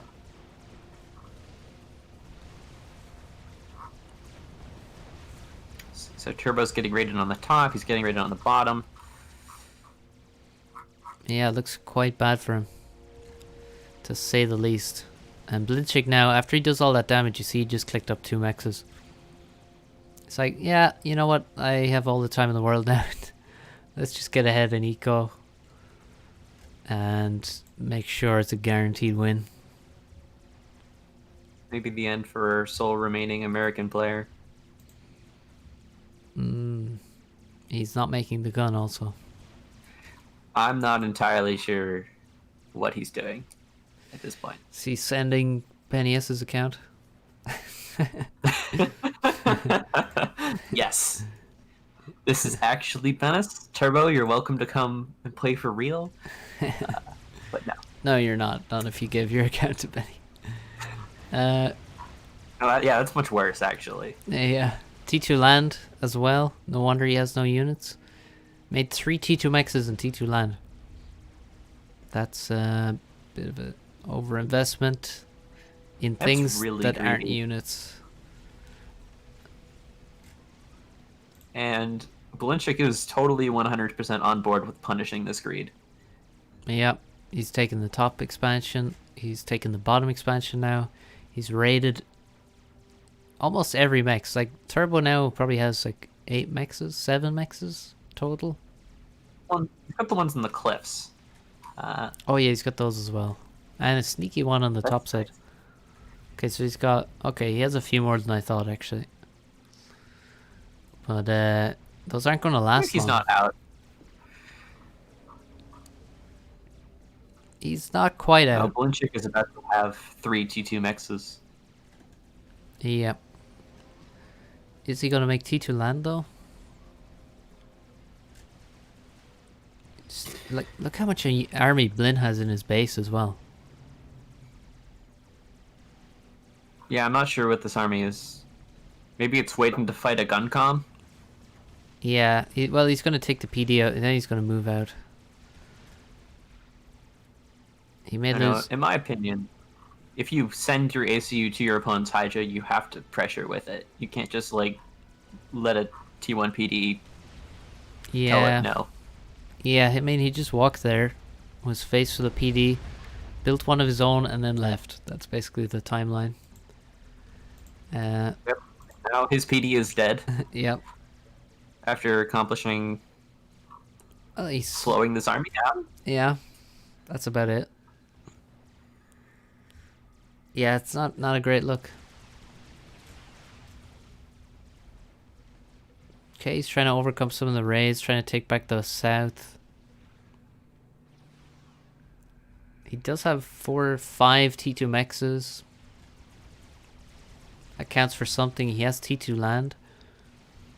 So there is potential. Because Blinchik still has not moved to T2 land. And Blinchik is still 2 T2 mexes behind. So depends. He needs to make sure every T2 unit needs to show its value here completely, and he's just lost 2 here on the front line. As I It's said really that. bad. Just getting overrun and swarmed. Yeah, that's like the #1 thing that can't happen. Also, looks like Turbo's losing air now because his air is split. Look, he had extra inties to the north that might have resulted in a draw. Or maybe even a win if Will microed. Maybe. I Certainly. mean, look at the sneaky air factory in the top left. Oh, okay, I see. Snipe. Snipe. Blin's in the base. Difficult snipe. South expansion is overrun by Turbo. His base is looking in danger, but he has enough rhinos and stuff to defend it. Even just the 3 rhinos and a couple rocket bots will stop these mantis. All right, looks like he's trying to get an air fight again. Ooh, he's going for it. Turbo needs to win this air fight. Turbo's very microing. badly. They're both microing hard. And then Turbo just gave an attack move. Don't do that. That's my advice. I think Blin... Well, Blinchik just ran all his units into the base, and Blinchik needed, or Turbo needed panic point defense. I think that's what happened. Yeah. Yeah, I guess that's probably why he attack moved. But he did actually win the air fight anyway, so it worked out. I mean, it's very close, but he did win it. And that was a mass donation. Yeah, about 1,600 mass in the base. Yeah. This smells like a comeback, potentially. Definitely on the table. As soon as these gunships get out and start killing every single mantis. Where's the T2 land from Blin? I don't see it. Blin does also have a sneaky T2 air factory. Ah, yeah. Blin still does have way more map control though. So, and the ecoing has basically stopped for Turbo for a long time now. But also it stopped for Blin. He hasn't added any more T2 mexes. But he's had the extra mexes on the top side for a long time now. Turbo needs to find a way to capitalize on this mass donation. And quickly. Yeah. I mean, he needs to equalize the mex count fast. He's still missing a lot of his own mexes. And the Mantis army is still strong. I mean, his T2 army is not that impressive. He's losing too many of them. Different locations. Looks like he might get surrounded on the bottom with the few units he has. Maybe he should just go for all-in Corsair snipe now. At this point. Like, gunships killing Mantis doesn't seem that great. Not terrible. It's not, but can he really win the game like this? I wouldn't put it past him. Like, Blinchik has a lot of build power in the base that would make sniping a bit difficult. Okay, Blinchik adding more economy. He needs to. The fact that he stopped making economy for so long is really worrying. Oh my god, look at those T2 mechs in the top right. Alright, Blinchik, build a TML. He built one? No, I'm telling him to. Oh, well, he has... These are super vulnerable. Yeah, true. Gunships raiding, killing the anti-air. I can't believe he made T2 mexes there. This is okay. Now that changes a lot that he has that much eco. Turbo's going. Turbo ahead in score now. Well, they're very even. Oh, more T2 units wasted on the bottom to Mantis. That's sad. Still, Blinchik has way more map control. Alright, they're both about even in mass income at about plus 50. Right. Damn. This is quite a game right now. Surprised there have been no Corsairs. He could have used Corsairs to snipe some T2 mexes and things, but the gunships have been doing good. That's for sure.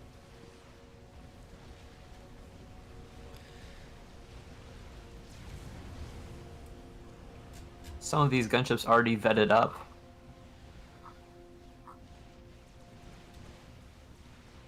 Yeah, gunships defending against all these random Medusa. Multiple factories died on the top side to these gunships. 21 kills, nearly 1,000 mass killed.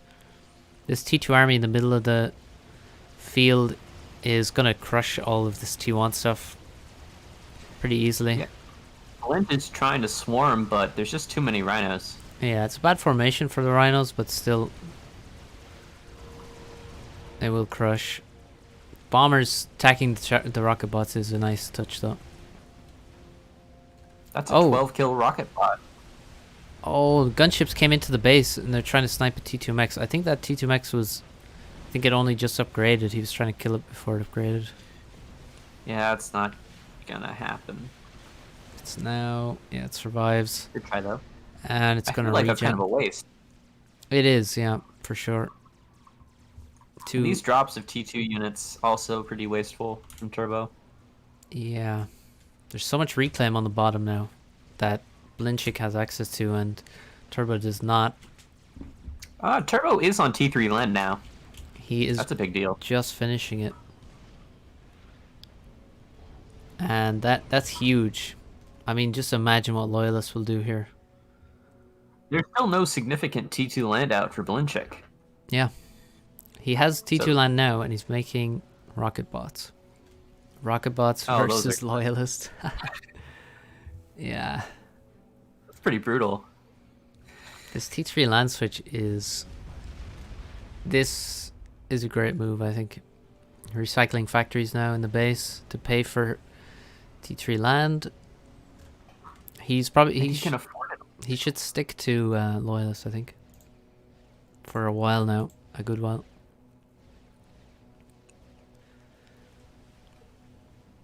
I mean, Loyalists are the best at killing Mantis, by far. And that's what he needs to do.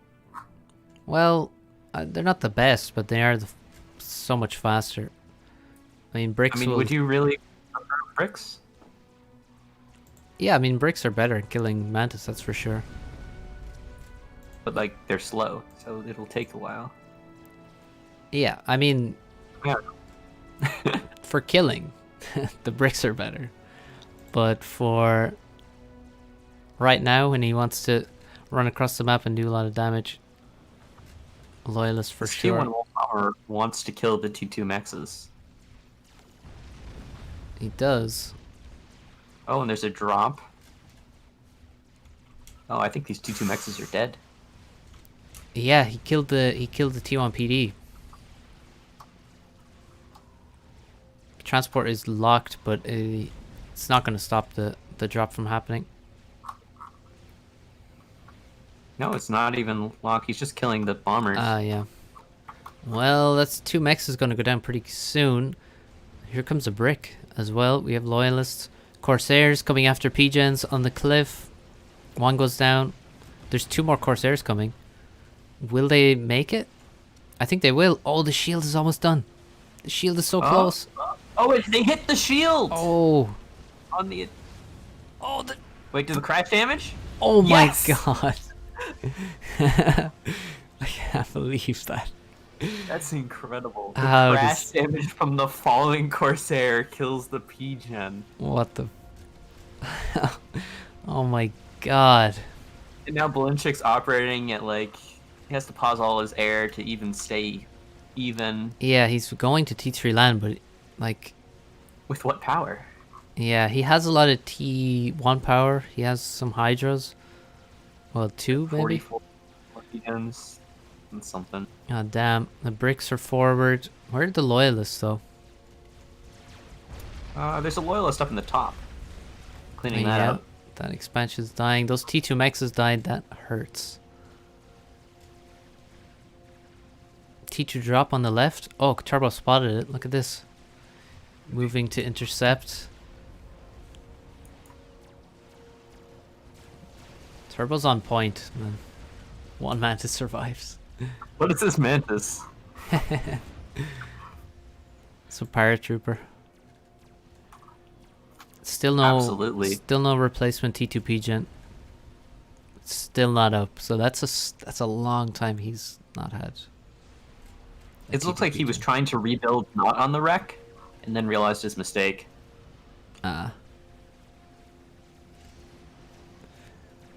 Okay, the bottom side looks like it's gonna die to this T3 and T2 army. Bombers are killing the Loyalists on the top. That's sad, and rocket bots actually. Aw, and he was so close to vetting up too. Oh my god, the loyalist stunned the rocket bot when it died, and then the bomber bombed the rocket bot.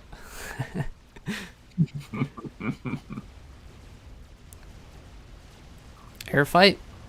Strange air fight? Turbo has less here, for sure. This looks like I a think this is really bad. bad idea.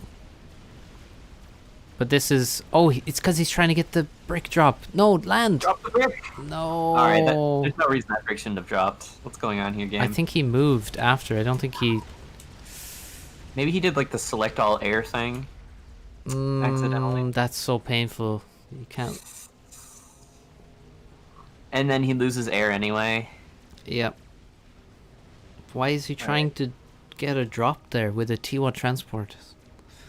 The T2 mexes, but yeah. Yeah, look, he could have dropped there and walked on the way, or...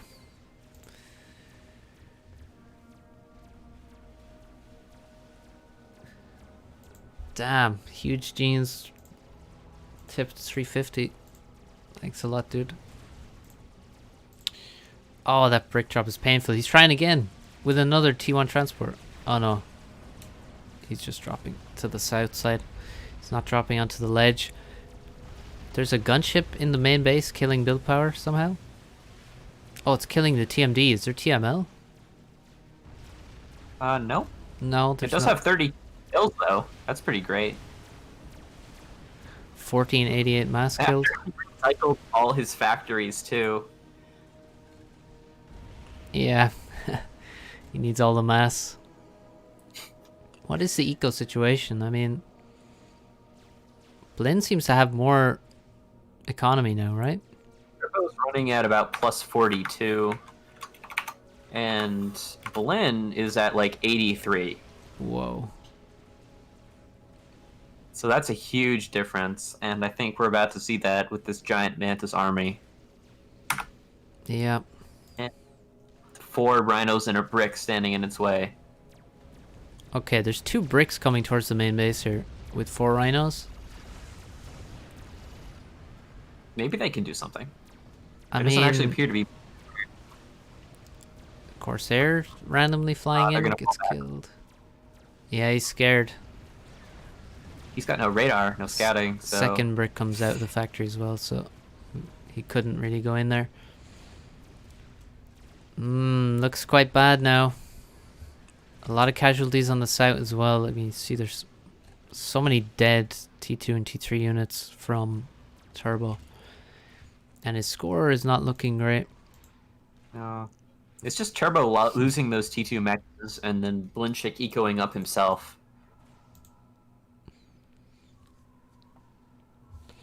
It's a dangerous set of happenings. Yeah. Okay, this is good. Brick gonna go down nearly for free for Oh, And that's the GG. he just calls GG. Well, that was a... Yeah, I think. Yeah. Yeah, you gotta call G at this point. I think I would keep playing. I mean, it is a tournament, so there's a chance. I mean, yeah, it looks really bad. I mean, it's like he just never ever really got back to map control. I mean, did he even try and get back to Hydro and 2 mechs position? Didn't really, Not really seem like it. He didn't secure the top side at all. Even the 2 mexes. Kept losing those just to random artillery. The south side. I mean, yeah, I don't know. He just... The tech switches were good, but he didn't use them to actually get back map control. Didn't seem like he was focused enough on evening the mechs count. But very good game. Blanchik grounded out in the end. Well played to the 2 of them. So now Blinchik will play Esperanto. Ah. Wait. Wait, so Esperanto lost?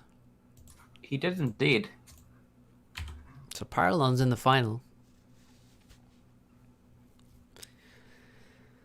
As Blinchik versus Esperanto on a big map, on a Petric map, 20x20 land map. 350, indeed.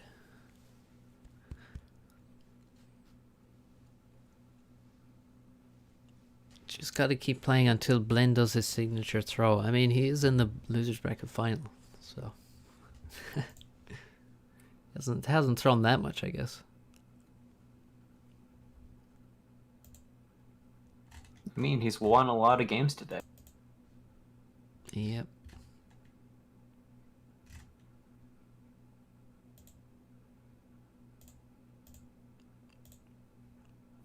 He's currently 7-2.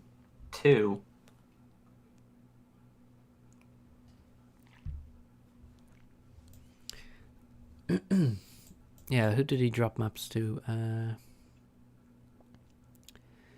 Yeah, he lost 2 maps to Esperanto, who he's now playing in this losers bracket final. You know, hypothetically. Hypothetically what? Oh, Esperanto's not responding to my pings. Oh, okay. I'm sure he'll be around. Yeah, I'd say so. He was in the chat not too long ago. Very true.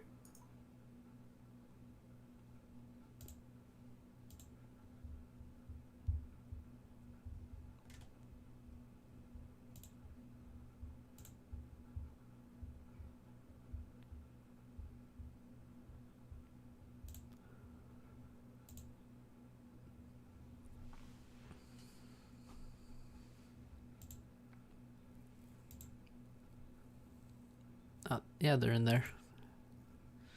2 of them.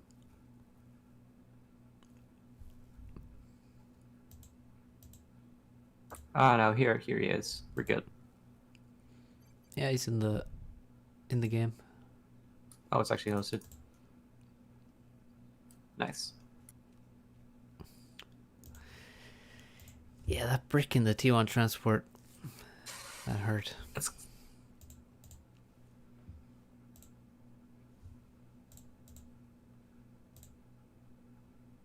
definitely painful. I did like the T2 Gen dying. Yeah, to the crash damage. That was crazy. The Corsair.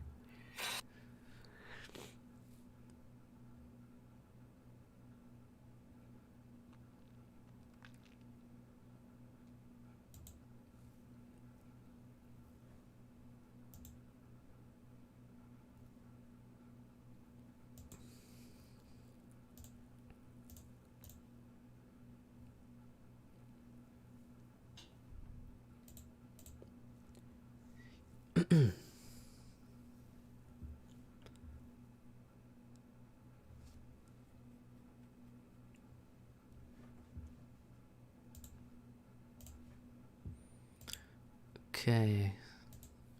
Who's the favorite on this? I feel like the map favors Blin. I don't know.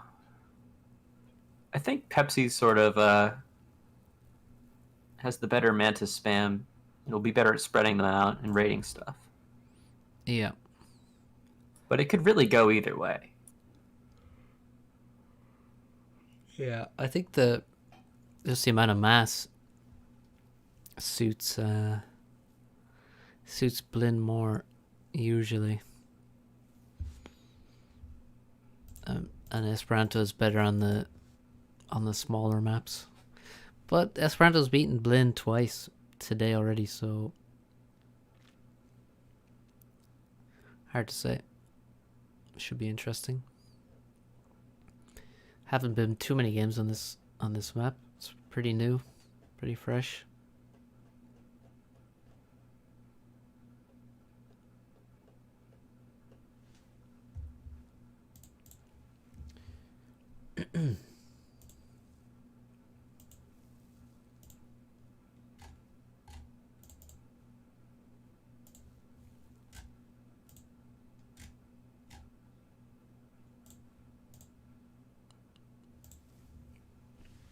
Guess we're taking a small break. I mean, Balinchik has been playing pretty nonstop. Yeah, he hasn't really gotten a break at all, has he? And now we're approaching hour 5 of the tournament. Yeah, I've been streaming for 4:40 now. Sounds right.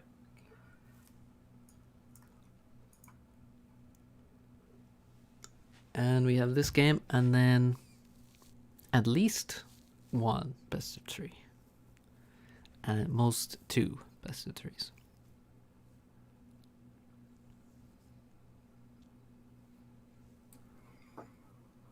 So I'm going to call this the semifinal. Seems right. I'm gonna call this the loser bracket final. I guess we'll agree to disagree. Yeah, sure. Deal. We'll figure it out. Well, it's on my stream, so I'm sure people will agree with me ahead of you. It's just the nature of the beast. Ah, but you see, I'm running things, so I can change the challenge to say semifinal. I've been one-upped. Alright. So, we have civilians in the middle. Anti-air, equipped with radar. Specifically to stop anti-rush across to the opponent. This is so that, you know, you can make a transport if you want. Surely you can fly an interceptor through the middle of these, right? I Only take a mean, few shots. you don't want to take any shots. I mean, I don't think you can. I don't know the exact range, but I mean, you're welcome to try. Also, you may just anti-rush across into second land, so it's probably not worth it. I don't think I'll take you up on that. Yeah. So, you know, you can make a transport on this map. You can make... You don't have to. I mean, at some point you have to make one, but you can make one fast. You can make one a bit slower. You can make a lot of land spam. You can do a lot of things here. But the main thing you're going to have to do is expand fast. And use your mass. There's so much mass here. So many mexes.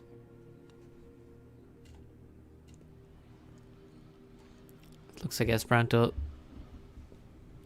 took a walk with his commander, unfortunately.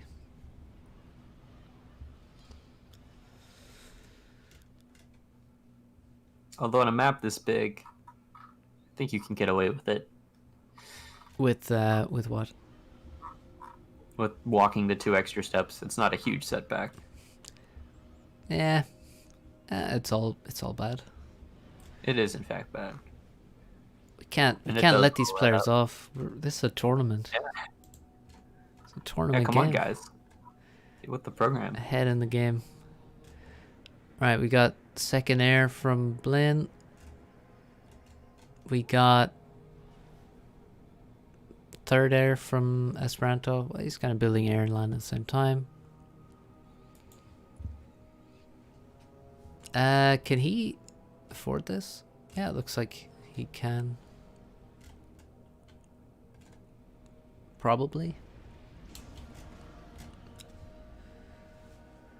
I should really get used to using the console commands.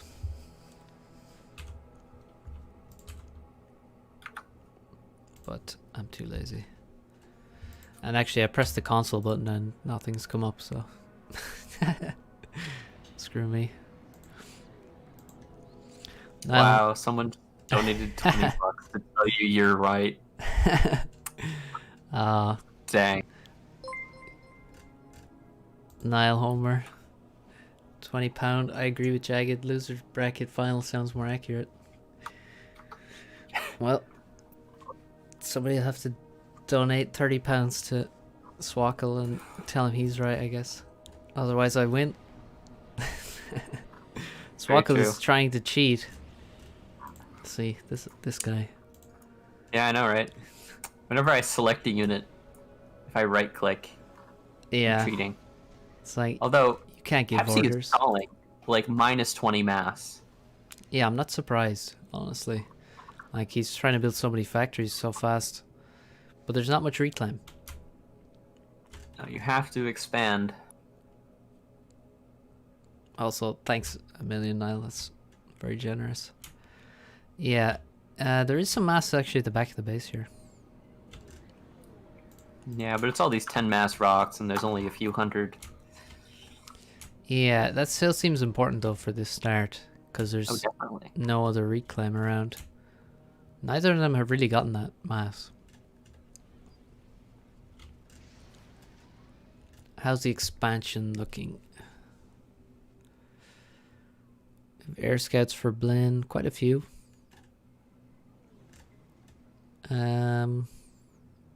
Esperant's transport is faster. Yeah, that's gonna be important. Okay, looks like he's dropping probably here to the 3 mexes beside this plateau on the bottom right, or right middle. Yeah. That's a pretty normal place to drop, I've found in the few games I've seen. Because it is further away, obviously, and you can drop on the plateau next to it as well. You get a Hydra, 3 mexes. You want to get some production and a PD probably as well to defend this. Blinn taking T3 Rex. What are those, snipers? I think they're harbs. Yeah, that might be harbs, yeah. Actually, I'm not sure. Yeah, the... No, they're snipers. Yeah, they're probably snipers. Either way, they're T3 units, and that's 1300 mass. That looks like Blinn is going to get. He already has half of that. Sidebar question. If you change the mass cost of a unit, does it affect the mass cost of all these Rex on maps? Yes, it does. Interesting. Yep, and I mean, the civilian building reclaim was changed. Like, their mass values were changed not that long ago. I mean, not that long ago, sometime last year, I guess. So that changed. Yeah, I remember that. Reclaim on quite a few maps. Like Salt Rock and things like that. And yeah, if we change if somebody had Riptides on their map, they leave less reclaim now. How about that? Because they're cheaper. So, very even score-wise. Looks like the drop means some faster expansion in certain locations for Esperanto, but Blinn much faster to his 6 mexes on the left in the lower portion beside his base. That's much faster for him. Blinn with no transport. He's actually not making a transport. He's making engineers out of his air factory, which tells me he's lacking power. He's currently stalling at about minus 70 power. That's not the worst. He is about to get a hydro. Well, the bad part is he's got 1,000 mass in the bank. Yeah, that's a bad part, for sure. Needs to get some more power going. He has some idle engineers that could make a few extra pigeons for him to catch up. But it's looking quite even so far. The question is, what are they going to do? I mean, there's still a ton of expansion to do on the top side. You can see there's so many empty mexes there. But what is the plan? Who's going T2 land or T2 air? What about the eco? I mean, Blinn with no E is not going to be able to make T2 mexes. Esperanto is still just planning. You know, he's from the Zlo school. So he's still standing in the base, building cyber and land factories. I think on this map it's more acceptable than others. Like, where do you send the ACU? Forward? Yeah, I mean, I guess you just send them to see, like, just straight across towards the enemy base. To where there's, like, a hydro and some mexes around where there's an engineer building a factory. And you can go to there. I guess you go and you get, like, gun and maybe you can push or at least threaten to push. Yeah, I mean, you It's not could. great. You could, but, I mean, yeah, I mean, on any 20x20 map, the commander looks, well, becomes less important. Do you see this naval factory? Yeah, Slow just pointed it out. It's a naval factory queued in the middle of this body of water. I actually like that. I mean, what? is I it don't know what the point is. Well, no, so the Mantis can't raid it, Well, oh yeah, that's true. and it can produce Engies. That's true.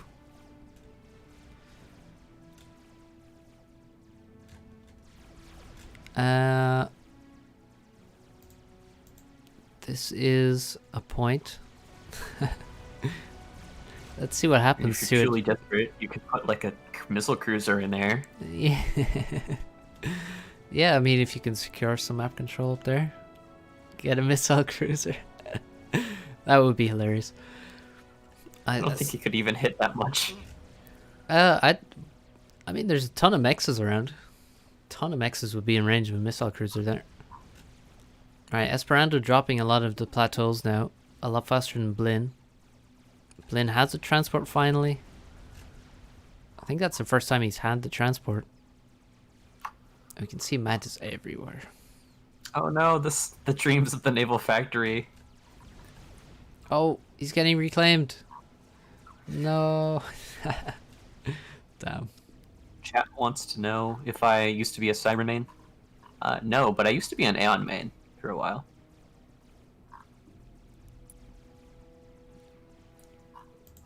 Denied, says Low. Looks tough to play. It is definitely tough to play. I mean, let's see how, like, I was about to click on the guy and show how many mexes he has. But they probably have like 40 mexes right now. Or close anyway. 43 for Esperant. Blin's begun the eco. Only 41 for Blin. Yeah, 2 whole mexes behind. Esperanto has the plateaus. He also has this corner in the top left. And he's raiding. The bottom right also looks more Esperanto than Blin here. He has a bit more control. Overall though, very even. And Esperanto's also started making some eco. He almost has T2 air finished. Blin faster on the mexes, as we can always expect from him. Blin going to start dropping the sides. Looks like Esperant never decided to be aggressive and drop his opponent's side plateaus. Yeah, he just took his own, and then, I mean, he would have to go around and start picking up even more engineers. And, well, he has a transport. Maybe he's doing that right now. He is. Esperant built a sonar. He did build a sonar. I don't know why, but he did. There's a sonar. It's 10 power that he's not getting back. Yeah, so they're both dropping these plateaus on the left at the same time. Blin getting there slightly sooner, I guess. So there's going to be The number of players that can properly play this map are probably countable on 2 hands. Yep. Not many. There's so many matches on the top side, and there's almost no 2 on land for Blin there. Blin's getting overrun everywhere, it seems. Just look at how many mantis there are.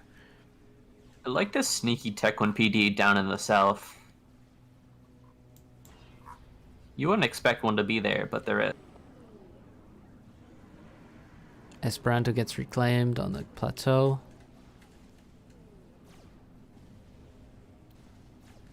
NG battle, maybe? I'm waiting for it. I But guess both attention is elsewhere. we're both just zoomed in on this. The most important thing. What was the PD you were talking about? Oh, this PD that just died, I guess? Yeah, it got a good few kills, but Mantis overrun it. Oh yeah, there's so many Mantis there. Yeah, he just runs over it.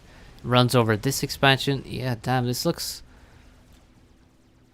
Well, I mean, Blinn is going to have to stabilize. He's kind of in trouble. Absolutely. Oh, it looks like Esperant won the reclaim war. He did. With full HP, so not even a fight. Esperanto with T2 air and far superior spam. The map control on the top side is insane. Mantis everywhere.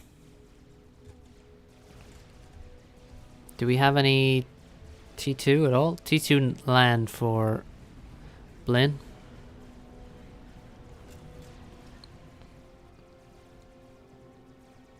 Esperant forgot about a mech in the back of his base. Oh, he did. Decided it wasn't worth sending the NG.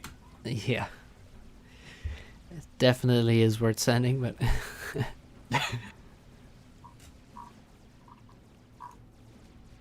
Yeah, the whole bottom side is completely overrun now by Mantis. A lot of dead mexes, and the center middle... The dead center of the map is overrun. There's almost nothing left except these couple of factories in PD. Now, this is what I was talking about with Esperant. He's very good about splitting up all these Mantis and just overrunning you. And there's nothing you can really do about it. Yep. Yeah, Blinn's just getting overrun completely. Everywhere. Still Blinn has a higher score. It should be noted, but... I don't know why. I really don't. Not sure how accurate that is. I mean, score... You can't judge too much off it. Well, Blinn has 6 T2 mexes versus 1. Yeah. But in terms of T1... Excuse me, T1 mexes... It's not going to be even close, I think, at this point. Blinn has 18 remaining T1 mexes. Oh, Jesus. Yeah, that's... Versus 42. Yeah. That's a problem. 2 Ilshis dropped to the back to stop this, these Mantis. 1 gets past anyway. These Mantis think they can just make it all the way to the base. Yeah, they're shift G'ing their way forward. Yeah, look at this. They are gonna kill this expansion. I'm pretty confident they'll kill it. There's no PD there. So if there's PD, he has a chance, but there isn't. So if he loses this expansion to the left of his main base, like, how do you ever recover at that point? There's just no way to get back in there. No, because you have to go all the way around to get there. Also, engineers dropped in the bottom right. Esperanto taking that map control. Gonna get more factories up, take the mexes, and probably kill another expansion. Mantis are in the back of the main base, killing P-gens. That hurts. Well, he does have 2 T2 P-gens already. Blinn does, but yeah. So thankfully, this doesn't matter too much, but there's yeah. no PD. Where's the point defense? Well, there's not much. Not much at all. 337 Mantis, says Slow. That's a lot of Mantis. And I see some Corsairs as well. This is just a very scary thing to fight. Yep. This has not gone well for Blinchik. It's completely overrun everywhere. 75% T2 support factory is gonna die in the expansion. Oh, there's a second one too. That's about halfway done. Oh yeah, the one beside it. Yeah, he's gonna lose everything in that expansion. And Corsair's coming in to try to kill the power. shield is Won't up be super though. successful. Shield is up. There's a flak somewhere that I can hear. Hey, there it is.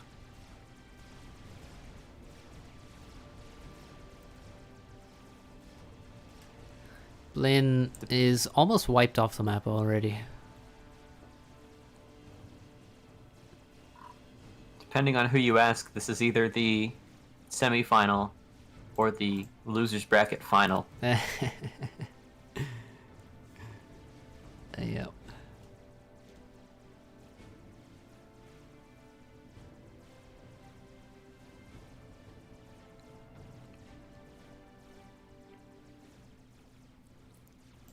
This random group of FAMs are just going to die to gunships. Oh yeah. I'm not sure how they got there. Yeah, they just ran through the middle and they just kept going. They will kill the expansion by the looks of it. Maybe they won't kill the factory. There's also a random group of dams on the other side killing an expansion. They're also gonna For die. those keeping count at home, we're currently up to 400 Mantis. God damn. Hey look, they have 1500 unicap. Cheaters. Cheaters, a lot of them. He's only at 700 units. Yeah, still safe. It's making Just T2 needs to- land now. Sadly. We want 1,000 mantis. Give us our 1,000 Mantis.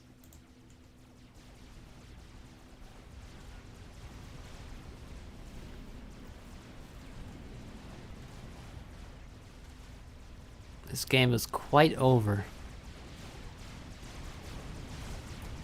You could say that.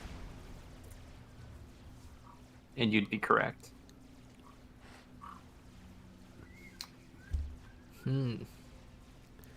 Gunships. Gunships. T2 land. Will he just go T3 land now? Yeah, he's actually just going straight T3 land. He should make another P-gen, at least. Another P-gen. I think he only has one still. There are 100 Hydras on this map, but I don't think he has most of them. Does have quite a few though. The Mantis bearing down on the base now. There must be at least 100 Mantis there, right? And they're running over the Ilshis. 120. Running over the That's Ilshis. Yeah, that's... it's not gonna be stopped. You hate to see it. Unless you like Cybern. Jagged, please nerf. Who? Esperanto? Yes. All those bombers, you see those on the shifty Some Mantis. juicy kills on them. I find a bomber with 3 levels of vet just from killing Mantis.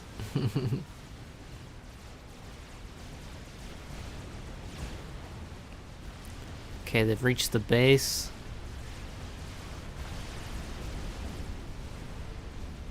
I feel like all the Mantis are gonna die though before they kill too much stuff right now.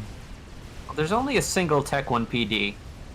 Currently at Well, 11 kills. There are 4 Ilshis though.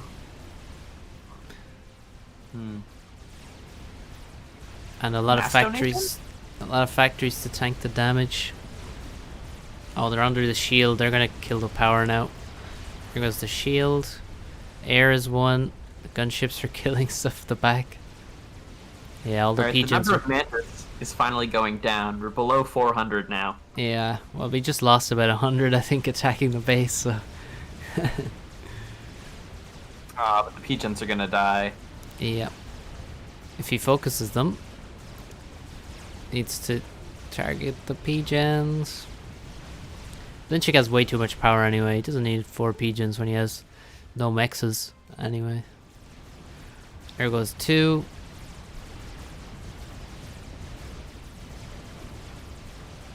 This PD up here has 25 kills. If Blinchik had just committed to more Tech 1 point defense, he'd be in a much better spot. I mean, maybe. Not a great spot. I think he'd still be completely overwhelmed. He does actually still have the left side somehow. The left expansion. Yeah, he managed to hold that.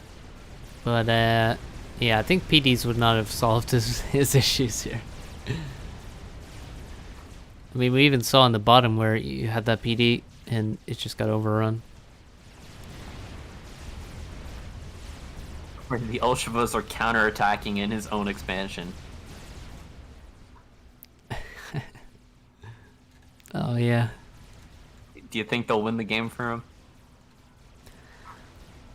It's a long shot. Well, there goes the HQ. The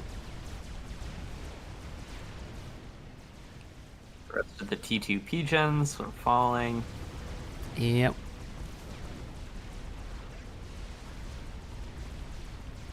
There's some loyalists in the mix now. Oh, where are the lawyers? They're mixed in with all of the Mantis.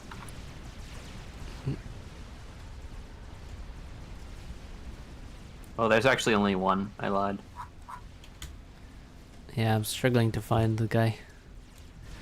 He's But chilling out near I- the Tech 3 line factory. I think it might be better to end. Look at these Ilshis. Hero Ilshis. 25 kills on one. Not a great map, says Lo, in his opinion. Very hard to play map. It's, for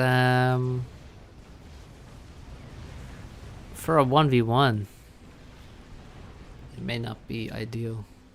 2v2 could get way more interesting.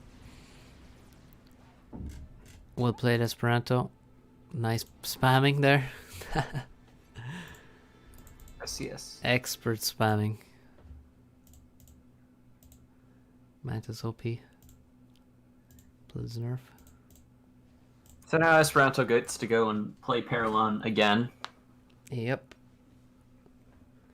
So Blin lost 3 times in a row to Esperanto. Ouch. Oh, that's still 3rd place. That's not too bad. Yep. Decent seed.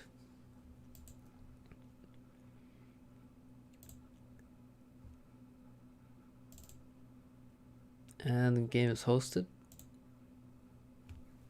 You don't need pigeons when you have 100 mantis in your base. We'll name that the Pauli principle. Yeah, that has been taken already.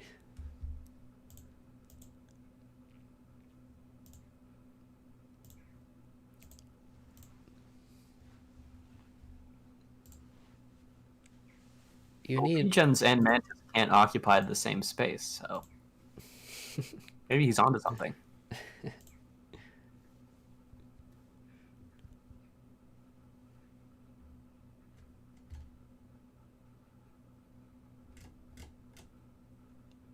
right. So Paralon and Esperanto in the final.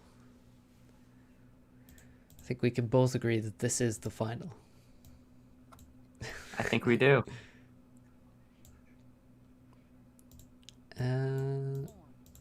So But what if there's the game after this? Is this also the final? it is also the final. Who can outspam Pepsi? Tough question. It's got to be another Russian though. No, wait. Okay, there's a few possibilities. We'll say Xerxes, yes. Zlo. And yeah.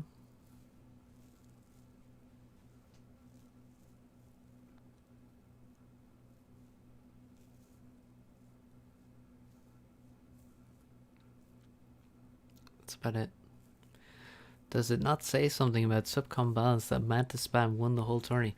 Well, no, the tourney is not over, and also that particular map is pretty spammy.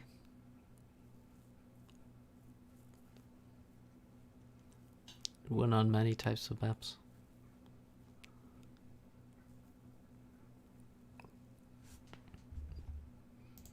I think it's not the... Well, yeah, I'm not sure. I agree that Mantis spam won the whole map, the whole tourney. Mantis nerf when? We do have 2 very spammy players in the final, though. That's true.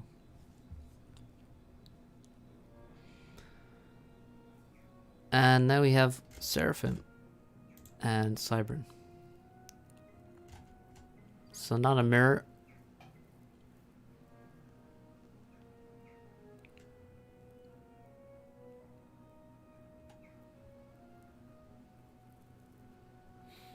Okay, first land, first land. What's the plan? Somebody will go air pretty quickly, I think. You think we'll see a third air? I think we might. First Celine. Okay, what's that intel? He's gonna hide it in the front of the base. He needs to be careful because he could get walked into by the ACU. First Celine is expensive. Very expensive. Yeah, that's like 20 mass a unit. And it's not gonna kill anything. Seems worse than first lab most of the time. Well, I mean, this could give amazing intel for the whole game. He just has to make sure it doesn't die to the ACU. And Or this hunter. I think it'll be cloaked by then. But yeah, it is a danger. Second land. Third air for Esperanto. The reason air is good on this map, I think, is because you have to have a lot of build power in the base to build a lot of factories, so there's good targets. If you delay the build power, you can slow down your opponent a lot. Also, these chokes are hard to push through with large amounts of land units. Mm-hmm. Yep.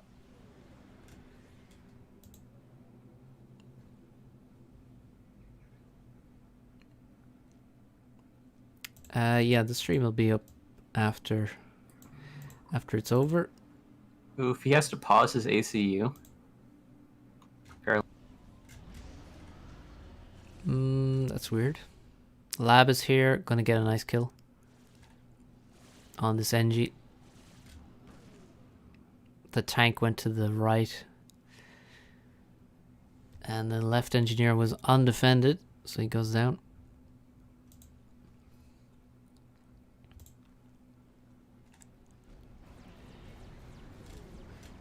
Celine's gonna decide to be a combat Celine now.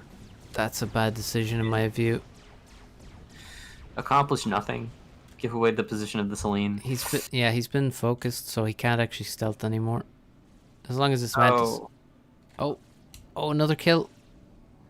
Gets reclaimed a little bit, but that's 2 kills for that lab. And this tank is going to have to come back from the edge of the map. And the lab is already leaving. He probably could have got that 3rd kill if the scout was with him. He could have. Yeah, he definitely could have. Here comes a bomber now from Esperanto. And this is looking pretty good for Esperanto. Yeah, you see Parallel tried to stealth the Celine there that he had revealed, but it already had an attack command on it, so it's dead now. Bomber. 1 kill. No anti-air in the base yet. There's 1 halfway. Assisting out the anti-air. Yeah, that's a good move. But he lost another engineer, and his ACU's idle. ACU's been idle for a while. Well, we're also wasting a couple times to the top side while we try and defend against the bomber. And we lost 2 engineers. Oh no. This is pretty bad. Paralon is currently floating 700 mass. Yeah, this is exactly what I meant when I said Swkoll is good on the map. Now we have 3. Is he gonna... Oh, he nearly killed another engineer there. Now he has to build engineers out of these factories after building anti-air out of these factories. He's going to be so far behind on units, and he may actually waste some units into the ACU here. This could be painful. See how Esperanto moves into the units. No, he doesn't. He moves away. It's pretty bad. But Esperanto has 5.5 land factories. And an air factory. Paralon just finished his 5th land now.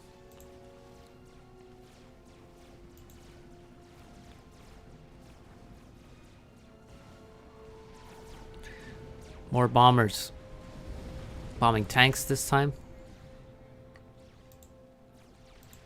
I don't know. Bloatier still... Not Bloatier. Paralon still has like 700 mass in the bank and hasn't picked up the reclaim in front of his base. Yeah. Can't spend his stuff. He only has 4 T1 pigeons right now. You can see Esperanto has way more than double the number of T1 pigeons.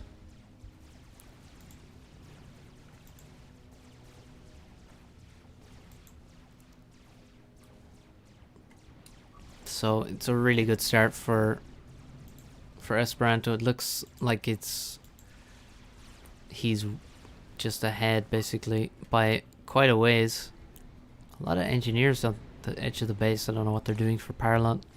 Another bomber going to be annoying in his base. And he has no anti-air there anymore. This is frustrating for him, no doubt.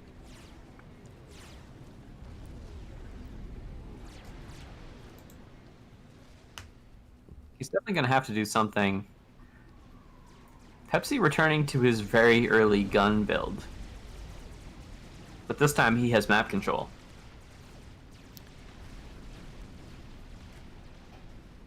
Oh, he is making gun. Yeah, you're right. The chat.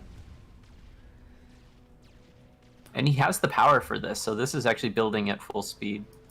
Yeah, he does have a lot of pigeons, so, and he's paused air, so this is great. This is really good play from Esperanto. It's just he's crushing. actually slightly stalling now, but he's... Yeah, slight stall is fine. When's the rest of the tourney happening? There's going to be group stage next week and the playoffs, I guess, the week after. Yeah, basically. He cancels the gun. What? What? Slow is somewhat surprised. He was like halfway done. Yeah. That's shocking. But he's decided to back off. That's really strange. Does he really think he's that far ahead that he can just raid the gun or cancel the gun halfway? I think he does. He's killing power in the base now. Needs to keep killing those pigeons. Those are the best targets. Oh, the Hydra's Hydro. almost dead. He's repairing the Hydro. He might save it. No. Okay, Alright. that should be... He's even bombing stuff. 80 power left. He's at like minus 150. Yeah, it looks It's brutal. super bad. He now has 60... He has 80 power income. Paralon.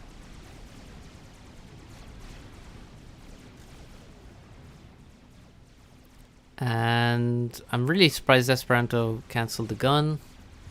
But he's still far and away ahead.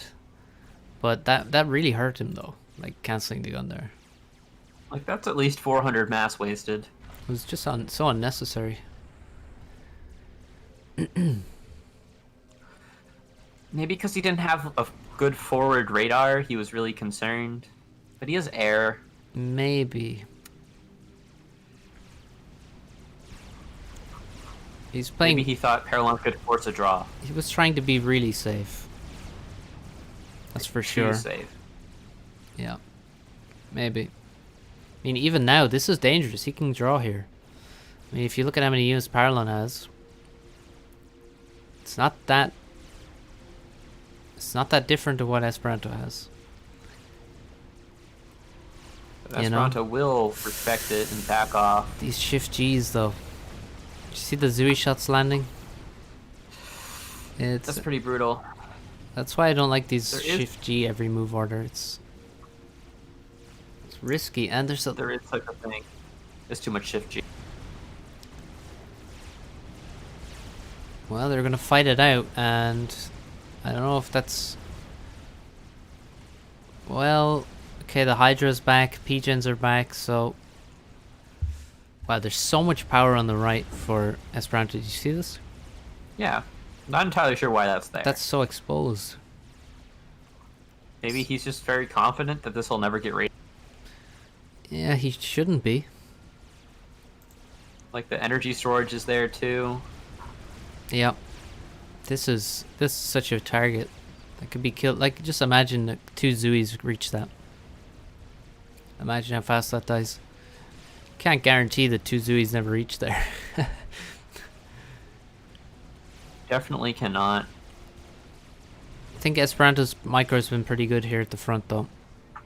He's keeping his ACU quite healthy. He doesn't have as many kills. But He's been playing it very safe in the front. Yeah. See, he's But I keeping think he can afford to. Yeah, he has a lot of map control. He's taking mass at the front with his commander. It's quite good. The bombers are not doing much. He's got the reclaim factory behind himself. Wow, look at see this bomber from Paralon. He microed it to bomb the Inti coming out of that air factory. Now he's ground firing in between the energy storage is gonna die, and so too may the P-Gens survive. But he killed the energy storage there. That's pretty good. Energy storage is not cheap. No, it's not. And now look, it seems like he's microing. Is he microing? Yeah, he is. He tried to bomb the factory, but the Inti came out just beforehand. Paralon was doing a lot of micro there. He's gonna bomb the P-Gens now. 5 dead P-Gens. Oh, a single bomb. The chain reaction. Paralon now though under 5k, and Esperanto just gets a vet. He's at 9k. And Paralon's kind of close to a vet as well though. Esperanto wasn't even using that power. No. No, it was just there. He's making more power. Maybe if he made less power, he'd have an overwhelming number of units. But he's standing still for quite an extended period of time. yeah, he must have taken some shots there.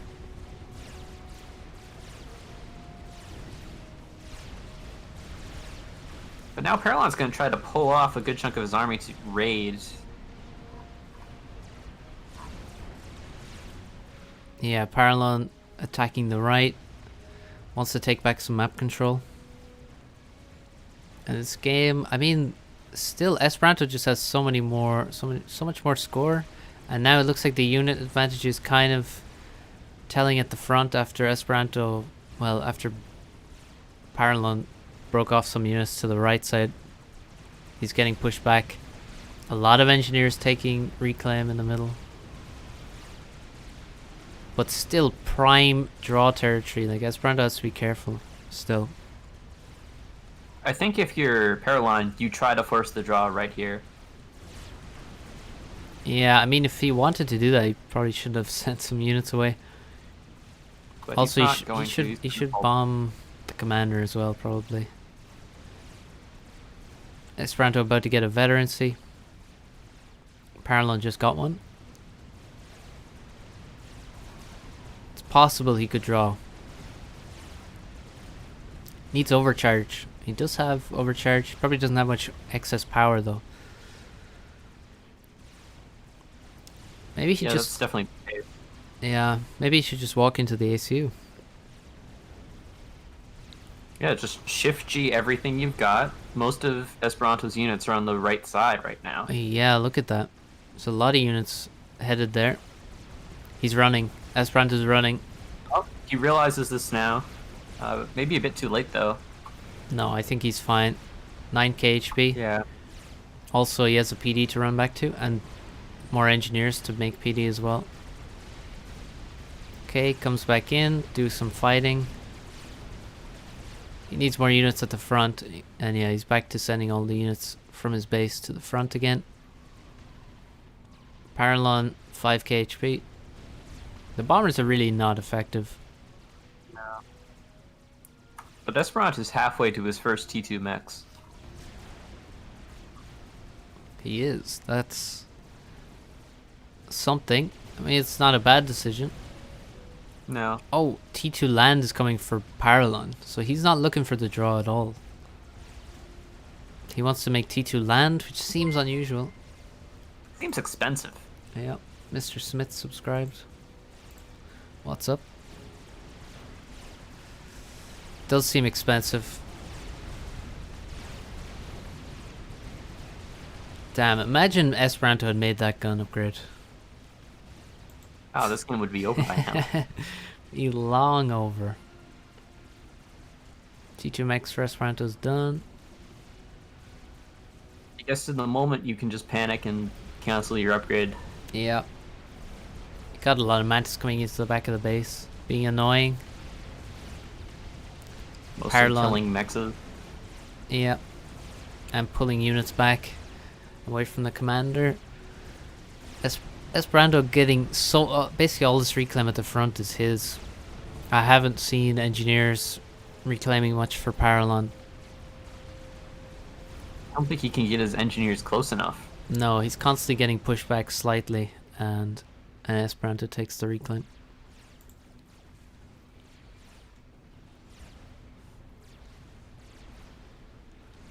Yep, looks very good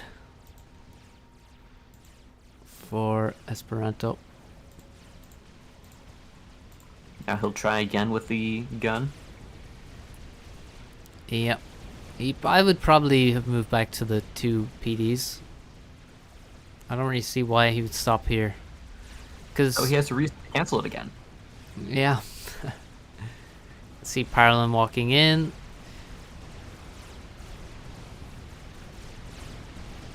Yeah, Paralon can't deny this. There's so many Medusa though. What? Seems like he's overdone it on the Medusa. Mantis would be better. Some Medusa are fine, but this is like mainly Medusa.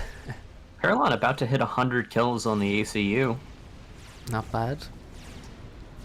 Not bad at all. Almost at 4k mass. Killed. The gun is done, and this should end the game. He can simply walk into the commander now. And it will be GG. As long as he doesn't take, you know, every single shot to the face from the Zuis. Hit the commander, dude. Yeah, Paralon Doesn't even need to. he calls it. Doesn't even wait to be killed. Well played, Esperanto. The start was so Right. good.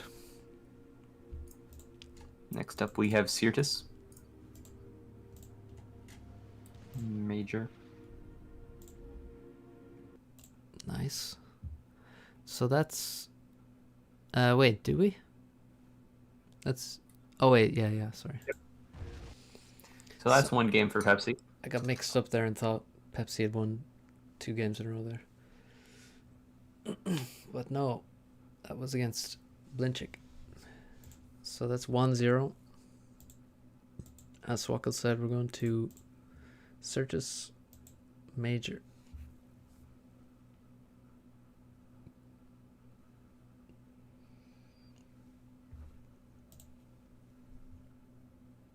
This bodes poorly for avoiding the second best of 3.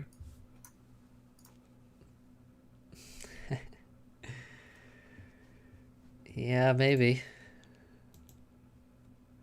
I mean, now that you said it. Well, we're gonna get settings either way. Probably. Unless... Well, no, not necessarily. Not necessarily. Unless I just put it in the second thing, but no. Guess what, guys? You're playing sentence no matter what. Yeah. Next best of 3 is all on sentence. 3 sentence games in a row. How to become hated by the tournament. How to become legend. That too.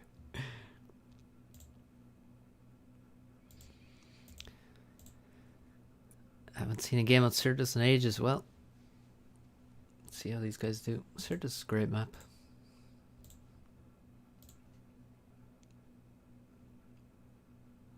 It's been a while since it's been on the ladder. Yeah, unfortunately. Best of 3, yes. Best of 3, and if Esperanto wins this best of 3, there will be a second one because Esperanto came from the lower bracket. If Parallel wins this best of 3, wins the whole qualifier tournament and gets the best seed in the tournament in the group stage next week. Well, I guess he won't have the best seed. He'll have the 9th seed, I guess. Yeah, I'll have 9th seed. Yeah. Which is in the 4th group. Because 8 people were invited based on previous tournament results. First lab.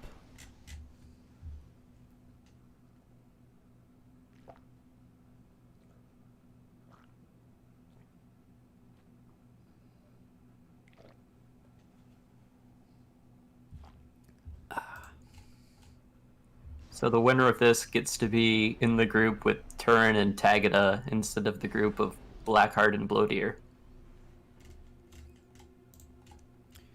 So yeah, take your pick there. I don't know which. Blackheart and Bloodier, pretty strong. Tagada and Turin, pretty strong. So you know. Pick your poison. Guess it's not that much of an advantage, really. No, not terribly so, but yeah, it still could help. And I mean, also, well, I don't know who else is going to be in the in that group. Somebody else from this tournament. yep. We have a Mech Marine on its way, and looks like it's going to get a kill from what I can see. Yeah, that is a cool way of doing it, Andrew. I agree. Look at this aggression. Lab and a bomber. Look at Esperanto's base. Certainly unusual. He didn't make the air factory. He's making so much power before he makes the air factory. This bomber could do a lot, especially coupled with the lab. The lab will get 1 kill for sure. It may not get more because there is a mantis. But the bomber can just pick off the other 2. The Inti won't be out for some time. Yep. Okay, the factory doesn't do enough there to block enough shots. The lab is getting away. No, that's going to be The annoying air for the rest of factory, the game. the air factory is finished now, and the bomber just dropped, but he was spotted by the scout, so that was a good dodge. He doesn't turn around Looks like to bomb it again. Just moves on. Is he gonna bomb the factory? he was trying to bomb these 2 energies, but they dodged, so he might be able to kill these P-gens. I think he. Actually, if he kills the P-gens, that'd be pretty bad. I think he should have killed the bomb. Should have tried to bomb the factory. Oh, 3 P-gens. If that had been the first bomb, he would have bombed the factory as well. Oh, another drop. He's going to kill another P-gen. And maybe an NG. The NG dies. The air unit building in the factory dies. P-gen dies. That bomber was absolutely brutal. We need another bomber. And he's just finished one. Although thankfully, Esperant overbuilt a lot of power, so he had full power when those pigeons exploded. Yeah, I guess that's something. It's a silver lining, but... Now he's at minus 200 and running out of spare power fast. yeah, he's still making air. It looks like he's sending his ACU to just block off the expansion. Yeah. It's pretty normal. Paralon is sort of slow with his land factories, but... wow, did he just... He just killed the Mantis. Yeah. Engineer? Dodge? Nope. Look at that. He tried. Look at the micro. See that turn? Pretty That was sick, a great turn. Pretty sick turn. And he's killing the inties before the bomber goes down. And he found... Bold of you to think this bomber's going down. Oh, god damn. The bombing, the micro. Bomber is going to go down now, though, right? The inties went for sure. out of position. That's a factory that's getting bombed, unfortunately. Not an NG. Imagine if he killed that NG as well. Okay, the counterattack is on its way, though. Look at the Mantis spam to the bottom. That could do a lot of damage. There's not enough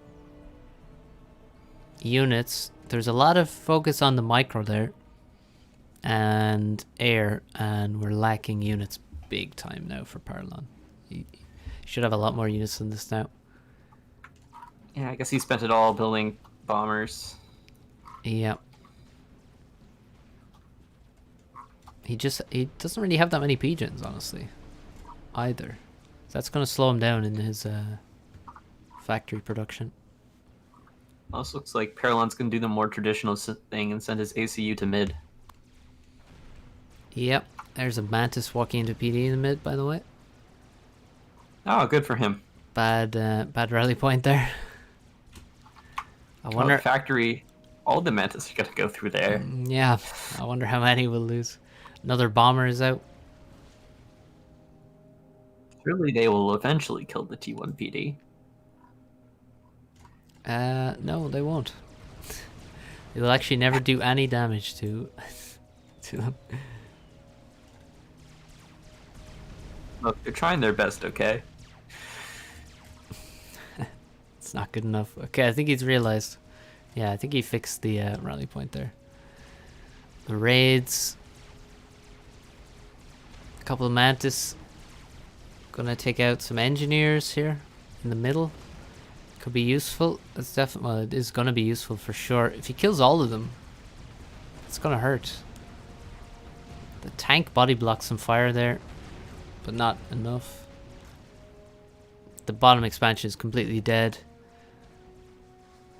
And damn, Esperanto is gonna have a map control advantage pretty soon. However, the mid reclaim looks like it's Paralon's. Probably. Oh, he's tanking so much fire from the PD. Because he messed up with his Lobos. Away. He's going to lose a lot of HP for that. Unnecessarily. Well, only about 1,000. 1,500. They'll just delay him. And now actually he's attacking the gateway, not the PD. More bombers coming in. He's just bombing pigeons. There's a static turret. There's a static turret there. There goes a radar. This is pretty incredible, just APM from Paralon to be able to micro all these bombers simultaneously. Yeah, I'm not sure what he's doing. This is crazy. Alright, the pigeon's finally dead. But looks like Esperant took the long road around and will show up just in time.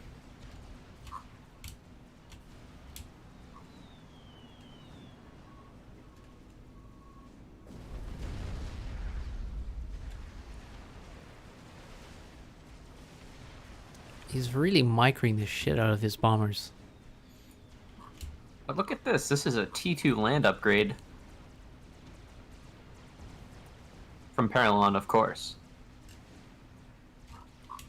Where... Oh. Alright. T2 land.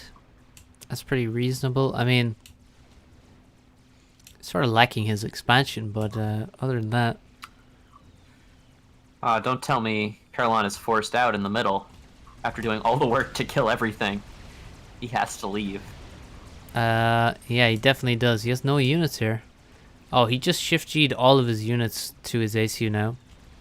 Small overreaction there. Small Yeah, he's got bombers. You don't do that. He doesn't need to. Okay, he's done it again. He's going after the enemy commander. Don't like this. This is... I don't know. I mean, there's only 1,200 mass left. Well, the civ buildings also have stuff, but yeah, it's not all there. I mean, it's He's more... just gonna sort of forfeit the sides. Well, he's making pillars. I don't know. Does he want to turn it into a draw or what? Because that's what's going to happen if you do this. Especially with the pillars just finally coming out. Maybe he feels like he's in a bad spot. But Yeah, he just has completely lost this expansion. yeah, I mean, if he didn't send all of his units away, he could have retaken that pretty quickly. Esperanto's standing there, just taking the reclaim. He got a few hundred there. Okay, now Paralon is standing there taking the reclaim.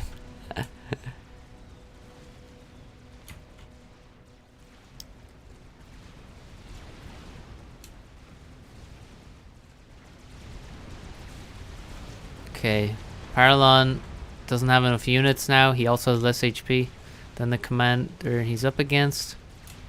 Does have his first vet. He does. Esperanto's on his way to his first vet. He's gonna have to leave.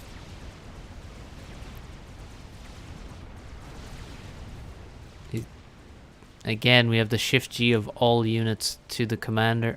He's getting raided at the back by these mantis. Both players are just shift G'ing everything. Look at this. Oh, look at the overcharge. Absolutely beautiful there. And the Lobos. I feel a draw coming along.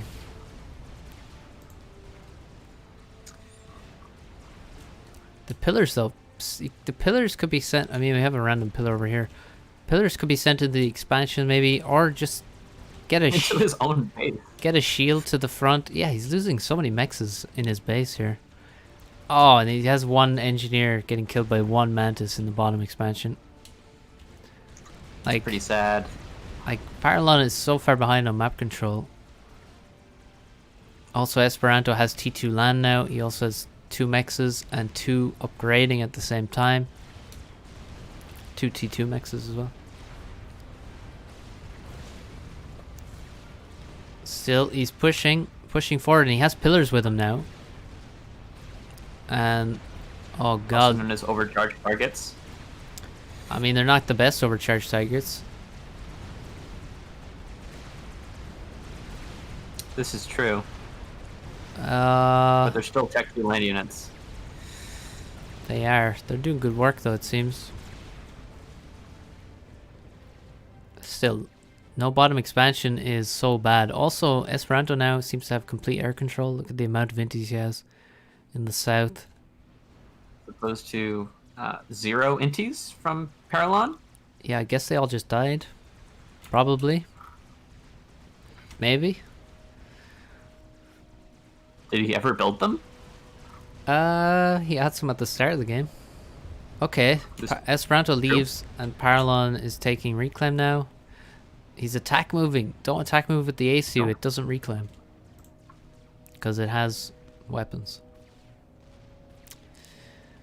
It's just going to attack. Oh, this misclick might cost him. No, No, he's paying attention. Also, yeah, Pillar's getting into the expansion. There might be a PD there, but he is going for the damage. But without air control, like, T1 bombers could just come over and kill this stuff. That is absolutely the case. There's a lot of T1 bombers on the bottom as well. Looks really good for Esperanto. We have rocket bots out. That one just got owned. Esperanto trying to make the gun at the front. Why though? Looks like Paralon's gonna try to force him to cancel. I mean, it seems so and he unnecessary. succeeds. Yeah, I mean, of course. Like, he's nearly in range of the enemy commander when he starts upgrading. Don't know what he expects.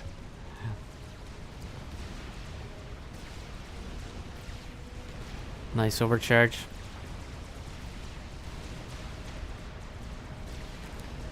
Oh, this looks dangerous for Paralon. I think he could be dying here. Just all the rocket bots at range without any sort of range option of your own. Yeah, he has Dice. to keep dodging these rocket bots. He's running out of units, so look at the amount of Reducer. Did someone tell Pepsi he can build Medusa? Look at the bombers. Two on this bomber is the snipe. T1 bomber snipe. Yeah. Oh, he got a vet. Look at that veterancy. 6k HP again. I still don't think he gets away though. My kingdom for Tech 2 flak. Yeah, where is the flag?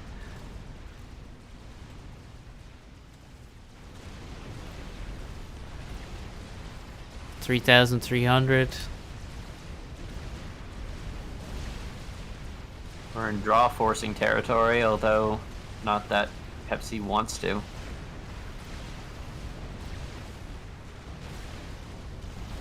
The amount of fire raining down on him. The rocket bots. Look at that. Esperanto wins again. We go to a second 2-0. best of 3. 2-0 in the first best of 3. Those rocket bots firing from all the way back. Just headshot that ACU. Pretty good stuff from yeah, I mean, Paralon's start, I think just all that micro he invested cost his build big time. Like, he did damage, but he damaged himself by not his macro failed at the base, and that was this led to, you know, he couldn't hold the south and never got it back. And then, well, I mean, if you're down your main expansion, one of your main expansions, then How do you come back? you're not going to have a good time. I mean, he could have taken that expansion back and he had the tech advantage with T2, but I don't know. Just didn't turn out that way.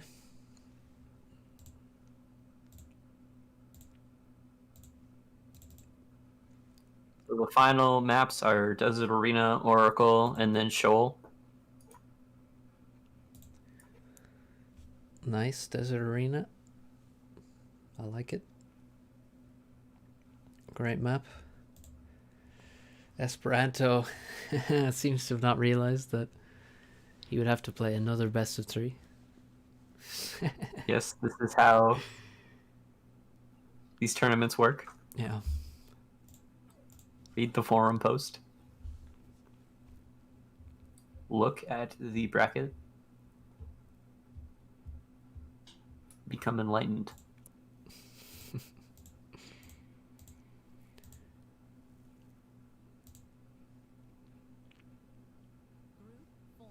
All right. Game's up.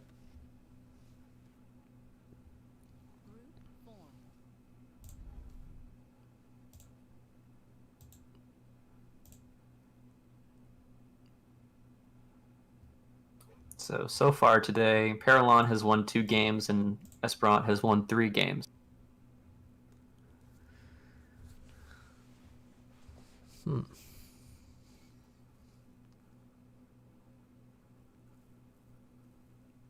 Cybern versus Sarah.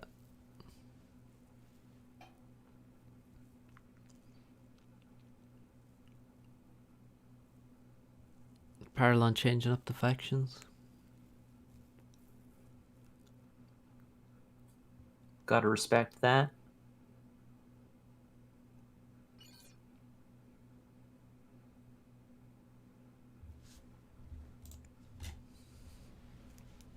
Esperanto sticks to his guns.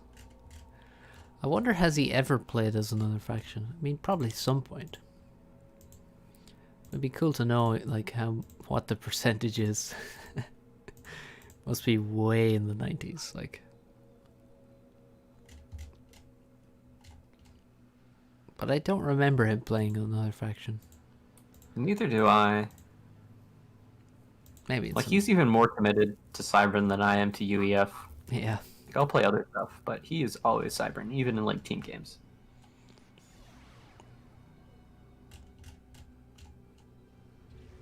Okay. Desert Arena. Is this the right version? Yeah, it is. The flat version. Nice.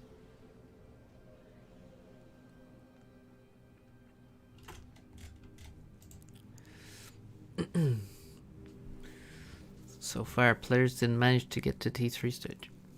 Blinchik versus Turbo got to T3 land. Hybrid and Blinchik had T3 air. So we did get some T3 games. This is the correct one, right? I'm pretty sure. Zlo says the adjacency is broken. You can see you don't get double adjacency there. But Oh, yeah. is it the same on the bottom side? I think it is. I can't tell from here. But I think it is. But yeah. Okay. Oh, it's actually not. But you can get double. Yeah. Oh well.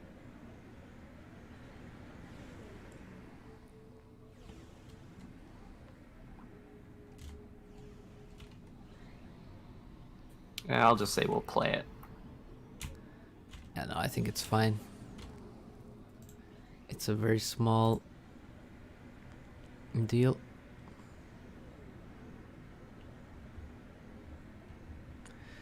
Third factory is up for Paralon.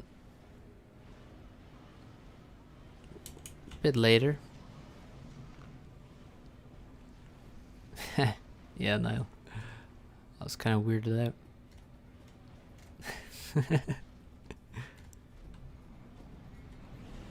So can you confirm or deny your time travel abilities? Neither. Excellent. No air factory. From none of them. Nope. This is a similar scenario to Ganges, but probably even more extreme where, you know, build power is so important. Build power is building your factories. You're going to need 1 million factories. It's also expanding. It's also getting most of your eco from reclaims. So some bombers. You can just win the game off an early bomber on this map. But people are taking risks here. They don't even, I mean, there are scouts forward for Paralon, which I like.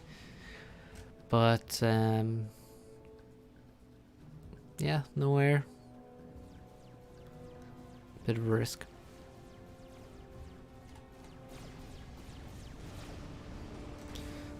First raid of the game.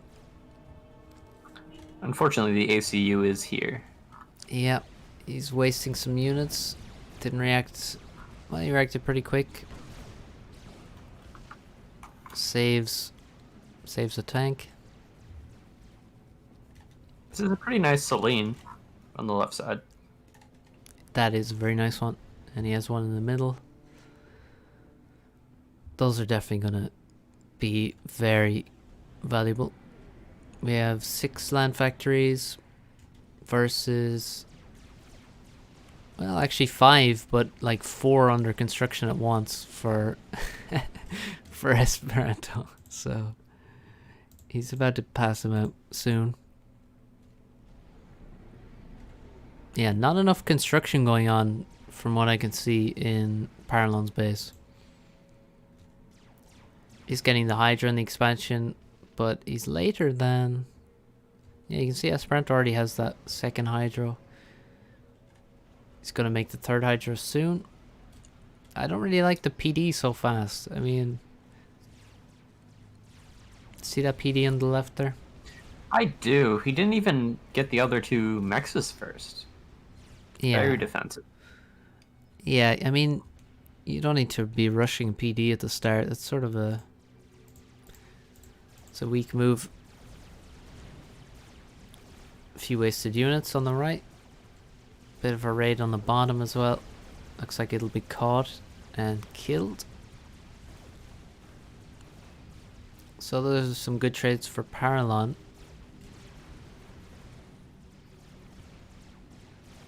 But he definitely looks behind on factories. 12 factories for Esperanto.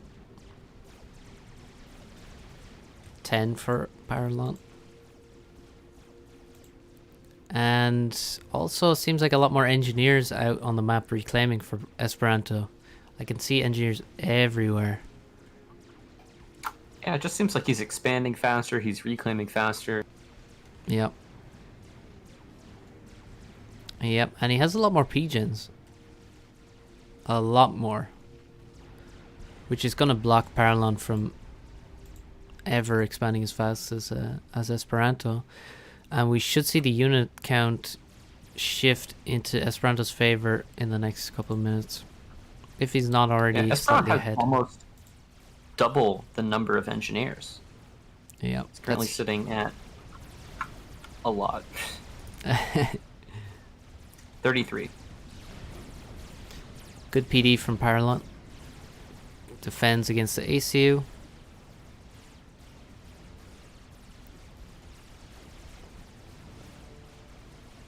Yeah, I like this PD placement a lot more than what Esperanto did on the left side.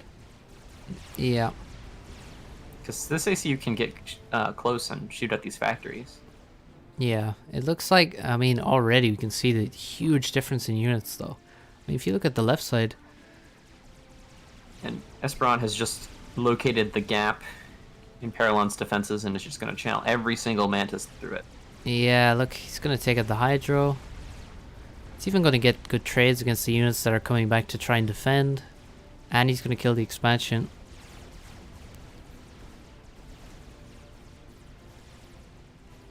How many Mantis are we going to see? Quite a few. Quite a few. The second T1 PD. Yep. Yeah, Slow would agree. I think Paralon needs to practice with 5x5s. Well, I mean, practicing this map is different than practicing 5x5s in general. That's very true. This is a particular kind of map. But yeah, Esperanto just doing more engineers, more reclaim, more factories, and now already he has overwhelming number of units. And we're only 7.5 minutes in. Expansion goes down. He could turn around and kill the ACU with this unit. Yeah. These units here. Paralon says GG, bad BO. Yeah. Hate to see it. That was not even close.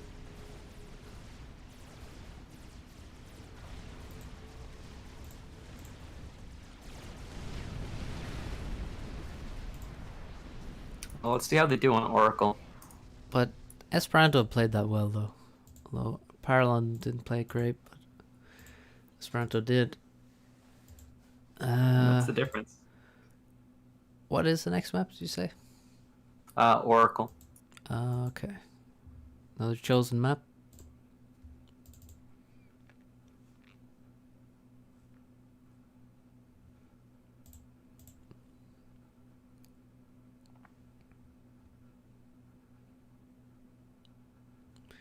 We hit 6 hours.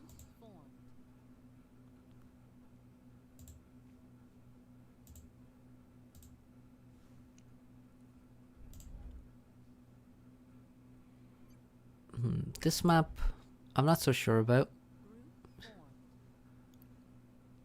In terms of, yeah, I guess it's sort of you got to make AC upgrades here. Feels Yeah, I like it. you really have to be making calm upgrades. It's another chosen T2 land is really strong map.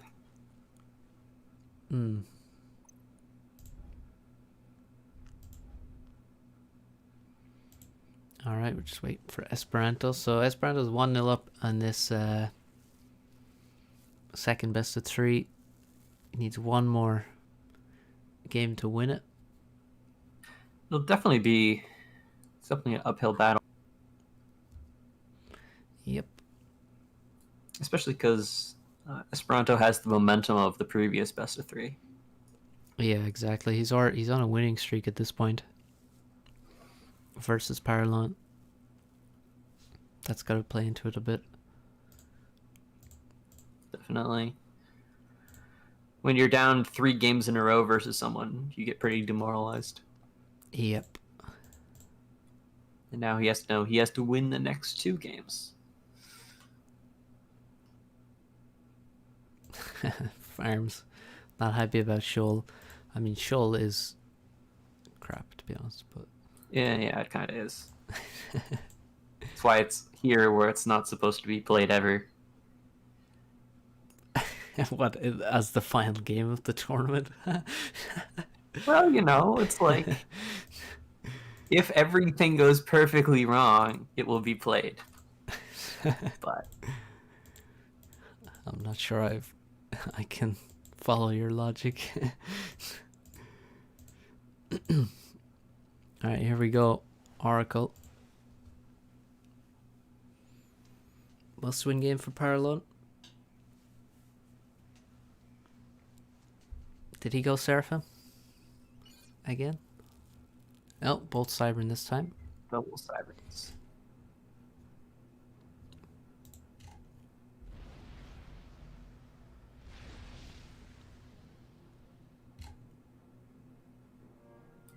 Why? Look, it wouldn't be a tournament without someone complaining about the map pool. Paralon? You gonna build a factory, dude? Alright, I guess he's just gonna concede. Lame. Damn. Super demoralized. Yeah. Well, that's that. 2-0 to Esperanto. Paralon just decides he's had enough and calls it a day. So Esperanto wins the tournament from the losers bracket. He got to the final of the winners bracket, won the losers final, and then won 2 best of 3s against Paralon. It's a pretty impressive performance.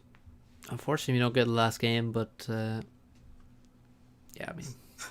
See, no Swkoll had to be played after all. True. Well, let's see.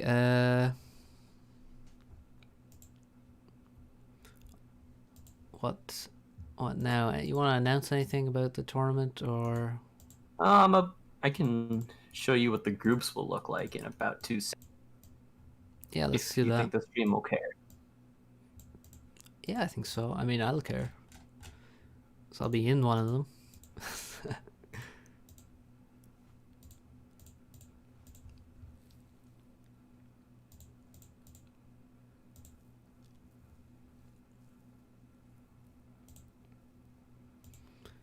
So, yeah, Swkoll's making the groups, which will be played next week. So the top 8 players from this tournament get through. They qualify, and they get 9th to 16th seeds in the groups. The 8 players already invited are seeded based on tournament results. This is tentative. I will double check it later. Okay.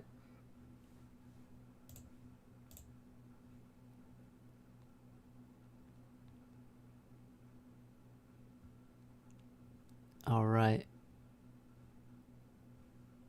So, let me see how I can show this.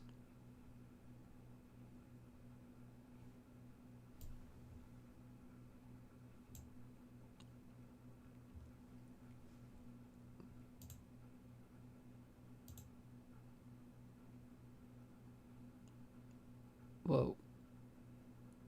That's not what I wanted. Okay, let me just read out the groups. Group 1, Group A, Patrick, Jagged, Turbo 2, Mr. Smith. Damn.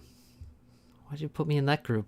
Alright, Group B, Nexus, Farms, Blind Chickens Low. Okay, that's a tough ass group. Group C, Blackheart, Bloodier, Paralon, and Hybrid. Easiest group so far. Turin, Tagada, Esperanto, Narnerd Power. That's a tough group as well. So, yeah. Patrick, Jagged, Turbo, Mr. Smith. Group A, Group B, Nexus, Farms, Blinchix, Low. Group C, Blackheart, Bloodier, Parallel, Hybrid. Group D, Turin, Tagada, SP, and Narnerd Power. So that's on next week. And we will be streaming our games, I think. Probably. And hopefully we'll get through. But it's going to be tough. With Turbo added in there. I think you can take them. I assume it's 2 people get through out of the groups. Correct. Into the playoffs. Yeah. You're not scared of Mr. Smith? No, Mr. Smith is rusty. Not so scared of him. Yeah, I don't think so. He's a good player, but you know, if I'm scared of him, what chance do I have? Gotta have some faith in myself. This Nexus Farms Blind Chickens Low group, that could be a fun one. I mean, Farms kind of absolutely messed up the Legends Stars tournament. So hopefully he's in better shape, but you know, Nexus was 3rd. Blind Chickens Low are obviously strong. Blackheart, Bloodier, Paralon, poor Hybrid, yeah. Poor Hybrid in that